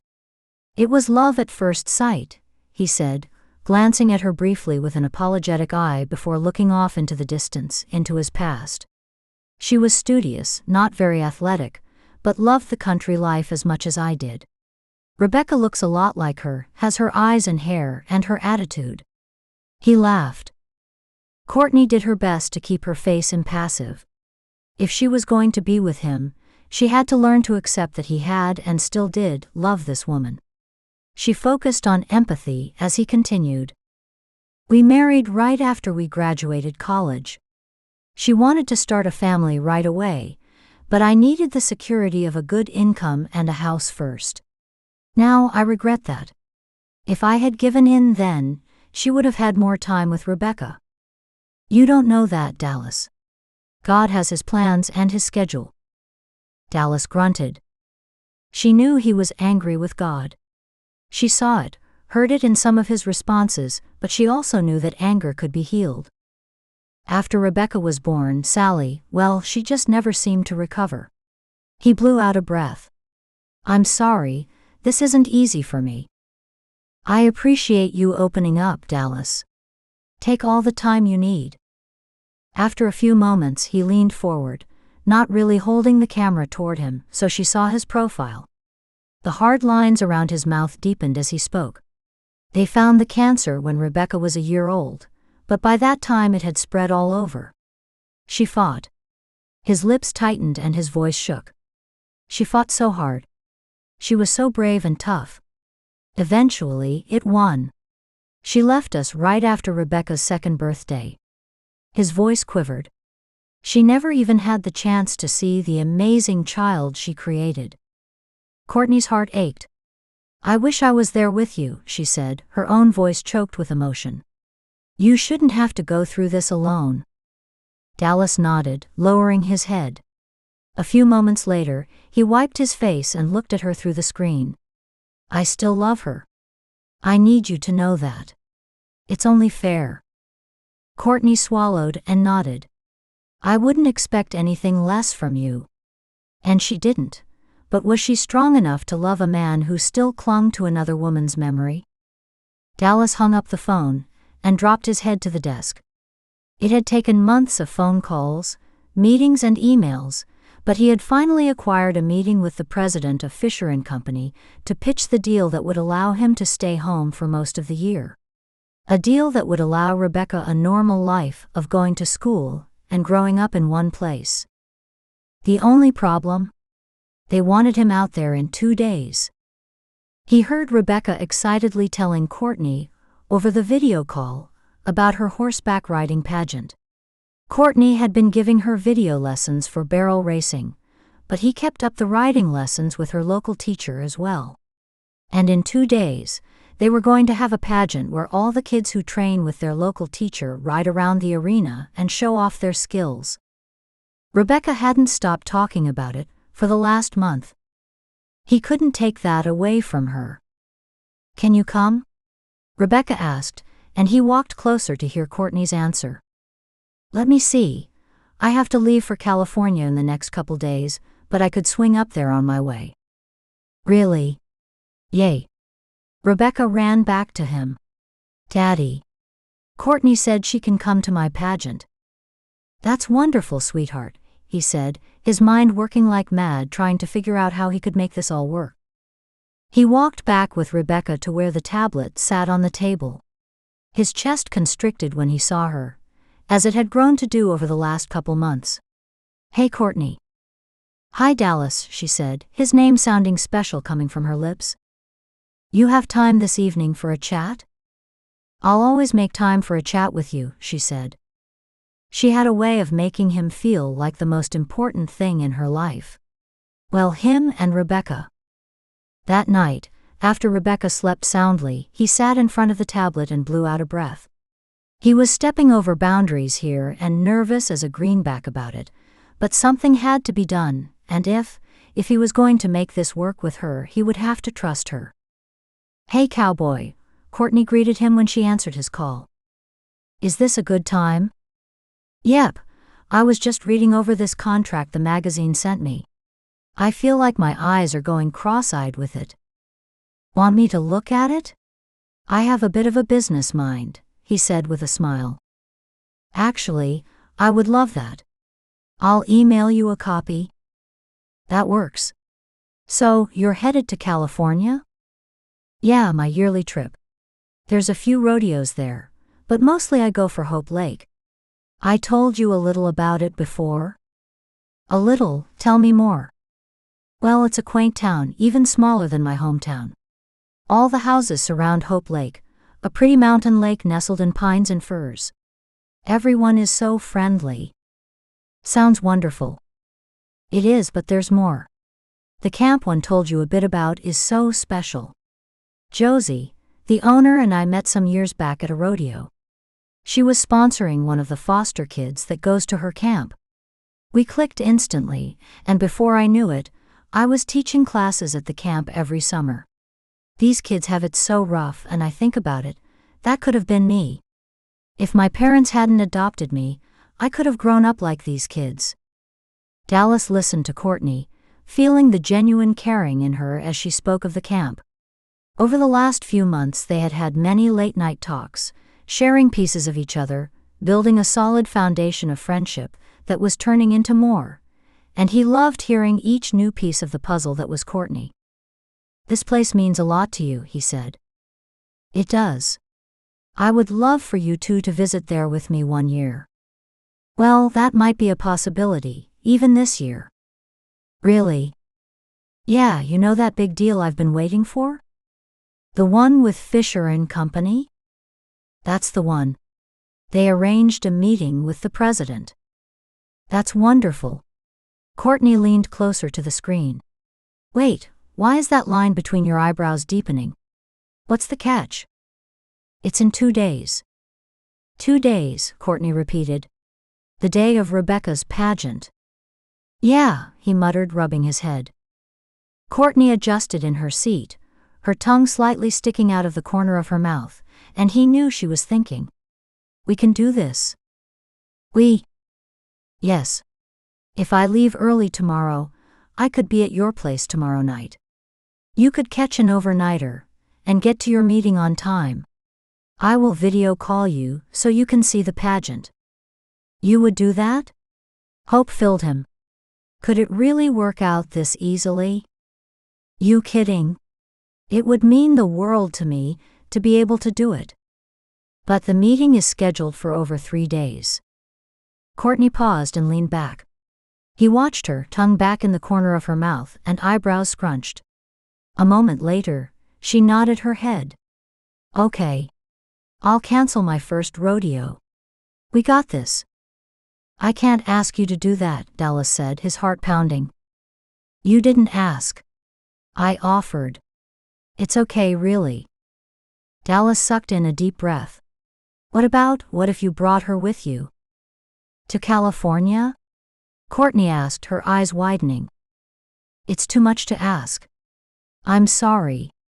I shouldn't have. Dallas's heart raced as uneasiness filled him. He had gone too far.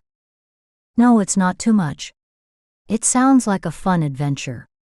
I am just surprised that you would trust her in my care on a long road trip. I've seen you drive that rig of yours. I have all the confidence in the world with you behind the wheel, and that massive truck is about the safest vehicle my daughter could be in. I am touched, she said. My meeting is in Sacramento. I could meet you wherever your first rodeo is, if you really don't mind. I don't at all, and the rodeo is just outside of Sacramento, actually. Will it work out time-wise for you? Dallas asked, his foot bouncing in anticipation. Courtney's brows scrunched again. Yes, perfectly. Your meeting will end the day before I compete. Even if it didn't, I'm sure Beth would keep an eye on Rebekah while I race. You know, since we will all be out there, you should sign her up to compete at the Clements Buckaroos Junior Rodeo. You think she's ready for that? He asked, his mind whirling. Definitely, and it's a small rodeo, a good place to start. We can take Rocket in my trailer with Flash. It's a few days after mine, and right before I need to be at Hope Lake. You want to join me there, right? I think it sounds wonderful, and I need a vacation. You will love it there. I'll let Josie know to expect you both. Do you want me to sign Rebekah up for the junior rodeo? You can do that? He slipped a hand over his hair, feeling like everything was moving so fast. Yeah, I mean, you'll have to sign the waivers and such once we are there, but I can pre-register her. Then sure, let's do it, and you really don't mind doing all of this for us? I really don't. It's an honor, and now I am super excited. Courtney bounced a bit. You are so cute, Dallas said, and realized that he meant it. I don't know if I can believe as you do, that God brought us together, but if he did, he sure knows how to plan. That he does, Courtney said, and thank you for calling me cute. Dallas laughed, instantly feeling lighter and at ease about this decision. It felt right. That night, as he tried to sleep, his stomach tensed with the thought of missing Rebekah's pageant, but if this meeting went as well as he expected, he wouldn't have to miss anything from here on out. A sacrifice for a huge gain. He twisted the wedding ring around his finger. He looked at his wife's picture on his bedside table. Sally, is this okay? Is it possible to love two women? How can I move on from you? Dallas closed his eyes, holding her image in his mind as he fell asleep. He dreamed of her, of the church where they married, of their walks along the creek, of the look in her eyes when she shared the news she was pregnant, and finally of the love that flowed from her eyes as she lay in the hospital bed before she passed. What am I going to do? I can't live without you, he had cried into her shoulder. You have to learn to live without me. Do what's right for our daughter, and right for you. I'm praying you find someone to help heal your heart. I won't love another woman, as long as I live. He had said it with so much conviction. Sally had reached up and touched his face, her eyes overflowing with love. I pray that you change your mind, that God brings you a wife who loves you as much as I do and loves our daughter enough to want to be her mom. Dallas woke with a start, tears streaming down his face, the memory alive as if it had happened only yesterday. Those had been Sally's words, words he hadn't wanted to remember. He looked toward heaven. Is this what you want? Is Courtney the woman you prayed for? The early dawn lightened his window. Birds sang the cow's load and Dallas prayed. He bowed his head and poured his heart out to God, asking for answers. The door burst open as Rebekah ran into the room and crawled under the covers with him. Daddy, I had a dream. Tell me about it, sweetheart, he said, wrapping his arms around his daughter. Mommy came to me. She leaned over him and pointed at the picture. She looked just like that. She said she would always love me. And she will, Dallas said, his throat choking and disbelief rolling through his mind. They both dreamed of Sally. She also told me that it was okay to have two mommies, that it meant double love. Double love. I like that. He kissed his daughter's head. Could it be that Sally had come to both of them? He shook his head. There was too much to plan to continue thinking about that right now. He had to tell Rebekah about the bad news.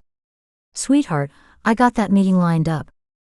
The meeting that will make it so we don't have to travel? Yeah, but he cleared his throat and tightened his hold on her. It's the same day as the pageant. Oh, Rebekah's voice dropped and her head did too. Her little hand played with the collar of the shirt he slept in. There'll be other pageants, right? His heart ached with his daughter's ability to find the positive. I'm sure there will be, but I talked with Courtney last night and we figured out a way to do both. You did it together? Yes, we did. She's going to come stay with you and take you to your pageant, and Daddy is going to fly to California, but Courtney will video call so I can watch. It'll be like the opposite of normal. That's right. He lifted her up so he could see her face. How do you feel about that? Rebekah scrunched her brow, and Dallas couldn't help but see Courtney in that look. Could a child pick up traits from someone like that? I will miss you, Daddy, a lot, but I know Courtney will make it so much fun. She looked at the picture of Sally. Daddy, do you think Mommy knows about Courtney?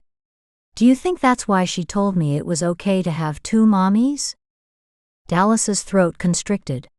He had to clear it several times, until his voice even sort of worked.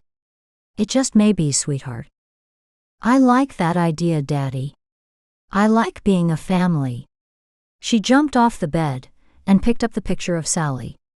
Can I take this to my room? Dallas's first reaction was one of panic, but it soothed as he nodded. His daughter had given him his answer. Sure, go ahead. She pressed the picture into her chest and skipped out of the room. He swung his feet over the bed, twisting his ring, staring at it. Then with a deep breath, he slipped it off his finger, opened the drawer next to his bed, and set the ring down within it. Daddy, I'm hungry. Rebekah called from down the hall. I'll be right there, sweetheart. He looked at the ring once more. I'll always love you, Sally. Then he softly closed the door and headed into a new chapter of his life.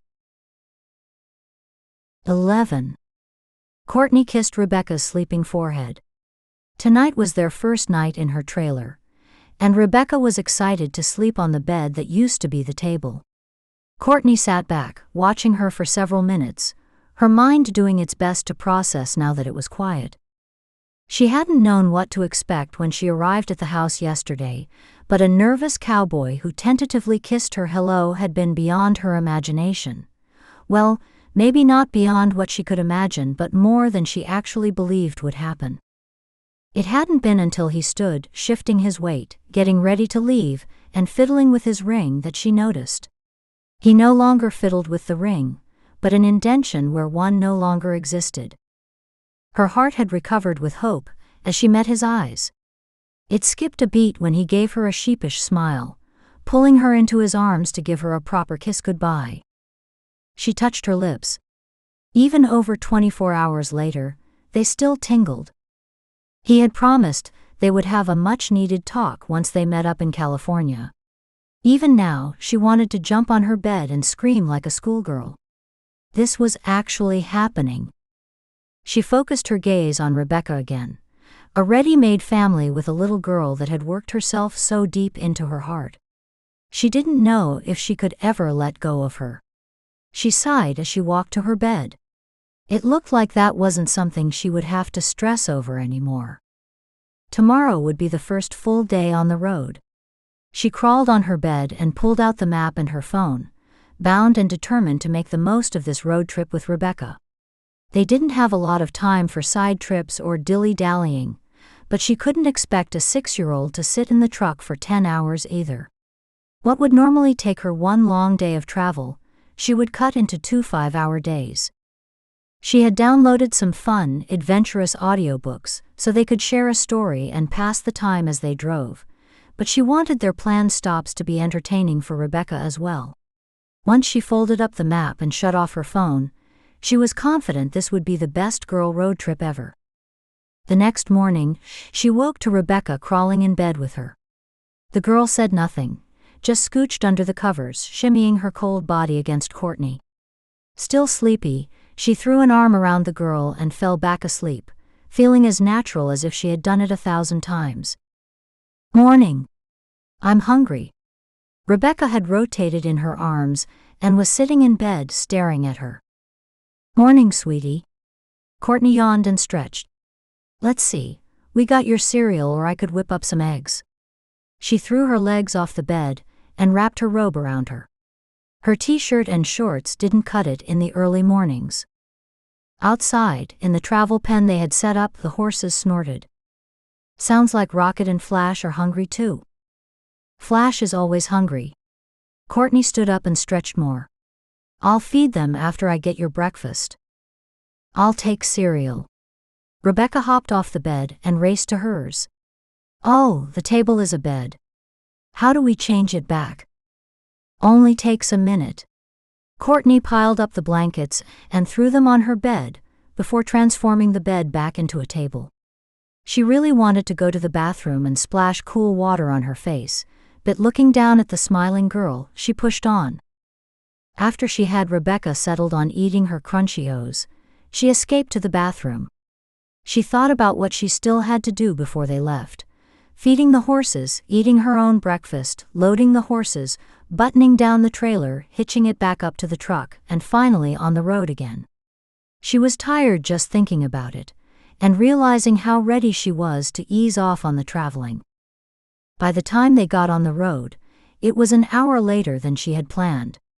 Rebekah had wanted to help with everything, which meant that everything took much longer. She blew out a breath. Having a kid wasn't simple, but seeing Rebekah smiling at her from her booster in the passenger seat made it all worth it. "Are we still in Idaho?" the girl asked, looking out at the landscape. "I don't remember these faraway flat mountains in Idaho. We crossed over into Nevada last night, remember?" "Oh yeah, that's why it's all boring." Rebekah threw herself back in the seat, in an overly dramatic way. "You think this stretch of road is boring?" "Don't you?" Rebekah asked. "I guess my perception is different. There's something magical about mountain deserts. You can see mirages and see things from so far off. I like to imagine what they are, and watch them change as we get closer." "Oh, I see a mirage. Way out there. It's like it's all silvery and dancing." "See, not as boring as you thought, huh?" She smiled at the girl. "Besides, it's not even 2 hours until I have a special surprise for you." "For me? What is it?"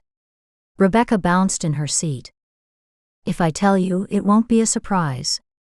Now, do you want to listen to more Magic Treehouse, or try out Charlotte's Web?" Charlotte's Web. They listened to the story of Fern and Wilbur for the next couple hours, until they drove into the town where she had the special surprise for Rebekah planned. Parking her behemoth proved more difficult, but she eventually found a place they would fit and be in the shade. Once parked, she turned off the book. "What's going to happen to Wilbur?" Rebekah scrunched her brow and wrung her hands. "Don't worry about him. He'll make it out just fine." "Okay," she said. She blew out a breath and looked around. "Where are we?" "Close to our first surprise, but we'll have to walk." "I don't think that would be a bad thing. My body could use some exercise." "How about yours?" "Yes, I want to run." The horses stamped their displeasure. Courtney checked their water and food. "You guys will be okay. Besides, you could use a rest from all the jostling." After running around the tree several times, Rebekah raced back to her and grasped Courtney's hand. "So what kind of surprise is this?" "Well, it's a place to go with cool things to see." "Like a zoo?" Rebekah asked. In a way, but the things in this place aren't alive. They're dead? Rebekah's eyes widened. Courtney laughed. Well, yes, we'll see their bones and some statues that scientists think they looked like when they were alive. Like fossils? Rebekah asked. Dinosaurs. You got it. How did you get so smart? She pulled the girl close to her. I told you my daddy, she said, smiling up at her. We really get to see the dinosaurs' bones? You just wait. You will love this place. Rebekah loved the museum. In fact, she loved it so much, Courtney had to bribe her with ice cream to get her to leave. If they didn't get back on the road soon, they wouldn't make their horse hotel before dark. Unloading and situating horses in the dark wasn't new to her, but with a 6-year-old running around it was. Luckily, they had made it right as the sun set. By the time they settled the horses, Rebekah was yawning. We better call your dad now, sweetie, before you fall asleep. Courtney handed her the tablet. I'm not tired, Rebekah said as she yawned again. Yeah, I believe you. Call your daddy. Okay, I can't wait to tell him all about the dinosaurs. Which she did while Courtney made her macaroni and cheese. She smiled at the excitement in Rebekah's voice, and how Dallas sounded genuinely interested in everything she said. I miss you so much, sweetheart, he said as Courtney placed Rebekah's dinner in front of her. I miss you too, Daddy. It's really fun with Courtney, but it's always better when we are together as a family. I love you. Eat your dinner and we'll see you in 2 days. Okay, Daddy. Do you want to talk to Courtney? I need to finish this up. Tell her I will call her later. Love you, Daddy. Love you too. Good night.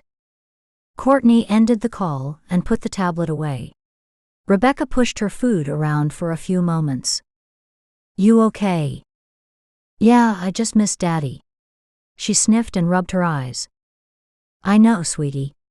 I do too. I knew you did. Daddy misses you too. He just won't tell you. Courtney laughed. Men have different ways of telling us things. They do. Rebekah cocked her head. Yeah, you know how a horse can't talk, right? Yep, you have to listen to their. She stuck her tongue out the corner of her mouth, and Courtney wondered at the new trait, body talk. Yes, that's right, body language. A lot of men are like that. You have to watch what they do. So I knew your daddy missed me because of the way his eyes light up when he sees me, or how he tells me to be safe. Things like that. It's almost like a code. Rebekah shoveled food into her mouth, and Courtney smiled with satisfaction. That's exactly what it is. Men talk in code. It didn't take long for Rebekah to finish her dinner and get ready for bed. Once in bed, Rebekah yawned and looked up at her with a sleepy smile. You know, when that man called you my mommy, I liked it. Courtney's throat tightened and her vision blurred with tears. Me too, she said. Rebekah nestled up against her. It's okay to have 2 mommies. My first mommy told me that in a dream. I'm glad that you are okay with that idea, sweetie. Courtney swept back her hair. Rebekah pushed up again to look at her. Will you be my mommy too? I. Courtney bit her lip and decided honesty was the best policy. There is nothing more that I would like. I love you, Rebekah said, laying back down and closing her eyes. I love you too, sweetie. Courtney let the tears spill while she held Rebekah as she fell asleep. She hoped Dallas wouldn't be upset.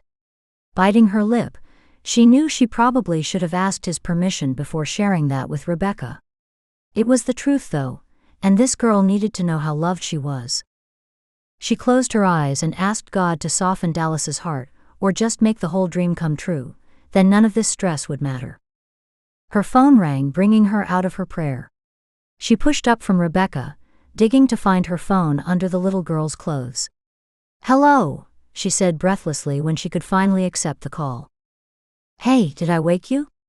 Dallas asked. No, I just couldn't find my phone. Rebekah piled a mountain of clothes on top of it, she said, letting a tired smile play on her lips. How is it going? Good. Really good. They pretty much have accepted my offer. We're simply fine-tuning the details now. That's wonderful. Congratulations. Courtney walked to her bed, lying back against the pillows. And I've looked over the contract you sent me. You realize that this is a job, part-time, but not a bad salary. Only an article a month, and a couple of photo shoots though, right? Courtney bit her lip.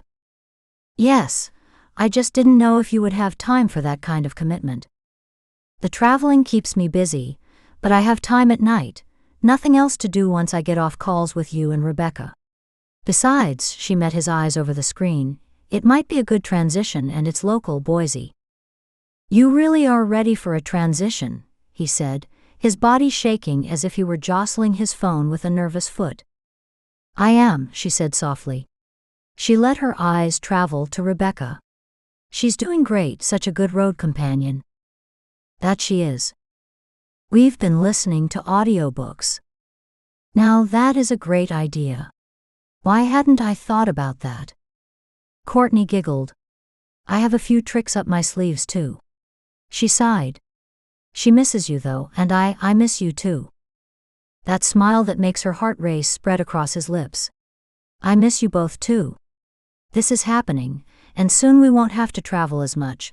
I mean, I won't for work, but I know you. I'm not saying you should stop traveling, that is, unless you know that's what you want. Courtney smiled. You must not get nervous when you present in business meetings. I don't, actually. His smile turned sheepish. Just you. It's only you who makes my tongue get tied up in knots. Courtney sighed, letting the joy fill her. I'm looking forward to talking with you in person. I don't want that kind of talk over the screen. He read her eyes.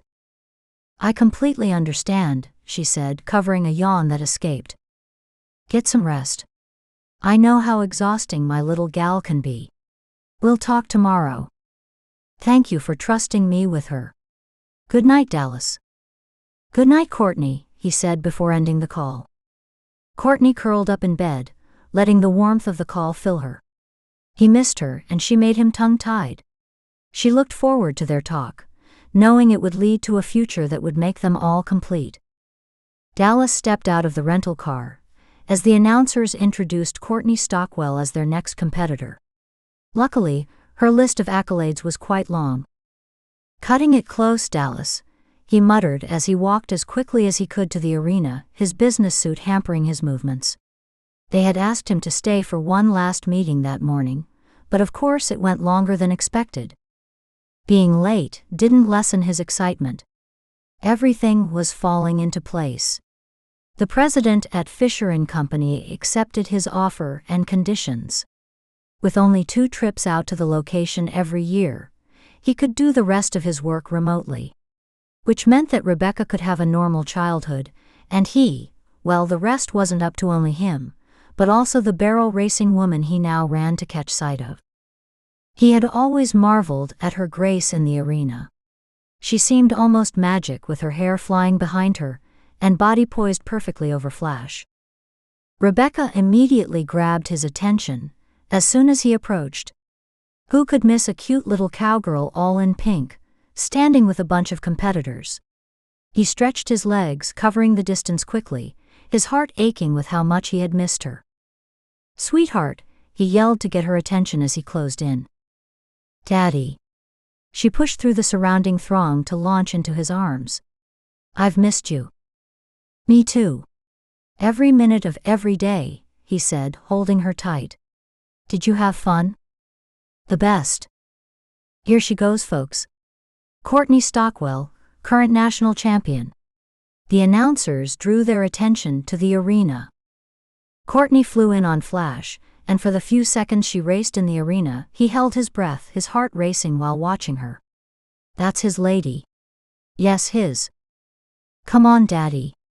Rebekah tugged on him. We meet her back here. As they passed the group of competitors, Courtney's friend Beth, who he had met before, joined them. You got here just in time. Too close for my taste, but I'm glad I caught her race. Thanks for keeping an eye on Rebekah. He nodded toward his daughter. She is the sweetest. Anytime you two need a sitter, you got one. There she is. Rebekah pulled her hand out of his grasp and ran to where Courtney cooled Flash into a walk. Beth joined him at the fence as they watched Courtney help Rebekah up in the saddle with her. You know, that girl of yours has healed my friend's heart. She has healed mine, he said before clamping his lips shut. Beth laughed. It's okay. Anyone can see it. I wouldn't try to hide it if I was you. Dallas looked at her, and then down at the indention on his finger. That spot looks like it needs some filling, Beth said. Of course, that is none of my business. Though you three do look like the perfect family. She squeezed his shoulder, stepping away to tilt her head, listening to the announcers. Well, she did it again. Nothing like going out on top. No way can I beat that with such little training lately. Well, I have to get ready to at least try. Good luck, he told Beth as she swung up on her horse. Going out on top? He swung his gaze to the champion and his daughter as they plodded toward him on Flash. Nice riding, he said, as she lowered Rebekah into his arms. Congratulations on another win. Thanks. She hopped off easily, taking a step toward him. He drew her in, and Rebekah, still in his arms, wrapped her arms around them both. Family hug? I'm sorry, he whispered in her ear as they were smooshed together. Do you mind this, in front of your friends? She moved enough that her lips found his. The sparks that ignited him blasted all the way down to his toes. She pulled away. Who? Aren't we the only 3 people that exist? Beth is racing now. Rebekah squirmed in his arms. He set her down, and she took off for the arena. Courtney tied Flash to the fence and caught up with him. Her small hand, with the same purple nail polish he noticed his daughter also wore, slipped into his hand. The warmth shocked him, but he smiled down at her, feeling the rightness of it. As they stood together, all 3 of their bodies touching, he knew what Beth had said was right. They did make a good family, and it was time to take steps in that direction. Beth raced past them to the cool-down pen with Rebekah following behind. Dallas took Courtney's hand again as they followed her, bringing it to his lips. So that talk. Courtney, a woman with 2 long braids, called out from the side. Her plain attire of jeans and t-shirt showed she wasn't a competitor, but she was interrupting what he hoped would have been a special moment. He looked around them at the hustle and bustle of behind-the-scenes rodeo life and shook his head. This wasn't the time for important discussions. He would have to wait. Josie. Courtney squeezed his hand and let go to embrace her friend. I'm so glad I caught you. You leveled it up this year, girl. Josie said, taking her eyes off Courtney to look at him. Everything, well, it all fell into place, Courtney said, looking back at him. Josie, I'd like to introduce you to Dallas. Dallas, this is Josie, the owner of Camp Hope that I've told you about. Recognition dawned on him as he held out his hand. I've heard a lot about you, he said. She didn't take his hand but pulled him into a hug. I'm a hugger. So. She smiled at him and went back to Courtney. Looks like you're leveling up all over the place. Courtney's cheeks turned the rose he loved to see in them. I better go save Beth from Rebekah's non-stop chatter. It was nice to meet you, Josie, he said as he strode toward his daughter. You as well. See you out at the camp. She waved before drawing Courtney in close to her. What he wouldn't give to hear what they were saying, but as it was, heat traveled up his neck, and he swore they were watching him walk away. Daddy. Rebekah ran to him. Beth said I could ride Faith later on if we stick around. We are sticking around, right? I plan to stay as long as Courtney would like us to. Yay. She tugged him down and put her hands on his cheeks. That would be forever, you know. She said she would be my mommy too. She did, huh? Dallas's throat tightened. That's quite the commitment. Rebekah nodded her head gravely. It is. It's for forever. Dallas looked over toward Courtney, processing what his daughter had just said. He almost laughed, thinking that his daughter had planned out this whole scenario piece by piece. She had known what she wanted, and she went after it with no fear of denial. What did he have to do for that kind of faith? Dallas had expected to see Courtney still talking with Josie, but instead a woman in a wheelchair and a man were in front of her. Courtney's back was to him, but he could see her shoulders stiffen and her hands clench. "Sweetheart, why don't you check on Flash?" "Okay." She ran toward the big horse, slowing down before she approached. Once he saw her settled there, he made his way slowly to Courtney, sensing that she needed support. "Anyway," the woman said weakly from the wheelchair. "I just thought you should know." She glanced at him, and then back at Courtney. "I don't want to disrupt your life anymore, but get yourself checked out. There are early interventions that could help." The man behind her slipped his hand off the woman's shoulder to grasp the handles of the wheelchair. Courtney stood stock still, her eyes wide. "You've done well for yourself." "I'm glad," the woman's voice caught. "They were a good choice for you. I wish you the best. You have my card with the information on the back, should you wish to reach out." She squished her lips together, then nodded to the man. Dallas stepped in front of Courtney as they left, touching her cheek, but she still stared out into space, fiddling with a card in her hands. He pulled her into his arms, and for the first time, he felt her body shake with sobs. Her reaction only made him tighten his grip on her. Beth came closer. "What's going on?" Dallas watched the woman in the wheelchair disappear around the bend. "I don't know. She isn't talking." Beth looked back at his daughter. "Take Courtney to her trailer." She pointed out the rig. "Rebekah and I will care for Flash." "Thank you," he said.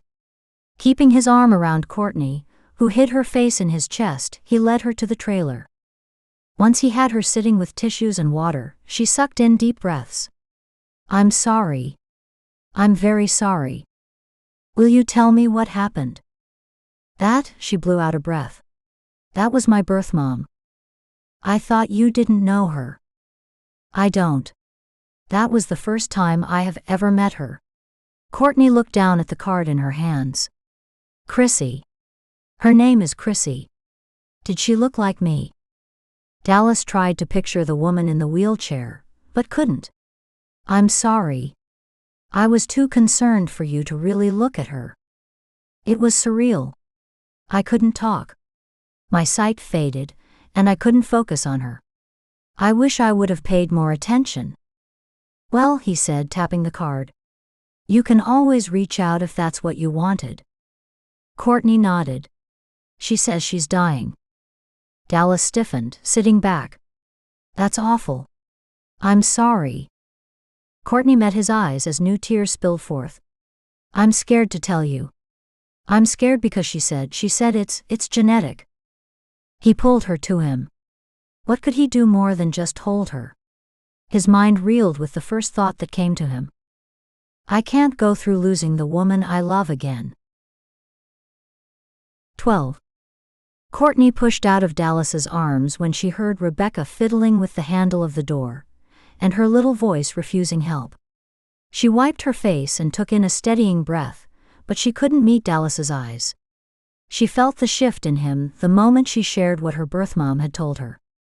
"Told you I could do it," Rebekah said as she stepped into the trailer.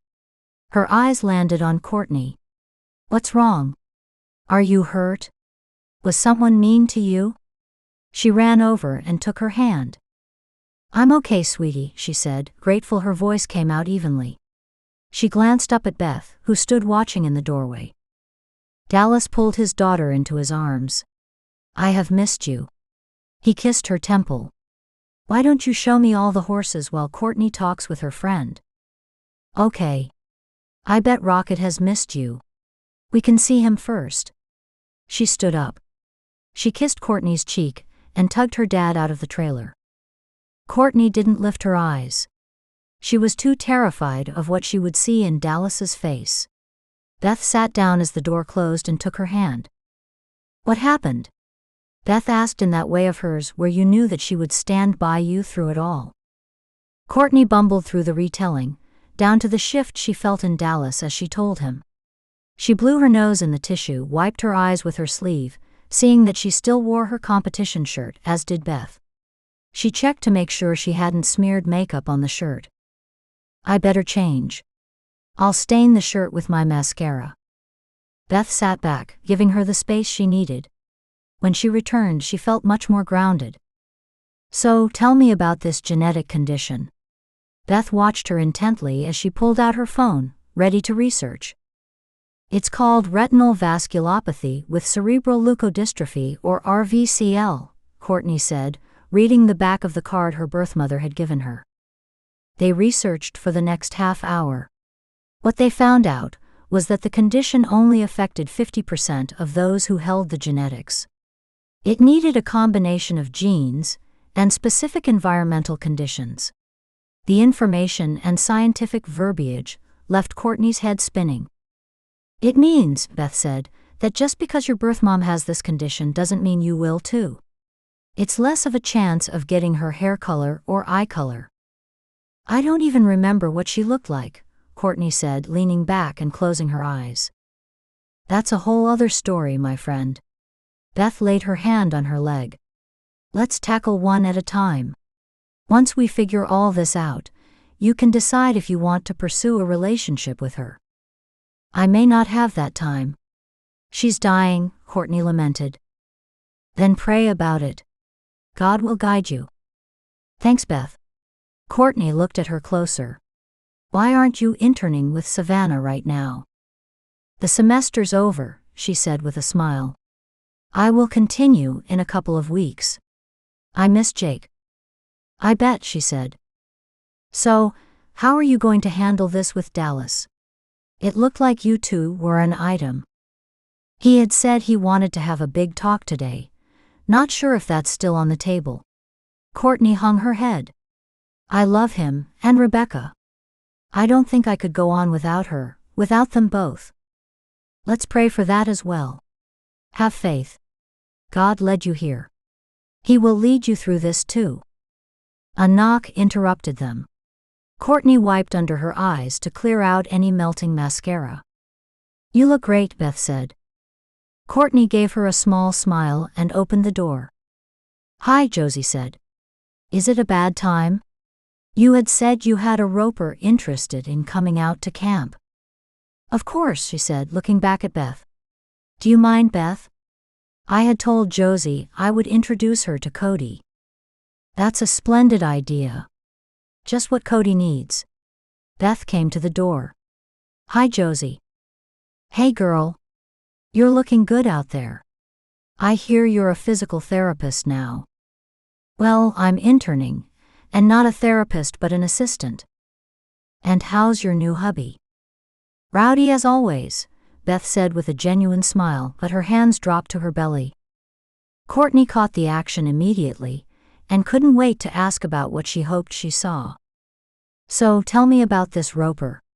We have a few boys at camp that are really into it. Josie started in as they walked back to the rodeo grounds. Let's just say I think he needs you as much as you need him. Courtney led her toward where a group of ropers was standing around talking. Which one is he? Josie asked. The one with the sandy hair. See, he just took off his hat. Oh, Josie said, sucking in a breath. He's going through a hard time. Courtney watched her, wondering if the unshakable Josie might have seen something that shook her. He needs something to pull him out of it, and to see there are alternatives. Alternatives, Josie repeated, then shook her head and met Courtney's eyes. Yes. Knowing that there are other ways is very important. That's something we talk to all of our potential parents about. Let me introduce you, and I'll see you in less than a week, right? Courtney continued toward the group of guys. We're all set for your visit. Josie nodded. Courtney waved Cody over, who luckily wore a smile, even though it wasn't reaching his eyes. Hey, Courtney. Nice race today. Thanks. Cody, this is the owner of Camp Hope that I told you about, Josie. "Josie, this is Cody James, the best calf roper this side of the Rockies." "Well, I don't know about all that," Cody said, extending his hand to Josie, his smile now reaching his eyes. "It's nice to meet you." He looked up, and Courtney swore she had felt a zap as they touched. She smiled, knowing she had made an excellent choice in introducing them. "Well, I'll let you two get acquainted. See you soon." "Thank you," Josie said, but her eyes hadn't left Cody's. Courtney linked arms with Beth, leaning over to whisper as they came out of earshot. "I feel love in the air." "You said it," Beth said, glancing back. "I swear the hair on my arms stood straight up when their hands met." "Mine too." Then Courtney's excitement died as they came round the bend into the stable area to see Dallas and Rebekah leading Rocket out. "Wish I could say the same thing here. Give him time to process. I'm sure all sorts of things are being dug up from his past." Beth gave her a squeeze. "I'm going to check on Jake. You go to them with faith, my friend." "Faith," she said. That's exactly what she needed. She came up to them, trying hard to smile. "You getting some practice in before your big race?" Courtney pushed cheer into her voice as she looked at Rebekah. "Daddy says we might just go home." Rebekah looked down at her shoes. "What?" Courtney tried to catch Dallas's eyes, but he avoided her efforts. "There's just so much to do." Dallas shrugged. "Then I'll take her." Courtney felt the indignation rise from her toes, until her head felt like it would explode if she didn't release some of the tension. "Sweetie, let's get you in the practice arena. I will talk to your dad while you warm up Rocket." "This is not something we need to discuss," Dallas said, his gait stiffening. "Oh yes it is." Courtney squeezed her fists so she didn't use them to confront Dallas right at that moment. She worked on breathing deeply as she helped Rebekah onto Rocket and saw her settled in the saddle. Then she joined Dallas on the fence. "Want to tell me what this is all about?" Courtney asked, doing her best to gentle her tone. Dallas shrugged. "I miss her. I miss being home." "And?" Courtney prodded. Before she had been full of fear, but now after he threatened to take away Rebekah's first competition, her fear turned furious. "I'm not ready for this, and well, it seems like now you have a lot to work through as well." Dallas kept his gaze focused on Rebekah. "So, you aren't going to let her compete? Because you are having second thoughts about us, about something we don't even know what it is yet? Because of the news I just received? Then maybe we should go by ourselves." Courtney blew out a breath, closed her eyes and prayed for self-control. "I don't break my promises." Dallas ran a hand under his hat and tugged at his collar. He seemed as agitated as a hungry bear. I was ready to." He growled and spun to look at her. "I just need space to think, okay?" Courtney bit her lip against the words that wanted to fly out. "Fine. I'll give you space, but your daughter needs me right now. Whether or not you want to see that." She pushed off the fence, shaking off the anger that billowed from her, to meet Rebekah with as close of a carefree smile on her lips she could manage. "All right now, sweetie. Let's run him through nice and easy at first." She lost herself in the coaching, doing her best not to let the emotions tear her away from the present moment. There would be time tonight to feel them, when she was alone and wouldn't hurt anyone else with her tears. That time came sooner than she would have liked. She fought against the tightness in her throat as she said goodbye to Rebekah. "Why aren't you coming to dinner with us?" Rebekah asked, clinging to her. "Your daddy misses you, sweetie. He wants special time with just you." Courtney tried her best to keep it light. Dallas would get through this. He would see she wasn't something to give up on, right? "Don't you miss Courtney too, Daddy?" Rebekah let go of her to tug on her dad's arms. "It's just a few days. Miss Courtney will meet us at your competition." He briefly glanced at her, a small respite after calling her miss again. "I'll bring Rocket and meet you there." "That's so long though." Rebekah threw herself back in Courtney's arms. Courtney glared at Dallas, anger replacing the pain of denial. It had been going so perfectly, and his lack of faith was hurting Rebekah. She took a breath in before squatting down. We had an awesome few days, didn't we? Now you get to have an awesome few days with your daddy. I look forward to hearing all about it at your rodeo. My rodeo? She smiled. That's right, my little barrel racer. Your rodeo. Your time to shine. I'm going to have a wall like yours, full of ribbons and trophies.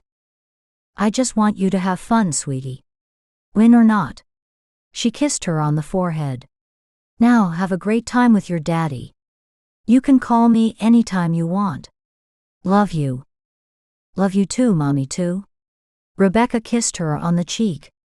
I'll take pictures for you. I can't wait. Courtney stood up, helping her climb into the rental car. Do you need directions? The car has GPS. Clement's Buckaroos. You have to sign in by 8 that morning. I'll be there the night before to get rockets settled. Courtney stood there, feeling as awkward as the unwanted ugly duckling. I hope you find faith during your journey there. Dallas met her eyes with a hard glare. A lot of good faith did me last time. Be safe. He spun on his heels and climbed into the car without a backward glance. Courtney's heart fell. She understood his distrust and anger with God for losing his wife, but right now he had turned that against her for something that might not even matter. She pinched her lips together as she returned Rebekah's wave, doing her best to hide the tears until she had escaped into the privacy of her trailer, which she ran to as soon as they had turned the corner. When a knock on her door roused her from her lamentations, night had come, leaving the trailer dark to her blurry eyes. She had cried all she could, pouring her heart out to God, asking for direction. Courtney, it's Beth, came the muffled voice. Come in, she croaked, pushing to a sitting position and wiping her raw eyes. Would you flip the switch? She asked as the door opened. Beth turned the lights on and sat by her side. I'm sorry today has been so hard on you. I brought you some dinner. Thanks. Courtney pushed forth a smile. It smells good. Good. You need to eat. Isn't it crazy how a day can start out with everything lining up perfectly, only to end with your entire world crashing around you? Courtney asked, holding the warm to-go package of food. It is crazy, but I do understand. Our situations might be different, but the emotions are very similar. Beth pulled out her phone. Look. I found out what test you need to take to see if you carry the genes for RVCL. If you call your doctor, you could get the test here. She showed her a local diagnostic clinic. I figured it would be less stressful if you just found out right away. Courtney hugged her friend. Thank you. I'm going to send in an email tonight to the doc. Maybe he could order it before I leave on Monday. Oh, that's right. Rebekah is competing at the Buckaroos. How fun. Beth said, her hands dropping to her stomach again. Courtney opened her mouth to say something, but Beth stood up. Well, I'll text you those links so you have the information easily accessible. I hope your doctor gets the orders in soon. She started toward the door. Hey, if Jake agrees, would you mind if we came to cheer Rebekah on? I would love that, and she would too. Thanks, Beth. Anytime, Courtney. I'm here for you. Beth left, leaving Courtney holding the food. Beth was right. It was time to have faith. This was only a test, and Dallas would see that they could go through tough things together. Right now he was just scared. She set her food down to wrap her arms around herself. She was scared too, but it wasn't the disease that scared her the most. It was losing Rebekah and Dallas as well. Dallas lived in his head too much. He knew that, and the last few days only confirmed it. Rebekah constantly pulled him out of the story in his head, asking him if he had heard her. Like now. Yes, sweetheart. I heard you. We're almost there. See that big arch on the left? I believe that's it. We're here. I can't believe I'm going to be in my own rodeo. She leaned out the window. Do you see Courtney? No, Dallas said, with mixed feelings about seeing her. The initial excitement increased his pulse, but then his stomach twisted in knots. During the last 3 days, all Rebekah could talk about was Courtney this and Courtney that.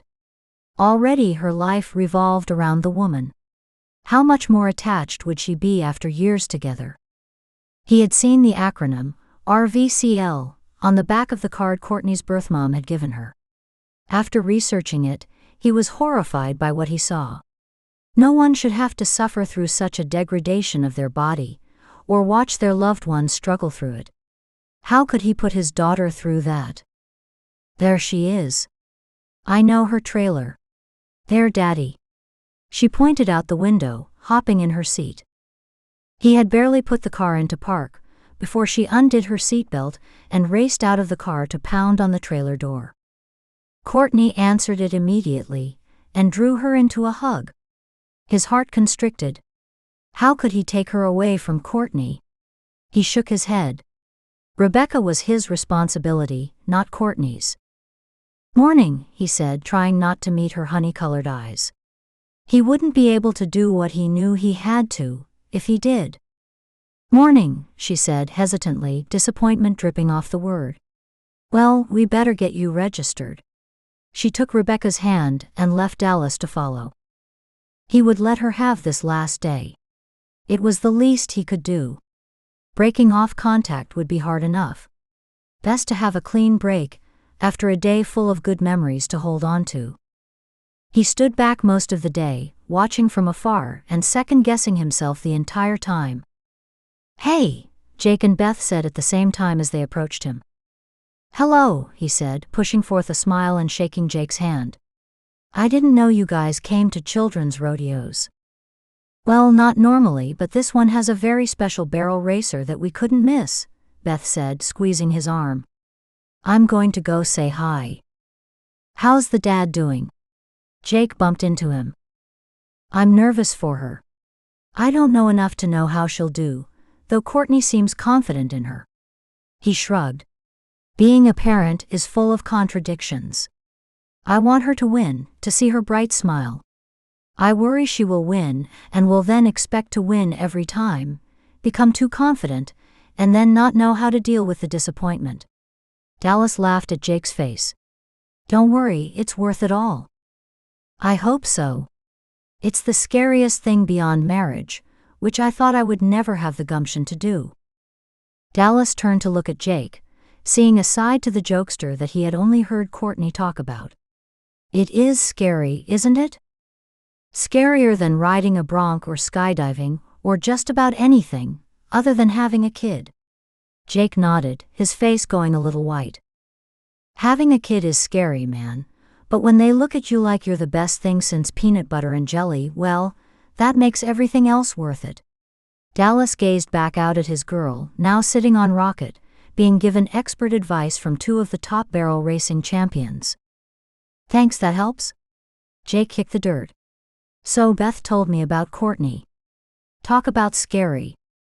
Yeah, Dallas said, his throat tightening. You know, I didn't really believe in fate and all that until I fell in love with Beth. I know loss, and the fear of it happening again, but man, you have to know that you 3 were brought together for a reason. Jake shrugged. I'm not so good at this talk stuff. Cameron was always better. Courtney has mentioned him before. He and his wife just adopted a baby, right? Yep, that's them, he said, and just like that the uncomfortable conversation was dropped. Dallas settled into his stance. His muscles bunched in anticipation as he saw Rebekah lean forward, readying to race. The announcer called her name. With one last look down at Courtney, she trotted into the arena. Dallas held his breath as she rounded the first barrel and the second. The last barrel rocked as Rocket's rump brushed it, but it stabilized as Rebekah raced her horse as fast as he had ever seen her ride all the way through the gate. He had seen her practice, but in that race she was more focused than he had ever seen her, and her smile said she knew it. He jogged to her side as she cooled Rocket off, just like she had seen Courtney do. Daddy, did you see me? It was great. We were like one and we went so fast. Rocket did a good job, didn't he? Rebekah said, her smile as wide as her face. You both did wonderfully. I'm so proud of you, sweetheart. I have to cool Rocket off, but then can we have ice cream to celebrate?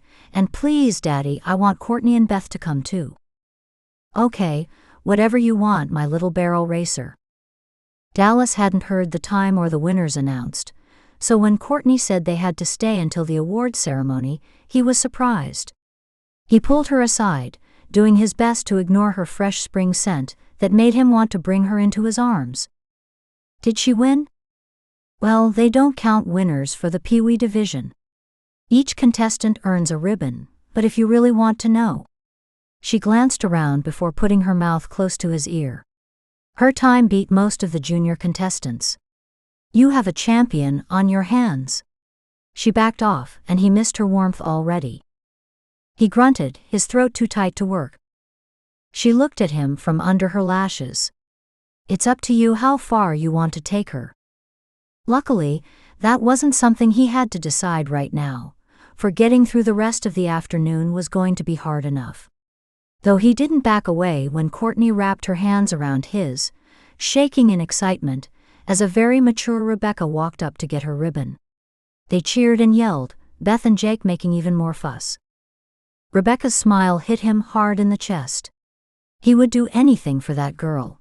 He just needed to know what was right. Dallas had given Courtney a ride back to her trailer, after they all went into the small town to get dinner and ice cream, where Beth and Jake said farewell to continue their travels. Rebekah had fallen asleep in the back seat. He pulled to a stop by Courtney's trailer, and they both hesitated. Our little champion tired herself out. Courtney turned back to look at Rebekah. She's so sweet when she sleeps. Don't you just want to pull her into your arms and snuggle her? Dallas looked at Courtney. I do. She lowered her eyes and fiddled with her purse. Dallas, I don't want what my birth mother threw on me to ruin what we have, what we were heading towards. Dallas looked back at his daughter. This conversation had to happen, and better to figure it out now than to delay it and have it hanging over their heads. Come on, let's talk at the table so we don't wake her. Dallas steeled himself as he left the safety of the car. Courtney sat at the table in front of her trailer, but he stayed standing, pacing in front of her. We can work through this, she said, her normally strong voice timid. Please. He paced, trying to work up the courage to be vulnerable, something that didn't sit right with him. When we lost Rebekah's mother, it destroyed me. I wasn't sure if I was going to be able to pick up the pieces. I had to watch the woman I loved. He sucked in a breath, pushed his hat off and ran his hand through his hair. Cancer is evil. She wasted away before my eyes. This RVCL disease, it sounds even worse. I'm sorry for what you went through with Sally, Dallas. I really am, but we can't assume things. I may not even develop this disease. It's only a 50% chance that I even carry the genes for it. We have to have faith. He spun toward her. I had faith that God would save Sally. He didn't. You say to have faith, but God does what He wants. It doesn't matter if we have faith or not. Courtney moved back as if his words were a physical assault. We have to believe that it is all for the highest good, His will. Her words barely reached his ears, she spoke them so low. Highest good or not, I worry about Rebekah. She's so attached to you. Maybe it's best. He growled. Maybe it's best if you don't spend so much time with her. The pained look that filled Courtney's face about sent him to his knees. She opened her mouth, gasped, and tried again before she finally got words out. You want me to tell her I can't spend time with her, because I may or may not have a genetic condition? Not the truth, it's too painful. Maybe tell her you are too busy to talk every day, or give her lessons. I don't know. You would rather have her think I pulled away because of something she did or didn't do, and constantly ask herself why I abandoned her? I didn't think about it that way, he mumbled. You know, I don't like this either. It's not how I planned this to work out. It doesn't have to be like this. I can't have my daughter go through losing someone she loves like that.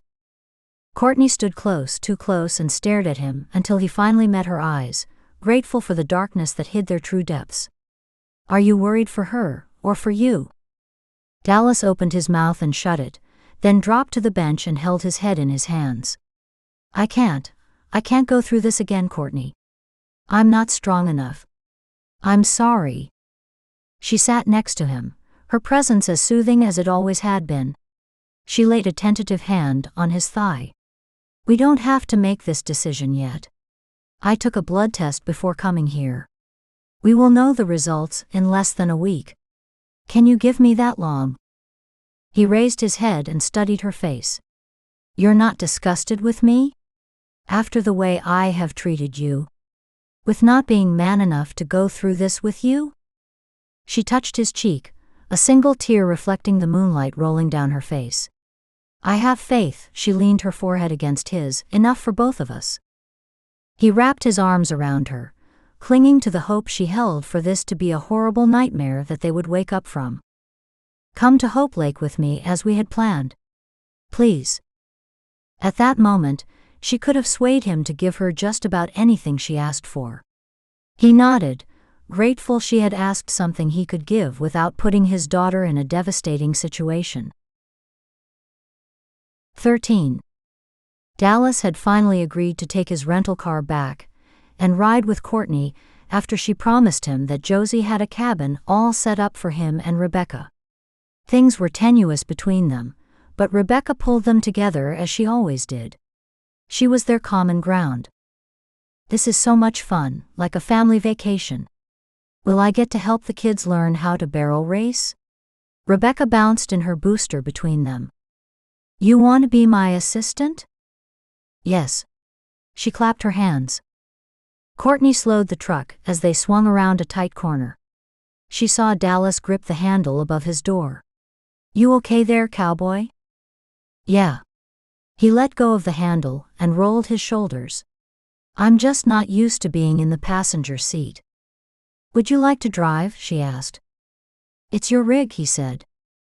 My mom taught me how to share, she said, winking at him, and he rewarded her with a laugh.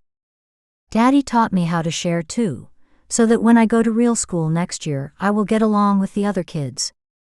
Are you excited about going to school? Dallas asked. Yes.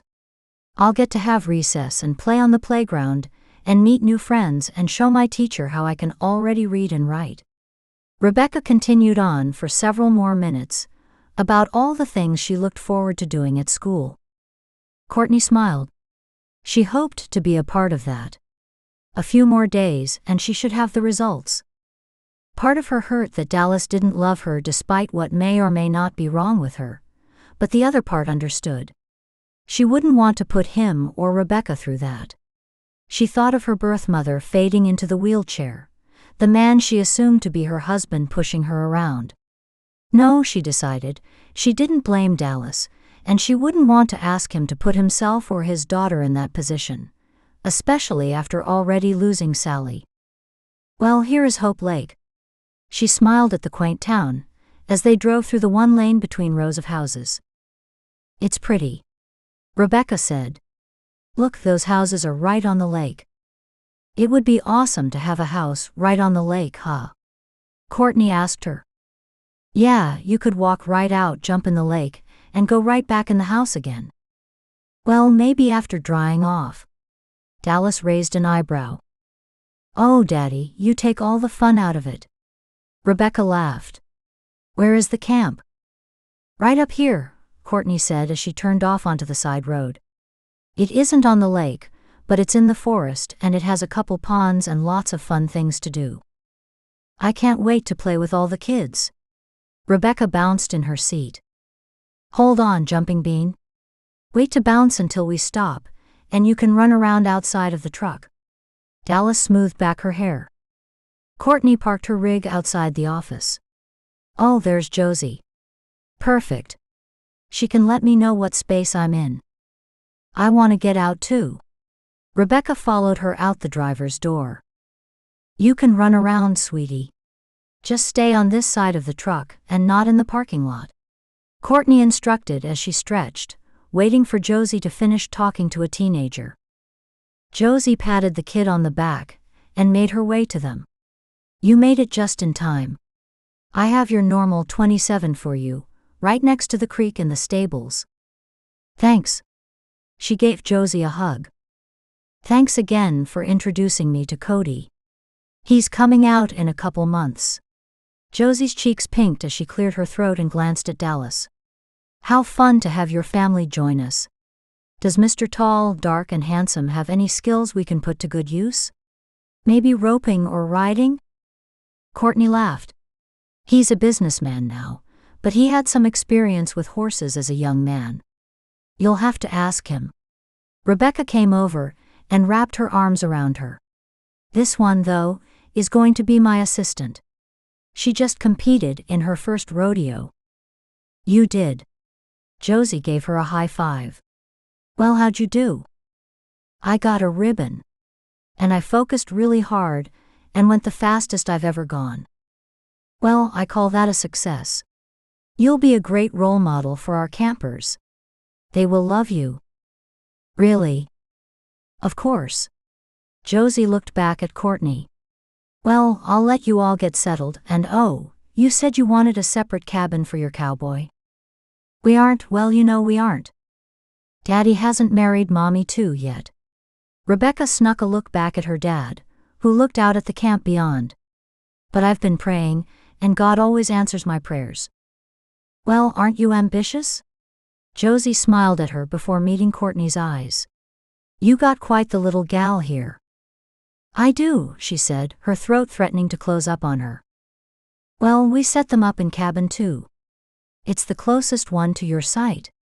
She looked at a couple of teenagers struggling with a box. Now boys, grab that by the bottom. She walked in their direction, throwing over her shoulder, I'll see you guys at dinner, yes? Absolutely. Courtney lifted a hand. Well, back in the truck, just a quick jaunt to the site, and time to get settled before meeting everyone. Courtney only had a few minutes to herself, after unhitching and leveling her trailer. The trailer felt empty without Rebekah and Dallas. She sat back, wondering what was going through Dallas's mind. Did he wish he hadn't agreed to come? It felt like she had just sat down when a quick woodpecker-type knock landed on her door. Courtney. I heard the horn. Is that the dinner horn? Rebekah yelled through the door. Come in, sweetie. She stood, pulling herself together. Rebekah came in. Was that the dinner horn? I hadn't heard it, but if it was loud and low, yes. It's announcing dinner. Why do they blast it all over the forest like that? Rebekah asked. To let everyone know, no matter where they are at camp, that it's time to come eat. Oh. She took her hand and pulled her toward the door. Daddy is waiting for us. Come on. The cabin okay? She asked Dallas as Rebekah grabbed his hand on the way by. It's great. It reminds me of the summer camp one went to as a kid. You went to summer camp, Daddy? Rebekah stopped pulling to listen. Yeah, from about 10 until I started working at the ranch. Then I didn't play all summer but worked. Well, there was a lot of fun in that too. Dallas had relaxed as he spoke, living in his past, and Courtney liked it. It made her feel as if everything would be okay. Which camp did you go to? I went to Intermountain. Courtney watched in hopes he stayed relaxed. Sawtooth, he said with a smile. You got to go rafting. Courtney exclaimed. That's right. Guess yours didn't have that? You rafted down a river? Was it like our creek or one with big waves? Rebekah asked. Oh, it had enormous waves all right. I always looked forward to that week. I did too. Courtney sighed, thinking of the carefree days of summer camp. Do I get to go to a summer camp? Rebekah stopped to look up at him. The color drained from Dallas's face. We'll talk about it when you're older. For now, we get to go to summer camp together. Wait, you went without your mommy? Rebekah's eyes widened. Yeah, it's a week without parents. Courtney winked. I think you're right. We can talk about it when I'm older. I'm glad we get to stay together at this one. Rebekah started walking again, but stopped as she saw a line of kids coming into the mess hall. Wait. Do all of these kids come without their parents? Courtney squatted next to her, lowering her voice. Remember, this is a special camp. These kids don't have mommies and daddies that can care for them. They are looking for a family to adopt them. Rebekah's lower lip quivered. That's sad. It is, sweetie, but this is a happy time for them, so we make it extra fun. Okay, I can do that. I'm fun. Rebekah rolled her shoulders back and pulled them toward the door. That you are, sweetheart. Dallas eyed Courtney, and she gave him a small smile. She hoped she hadn't made the wrong choice in thinking Rebekah would have a good time here. She hadn't thought about it affecting her emotions like that, and she should have. The mess hall vibrated with conversation, laughter, and the general noise of kids. Courtney couldn't stop smiling if she wanted to. She glanced over at Dallas, noticing he had the same smile. Rebekah stood with a wide-open mouth. I have never seen so many kids before. Pretty incredible, huh? Courtney scanned the room until she found Josie directing them toward a table at the front. Looks like we're up front tonight. The excitement in the room intensified until Josie stood at the small stage and tapped the microphone. Instantly, 100 or so kids silenced. Whoa, Rebekah whispered. Josie introduced Courtney, having her stand up and wave, and she introduced Dallas and Rebekah as well. Their red faces showed less excitement about being the center of attention. Then Josie led them in prayers before they lined up for a buffet-style dinner. During the entire experience, Courtney watched Rebekah and Dallas for signs of stress or excitement. After the initial embarrassment of being called out, they both seemed to settle into the evening. After dinner came the singing, one of Courtney's favorite parts since she was a camper herself. Her body warmed when she looked over at Dallas, who held Rebekah in his lap and sang along. He smiled at her the way he used to, the way that made her body quiver like a million butterflies took up flight in her all at once. She sent up a prayer of gratitude for allowing Dallas to be open to coming. Even if it was the last time they were together, at least she would have something to hold on to. She pushed the thought from her mind, focused on the beauty of the moment, and stored it in her memory. She kept that perception over the next few days, soaking in the moments with Rebekah as the Spitfire ended up doing a good portion of the teaching herself. The kids fell in love with her instantly, just as everyone did. Josie had put Dallas to work teaching the kids how to care for the horses.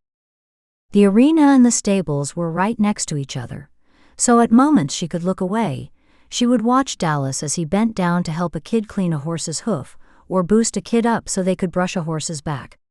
His smile was genuine and consistent. It stayed with him even into the evenings. That night, he met her at the picnic table between her site and his cabin, as had become their custom.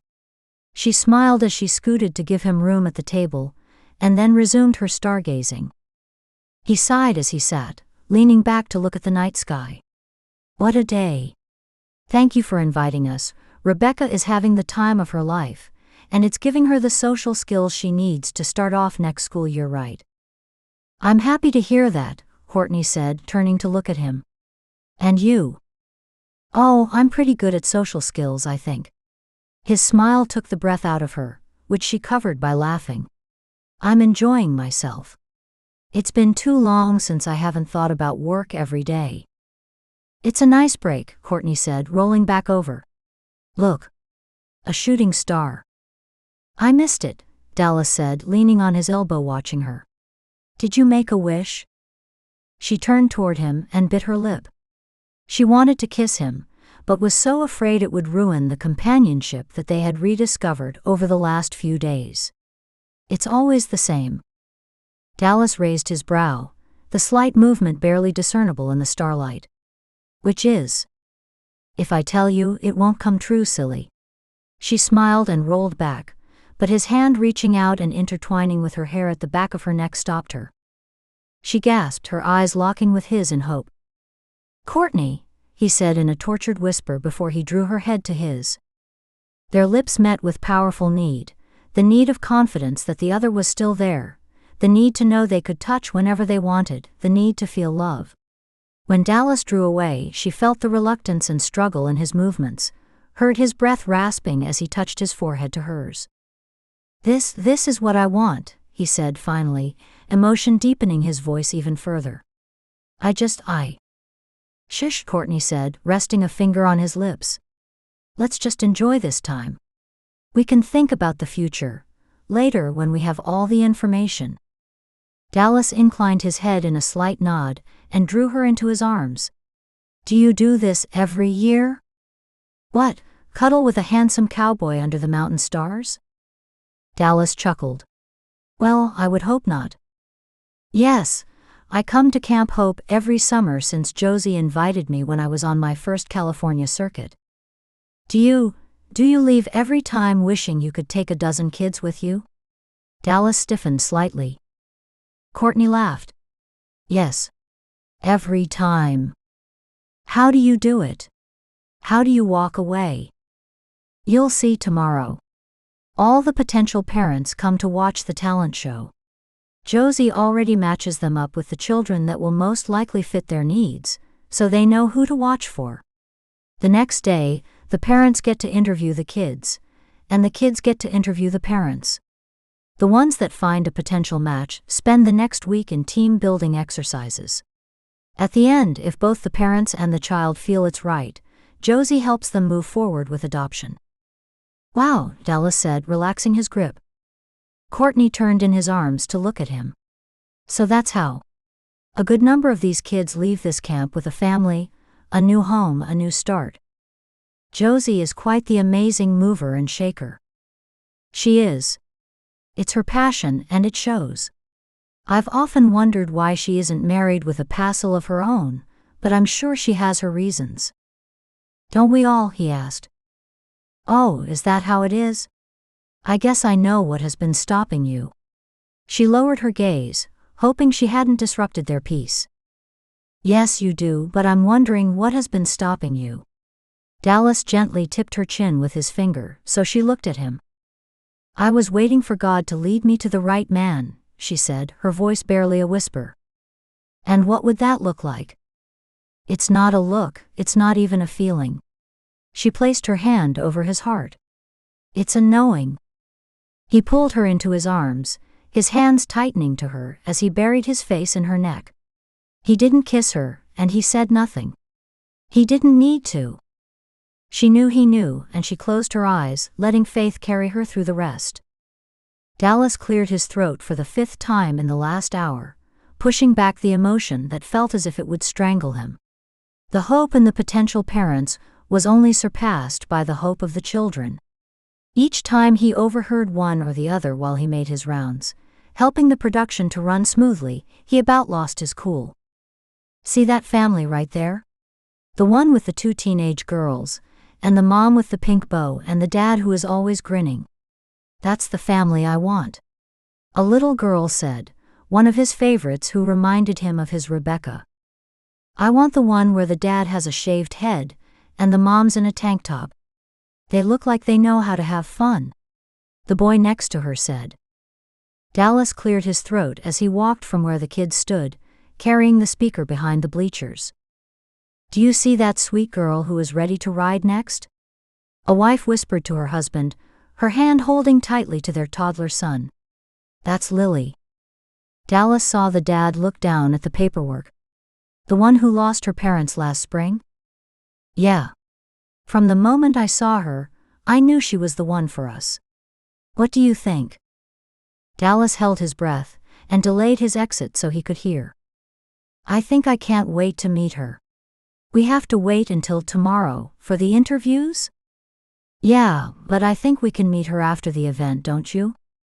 Dallas walked away, clearing his throat and blinking his eyes. That night, all the kids and the parents met in the mess hall. After dinner, Josie stood up on stage and tapped the microphone. Even after almost a week of being here, the abrupt silence still awed Dallas. Rebekah squirmed next to him, until she had wiggled herself into Courtney's lap. Courtney bent down and kissed his daughter's head, closing her eyes as she did.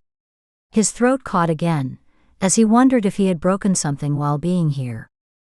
Josie started off with a joke, as she always did, letting the laughter die down before she went on with the talk. Here at Camp Hope, we have a motto. Kids, can you tell the PPs what our motto is? She put a hand behind her ear. The kids called out a mess of words that echoed off the walls. Josie nodded and smiled. That's right. Hope is not the lack of fear, but courageously going after your dream despite it. She looked around the room, making eye contact with each parent and with him. Life is not without struggle or pain. It's full of it, is it not? We have to make a choice, to see the light or let the darkness engulf us. Whatever your reason for coming to Camp Hope, whatever struggle that brought you here, know that you are here for a reason. Things like this don't just happen. God brings us together with the people we need in our lives, one way or the other. Making a choice that will affect the rest of your life is scary. It's okay to be afraid. She looked around the room. Several campers repeated her words. It's okay to be afraid. That's right.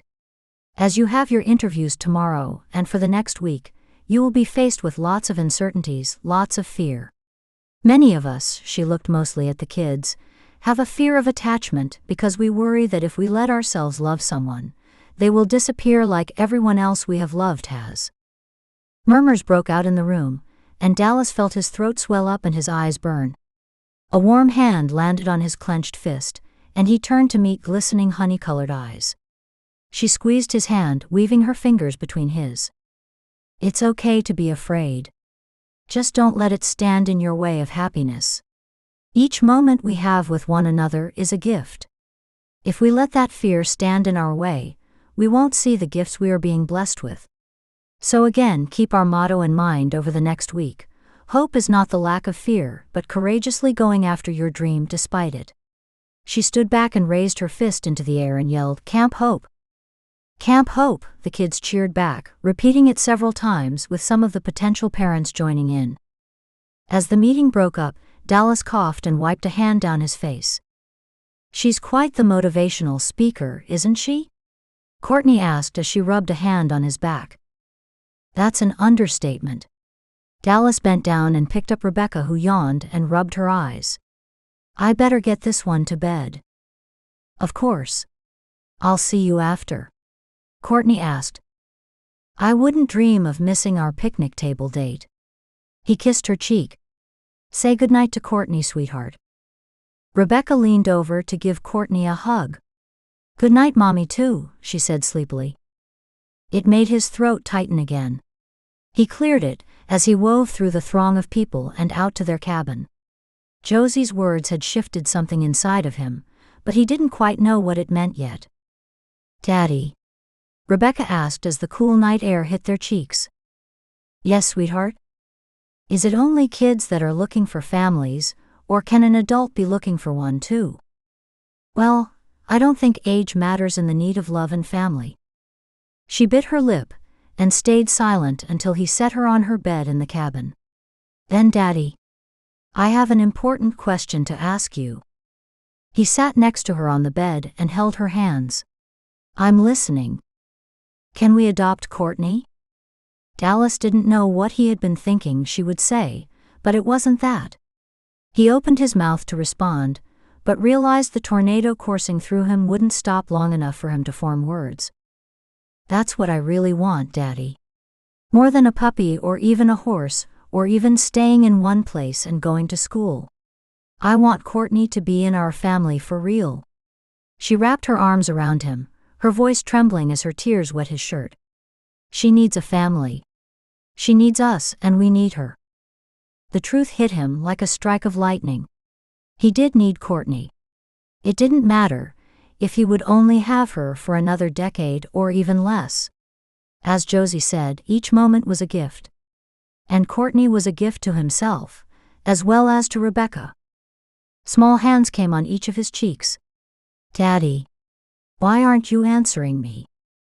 This is a big decision, sweetheart. You heard Josie. It's a forever decision. I like forever. Dallas kissed her forehead. Thank you for telling me how you feel. I will think it over tonight, and we'll talk in the morning.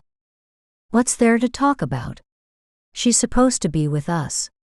God sent her. I know it. She yawned. I love you, Daddy. I love you too, my sweet Rebekah. He stayed next to her, until her breathing evened out in sleep. Later, as he held Courtney on the picnic table, he thought about what Josie had said, what Rebekah had said, and how Courtney felt right in his arms. Then his chest warmed in memory of her hand on his heart. He knew it was right.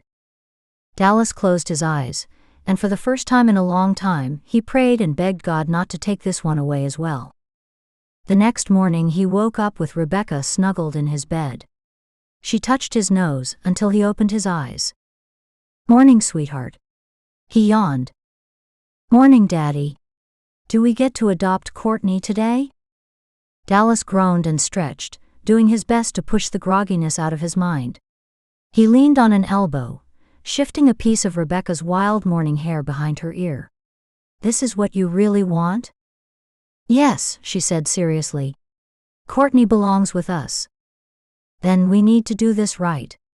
They whispered together until the breakfast horn blasted through the camp. Can you keep our secret? Rebekah zipped her lips and threw away the key. Good. Not a word if we want it to work out perfectly. You got it. When they met Courtney for the walk to breakfast, she gave them a double take. What's going on with you two this morning? You have silly grins. Nothing, Rebekah said, taking her hand. Actually, with the interviews being today, I didn't think my help would be as needed, and I am beginning to stress with not having any reception. I need to check my voicemails, so I was wondering if I could borrow your truck and... Could I hang out with you today? Rebekah asked. Of course you can. That will always be a yes in my book. She kissed the top of Rebekah's head. I'm sorry you've been stressed. She looked away, her eyes becoming distant. I guess I should check my voicemail as well. We could go out to dinner tonight in town. You could check it then. Dallas felt his body tense with hope. That sounds wonderful. There's a little Italian restaurant right on the lake that I just love. I'll check with Josie, but I'm sure she'll be okay without us tonight. Great. I'll leave right after breakfast, so I can get back as quickly as possible in case there is something she needs. He took Courtney's other hand as they walked down to breakfast, with her eyeing them. He hoped Rebekah could keep the secret. He wanted this to be perfect. 14. Courtney enjoyed dressing up for dinner. She hadn't gotten dressed up since they arrived at camp, but something about tonight felt special. Looking in the mirror one last time, she tucked a stray piece of hair back up into her French twist. Her nails, which had badly needed repainting, sparkled crisply as she touched herself up. She even dabbed a touch of perfume behind her ears, and on the pulse point of her neck and wrists. Just a tad, so only a person close up could breathe in a little of the scent. When the little rat-tat of Rebekah's knock echoed through the trailer, she was ready to go, her heart beating as if it were a special occasion. But wasn't it? Sure, they had all spent a lot of time together, even going out to eat, but this was like an actual date, not a meet at the picnic table date, but a proper date for dinner. You look amazing, Dallas said, and his eyes reflected his words. Wow. Daddy. Oh, these are for you, he said, handing her a bouquet of wildflowers. Daddy and I picked them while you were getting ready. They're beautiful. Thank you. Shall I put them in water before we leave? Oh yes, we don't want them going all wilty. Rebekah nodded, matter-of-factly. When they came to the truck, Courtney handed Dallas the keys. Would you mind driving? It would be my pleasure, he said formally, taking the keys and holding the passenger door open for her and Rebekah. The sun sank lower in the sky, its orangish pink reflected in the lake. That's so pretty, Rebekah said as the waiter sat them down at a table overlooking the lake. It is beautiful, Courtney said. God chose wonderful colors tonight, Dallas said, meeting Courtney's eyes. Yes, he did. He has good taste. She looked at him through her lashes, suddenly feeling shy. Rebekah wiggled in her seat, a silly, almost manic grin on her face. Do we have to wait until after dinner? Dallas's eyes widened. Yes, sweetheart. We will go for a walk along the lake, after dinner. Under the stars, she said, nodding her head and blowing out deep breaths. You're doing an excellent job of calming yourself. Dallas kissed the top of Rebekah's head. I was thinking, maybe we could stay a couple extra days in Hope Lake. I know Josie needs the cabin after tonight to make room for the parents, but it's so nice here and there are no emergencies with work. I don't have to go back right away, but what about your flight? Easy to reschedule. There's even a cabin open on the lake with RV hookups included. You've been busy, she teased him. More than you know, he murmured as the waiter brought their food.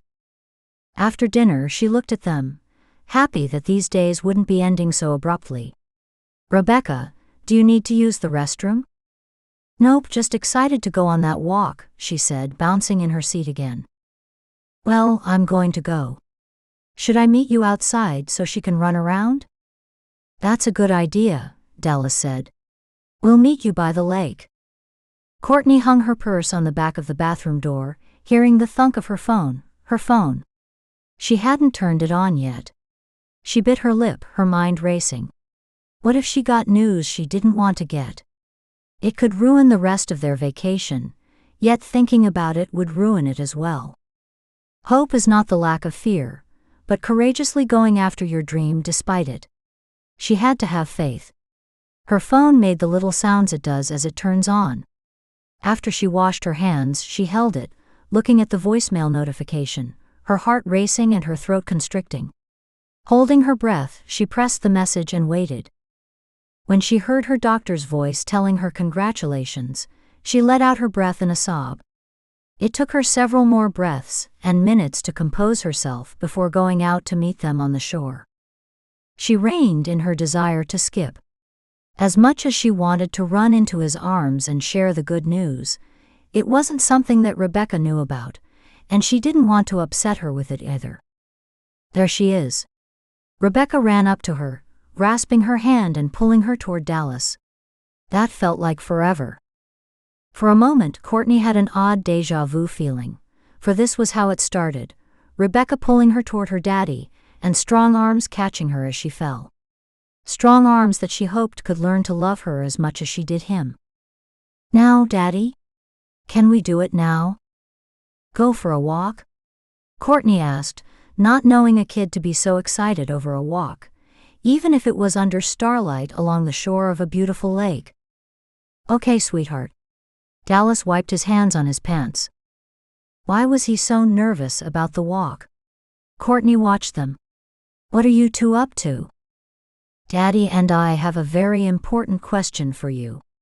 Rebekah stood in front of her, her normal smile in a serious line. Oh?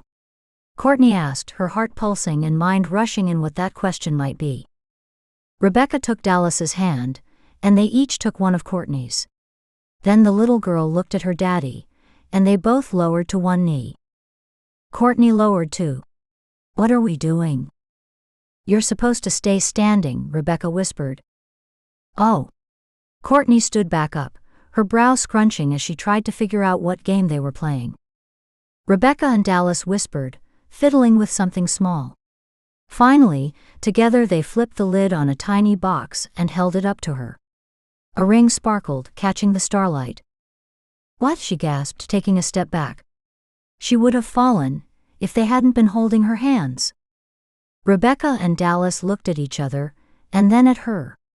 Together they said, Courtney Stockwell, will you complete our family?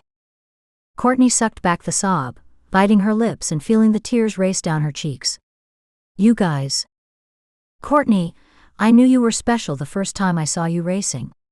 Rebekah quirked her mouth, and Dallas whispered something in her ear.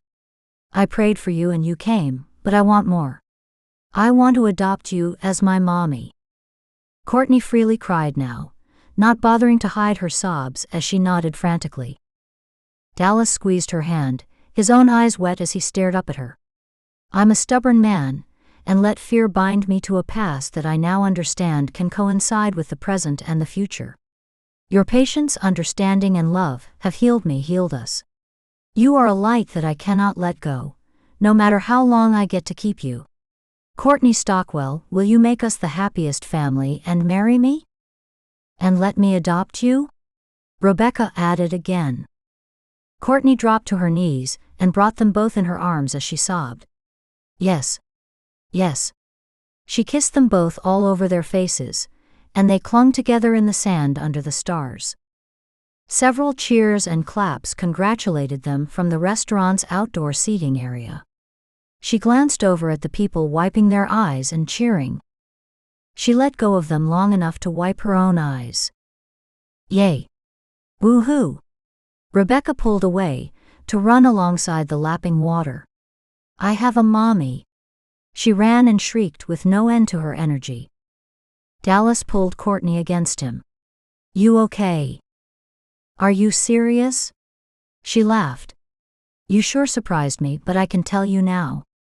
This is what I wished for every time I saw a shooting star." He pulled her closer and kissed her temple. "I'm sorry I let fear stand in the way.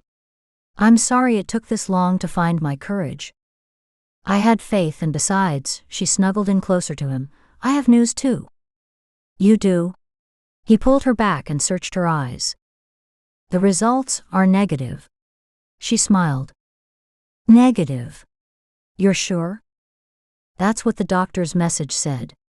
I don't have the genetic marker for RVCL." He dropped to his knees, clinging to her legs and bowing his head. "Thank you, God. Thank you." She dropped next to him, cradling his face in her hands. "I love you, Dallas Donovan." Dallas woke early, the bird song his alarm clock. He kissed his sleeping daughter and snuck out of the room. Stepping outside onto the back porch, the sunrise greeted him over the tips of the pines. The dark blue lake shimmered, its waters calm and inviting.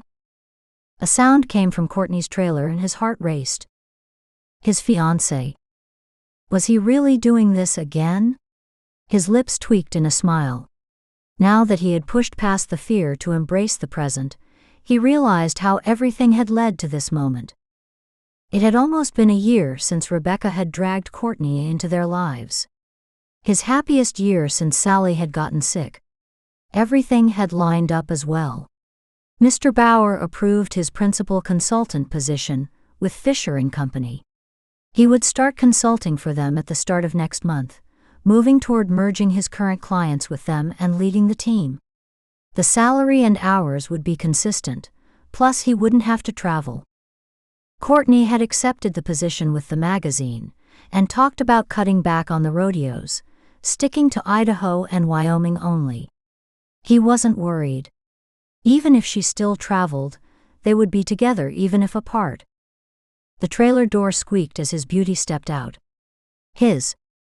When her honey-colored eyes met his, and the deep rose filled her cheeks, urgency filled him.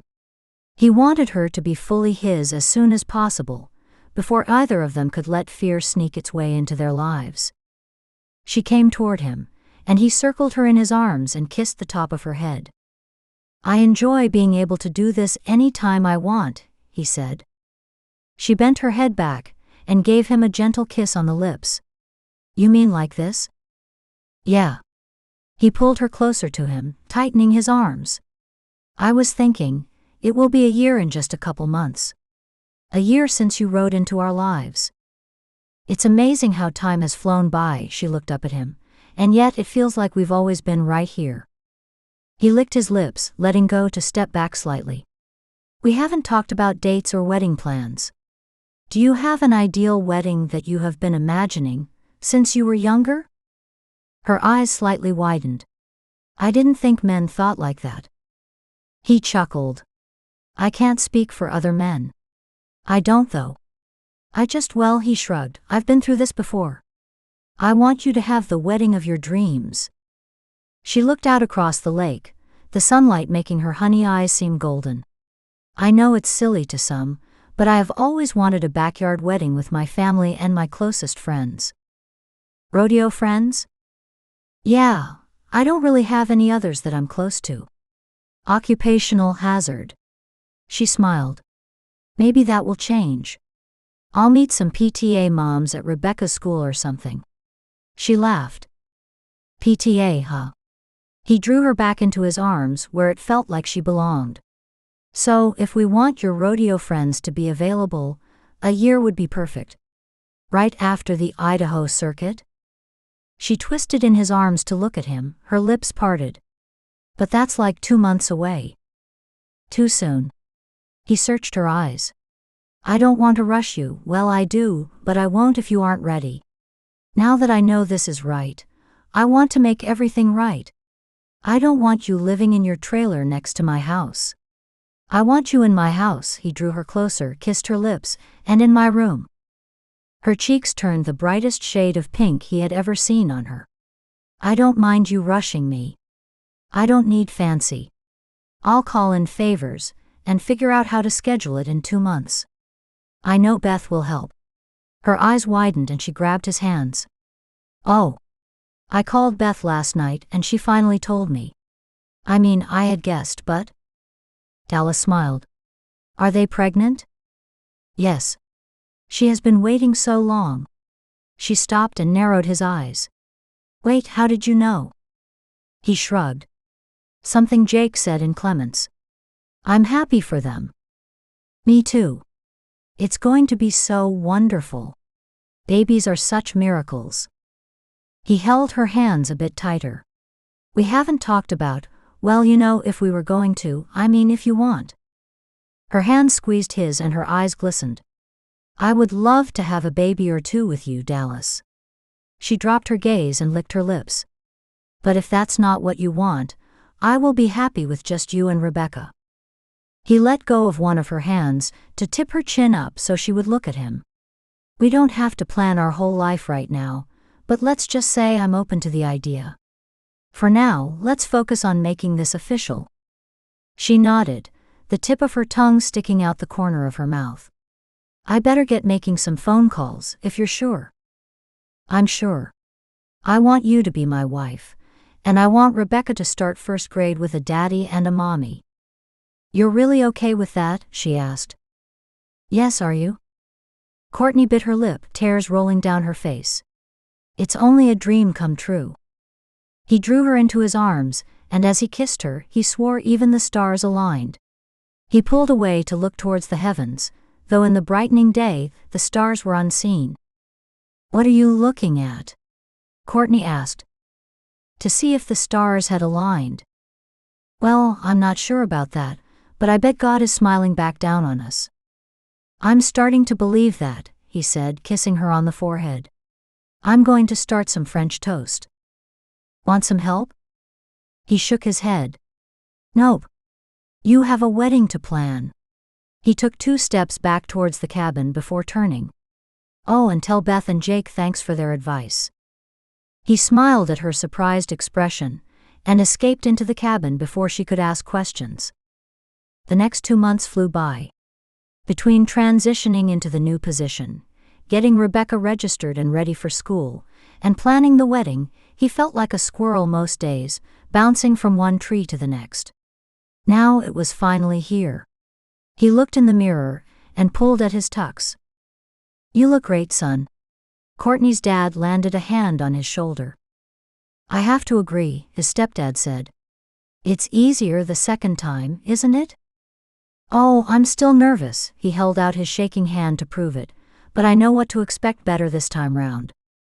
I wouldn't count on that. My girl has a way of keeping those around her on their toes, Courtney's dad said with a laugh. That she does, sir. Dallas smiled.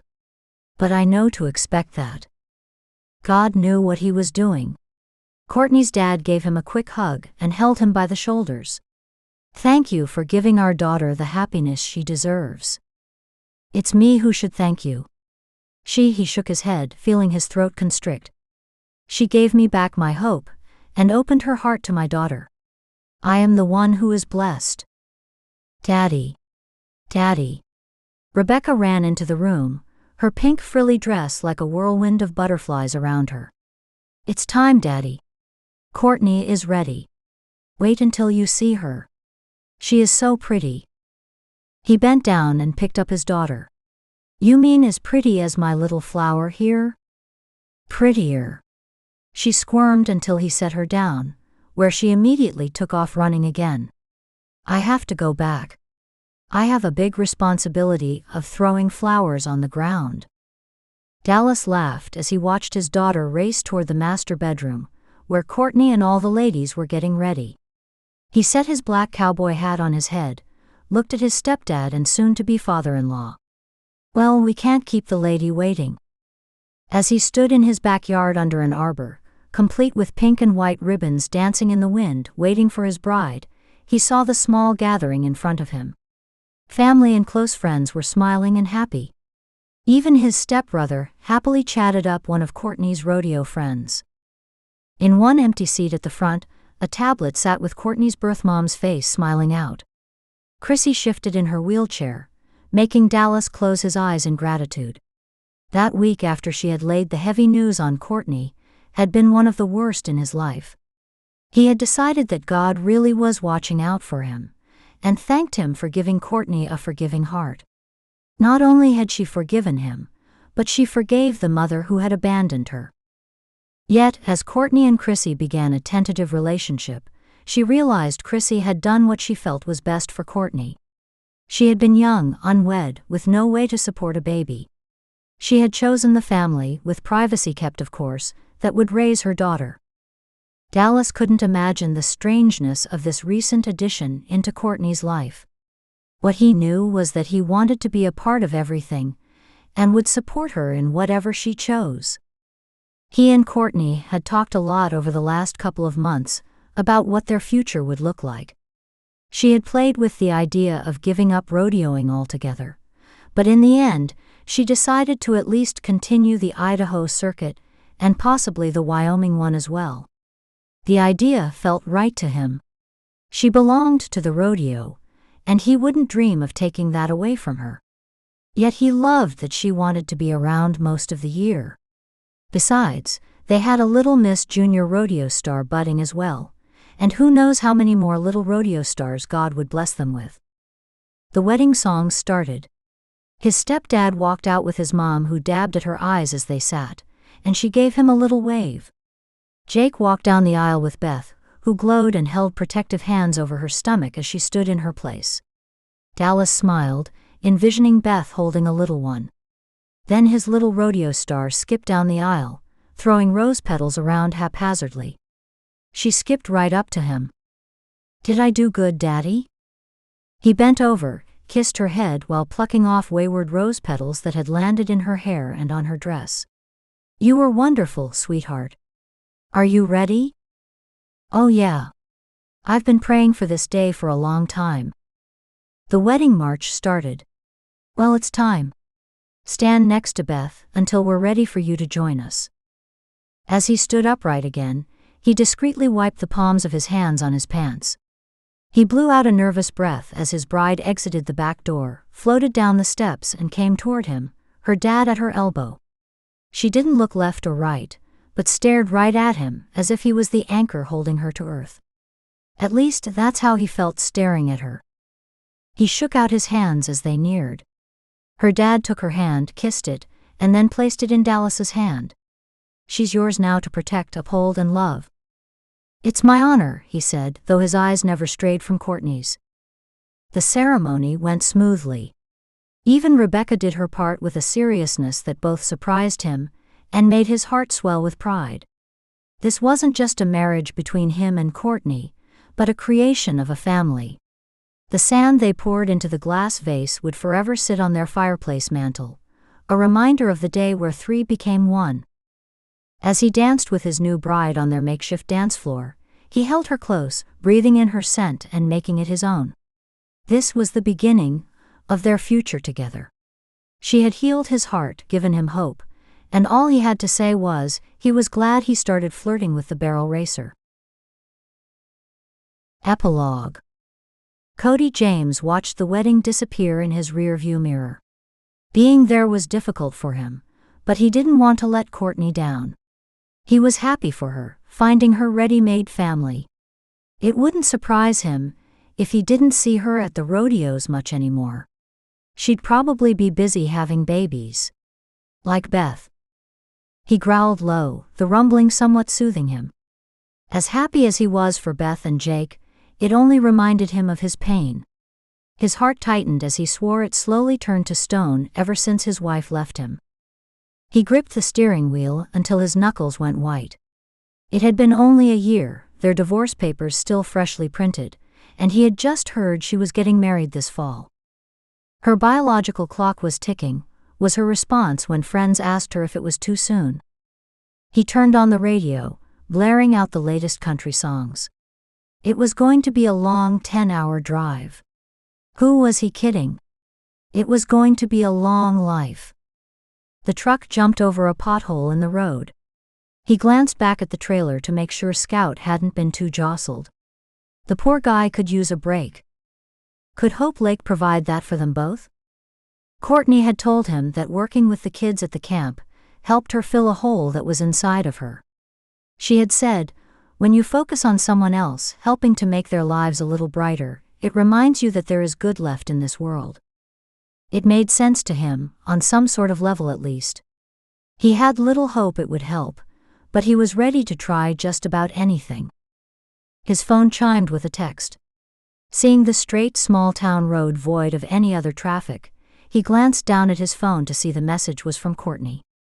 He had his truck read the message in the robotic voice, "Thanks for coming. The ladies are all asking where you went, but I know you have a long drive ahead of you. Have fun at Hope Lake, and let your heart open a little." Open my heart. His lips quirked. That wouldn't be happening. Never again. The pain of a broken heart was something he only needed once to learn. Letting someone that close to you only brings pain. He was swearing off women and focusing on Scout and himself. Well, as much as his family would let him, at least. He was the oldest of 5, and the only one who didn't stay in their hometown. Though he didn't have a place to call home, more than the one he towed with him. He would have bought that ranch Sherry wanted, but when she left him, he canceled the sale. Why would he need all that space for him and Scout? Rodeo was his life. Ride or die, he said out loud, though even to his ears it didn't sound so convincing. This trip was his last hope at finding something worth living. Otherwise, he would just continue to ride through the motions. His times were failing for it. His appearance, he scratched at the several days' worth of growth on his chin, and poor Scout, no, not Scout. He got the best of him. All that was left, anyway. One overnight rest at the Winnemucca Horse Hotel, and several pit stops later, he pulled into the small town of Hope Lake. People waved as he drove past, smiling greetings to each other along the small main road. He found a parking space at the rest area near the diner, deciding to fill his belly before arriving at the camp starving like a bear waking from hibernation. He grasped the bar of Scout's window to check on him. Scout huffed and stamped his foot. "I know, boy, we're almost there. I just need to fill my tank first. Hang in there, champ." He reached in and gave his horse a scratch between the eyes before hopping down and striding into the restaurant. He took his hat off as he entered, searching for a booth where he could keep an eye on his truck and his horse. "Howdy," a young gal said coyly. "You want a booth on that side?" "Yes, ma'am." The girl giggled. "Oh, I'm no ma'am. Follow me." She gestured to the booth for him to sit. "You must be one of Josie's cowboys. Just get in?" He nodded, taking the menu she offered. Strong and silent type. She bent forward. "I like that," she said with a wink. As she walked away with a little extra sway in her hips, she threw over her shoulder, "I'll be right back with something to wet your whistle." Cody rolled his eyes. It didn't matter that he had been born and raised in California. So many non-ranchers didn't understand the cowboy life, and Cali was full of them. Even his small ranching town had its share of people seeing cowboys as a trend rather than a way of life. The waitress set down a glass of water and held a coffee pot with a raised eyebrow. "I know how you cowboys like your coffee." "No thanks," he said, setting down the menu.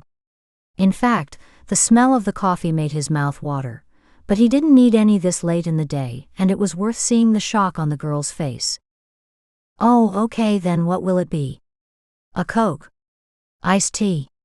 She set the coffee pot down and took out her pad. "Lemonade and a cheeseburger, extra bacon." She scribbled it down. "Coming right up." He watched out the window, seeing the lake sparkle in the distance, calling to him. To the left, the ridge raised up into a forest where he believed the camp to be located. He had researched it. 200 acres housing 30 single cabins and 10 bunk cabins, a meeting hall with a kitchen, a 20-stall stable, paddocks and 2 round pens. The owner, who Courtney had introduced him to at a rodeo a couple months back, Josie Williams, had taken it over 10 years ago. Several times a year she turned it into a safe haven for foster kids, and a place for them to possibly meet an adoptive family match. The idea of adoption soured the water he drank. On the one hand, he had always liked the idea of adoption. His youngest 2 siblings were adopted, taken in by his family after their parents had passed in an accident. They were just as much his brother and sister as the ones born to his parents. Yet seeing his wife's, or ex-wife's, face twist in disgust as he offered it as an alternative after 5 years of trying to conceive turned out to be fruitless, had left his heart hardening. Not towards the kids. They deserved the chance to find loving homes. It turned his heart away from love and women, who would only ever see a man that couldn't father children as a worthless waste of space in this world. That's what he was, worthless. "Here you go." The waitress set the food in front of him. "Thank you," he said, feeling his stomach growl and his salivary glands working up for the juicy burger in front of him. He glanced up as the waitress still stood there. "How long you staying for?" "A week?" "Josie's cowboys usually stay that long." "Not sure," he said, and he didn't know. It all depended on how it worked out. He had committed to 3 days, because he felt like he could go through just about anything for that long. If it was the healing balm that Courtney thought it would be, he could stay longer. His life was his own now, and he enjoyed that freedom to its fullest. "Well," the girl twisted her hands before her, "I could show you around if you'd like. There's not much to do here in Hope Lake, but there's a city just 25 minutes from here. It has a movie theater, bowling, stuff like that." Cody looked at the girl again, thinking she must be mid-20s, maybe a good 10 years younger than him. Not too much, but enough that it didn't feel right, even if she had been his type, even if he hadn't sworn off women, well, as more than friends. Courtney, Beth, and the other rodeo gals had been a support for him during the last year, but that's all they looked for. They didn't want anything from him. This one, you could read her future hope in her eyes, and they were full of children playing behind a white picket fence. "I appreciate the offer, miss, but I won't have the time to do much besides my job." He ducked his head and turned his attention back to his food. The girl stood there a moment longer, then huffed as she spun on her heel, muttering under her breath about the gall of some men. She didn't know it, but he just saved them both a lot of heartache. Better feeling miffed now than falling in love and being told your dreams couldn't be possible. He rolled his shoulders, shaking off the altercation, grateful it happened after he had his food. Otherwise he would have had to check it for loogies or something disgusting from a resentful woman. There was no telling what a woman would do to a man she felt had offended her. Besides the slighted girl, the town felt welcoming. Even the air seemed to soothe his mind. People strolled the streets, stopping to talk to passerbys. Kids in flip-flops and cutoffs ran out of the general store and down a stairwell that looked as if it led to the lake below. The marina hosted a couple dozen ski boats, a slew of paddle boats and kayaks, and even some giant banana floaties. The burger satisfied his hunger and his taste buds. When he left, he counted out a generous tip for the girl in hopes to soothe her spirits. As he walked back out into the fresh mountain air, he filled his lungs, already feeling freer. Yet, when he parked his rig in the camp staring at the office, Josie walked out, and he remembered why his gut had been bothering him. Josie was one of those no-nonsense gals, kind of like his mom. She came into a room, or into your view, and all eyes turned to her and all ears heeded her words. She spoke clearly, concisely, and with direction.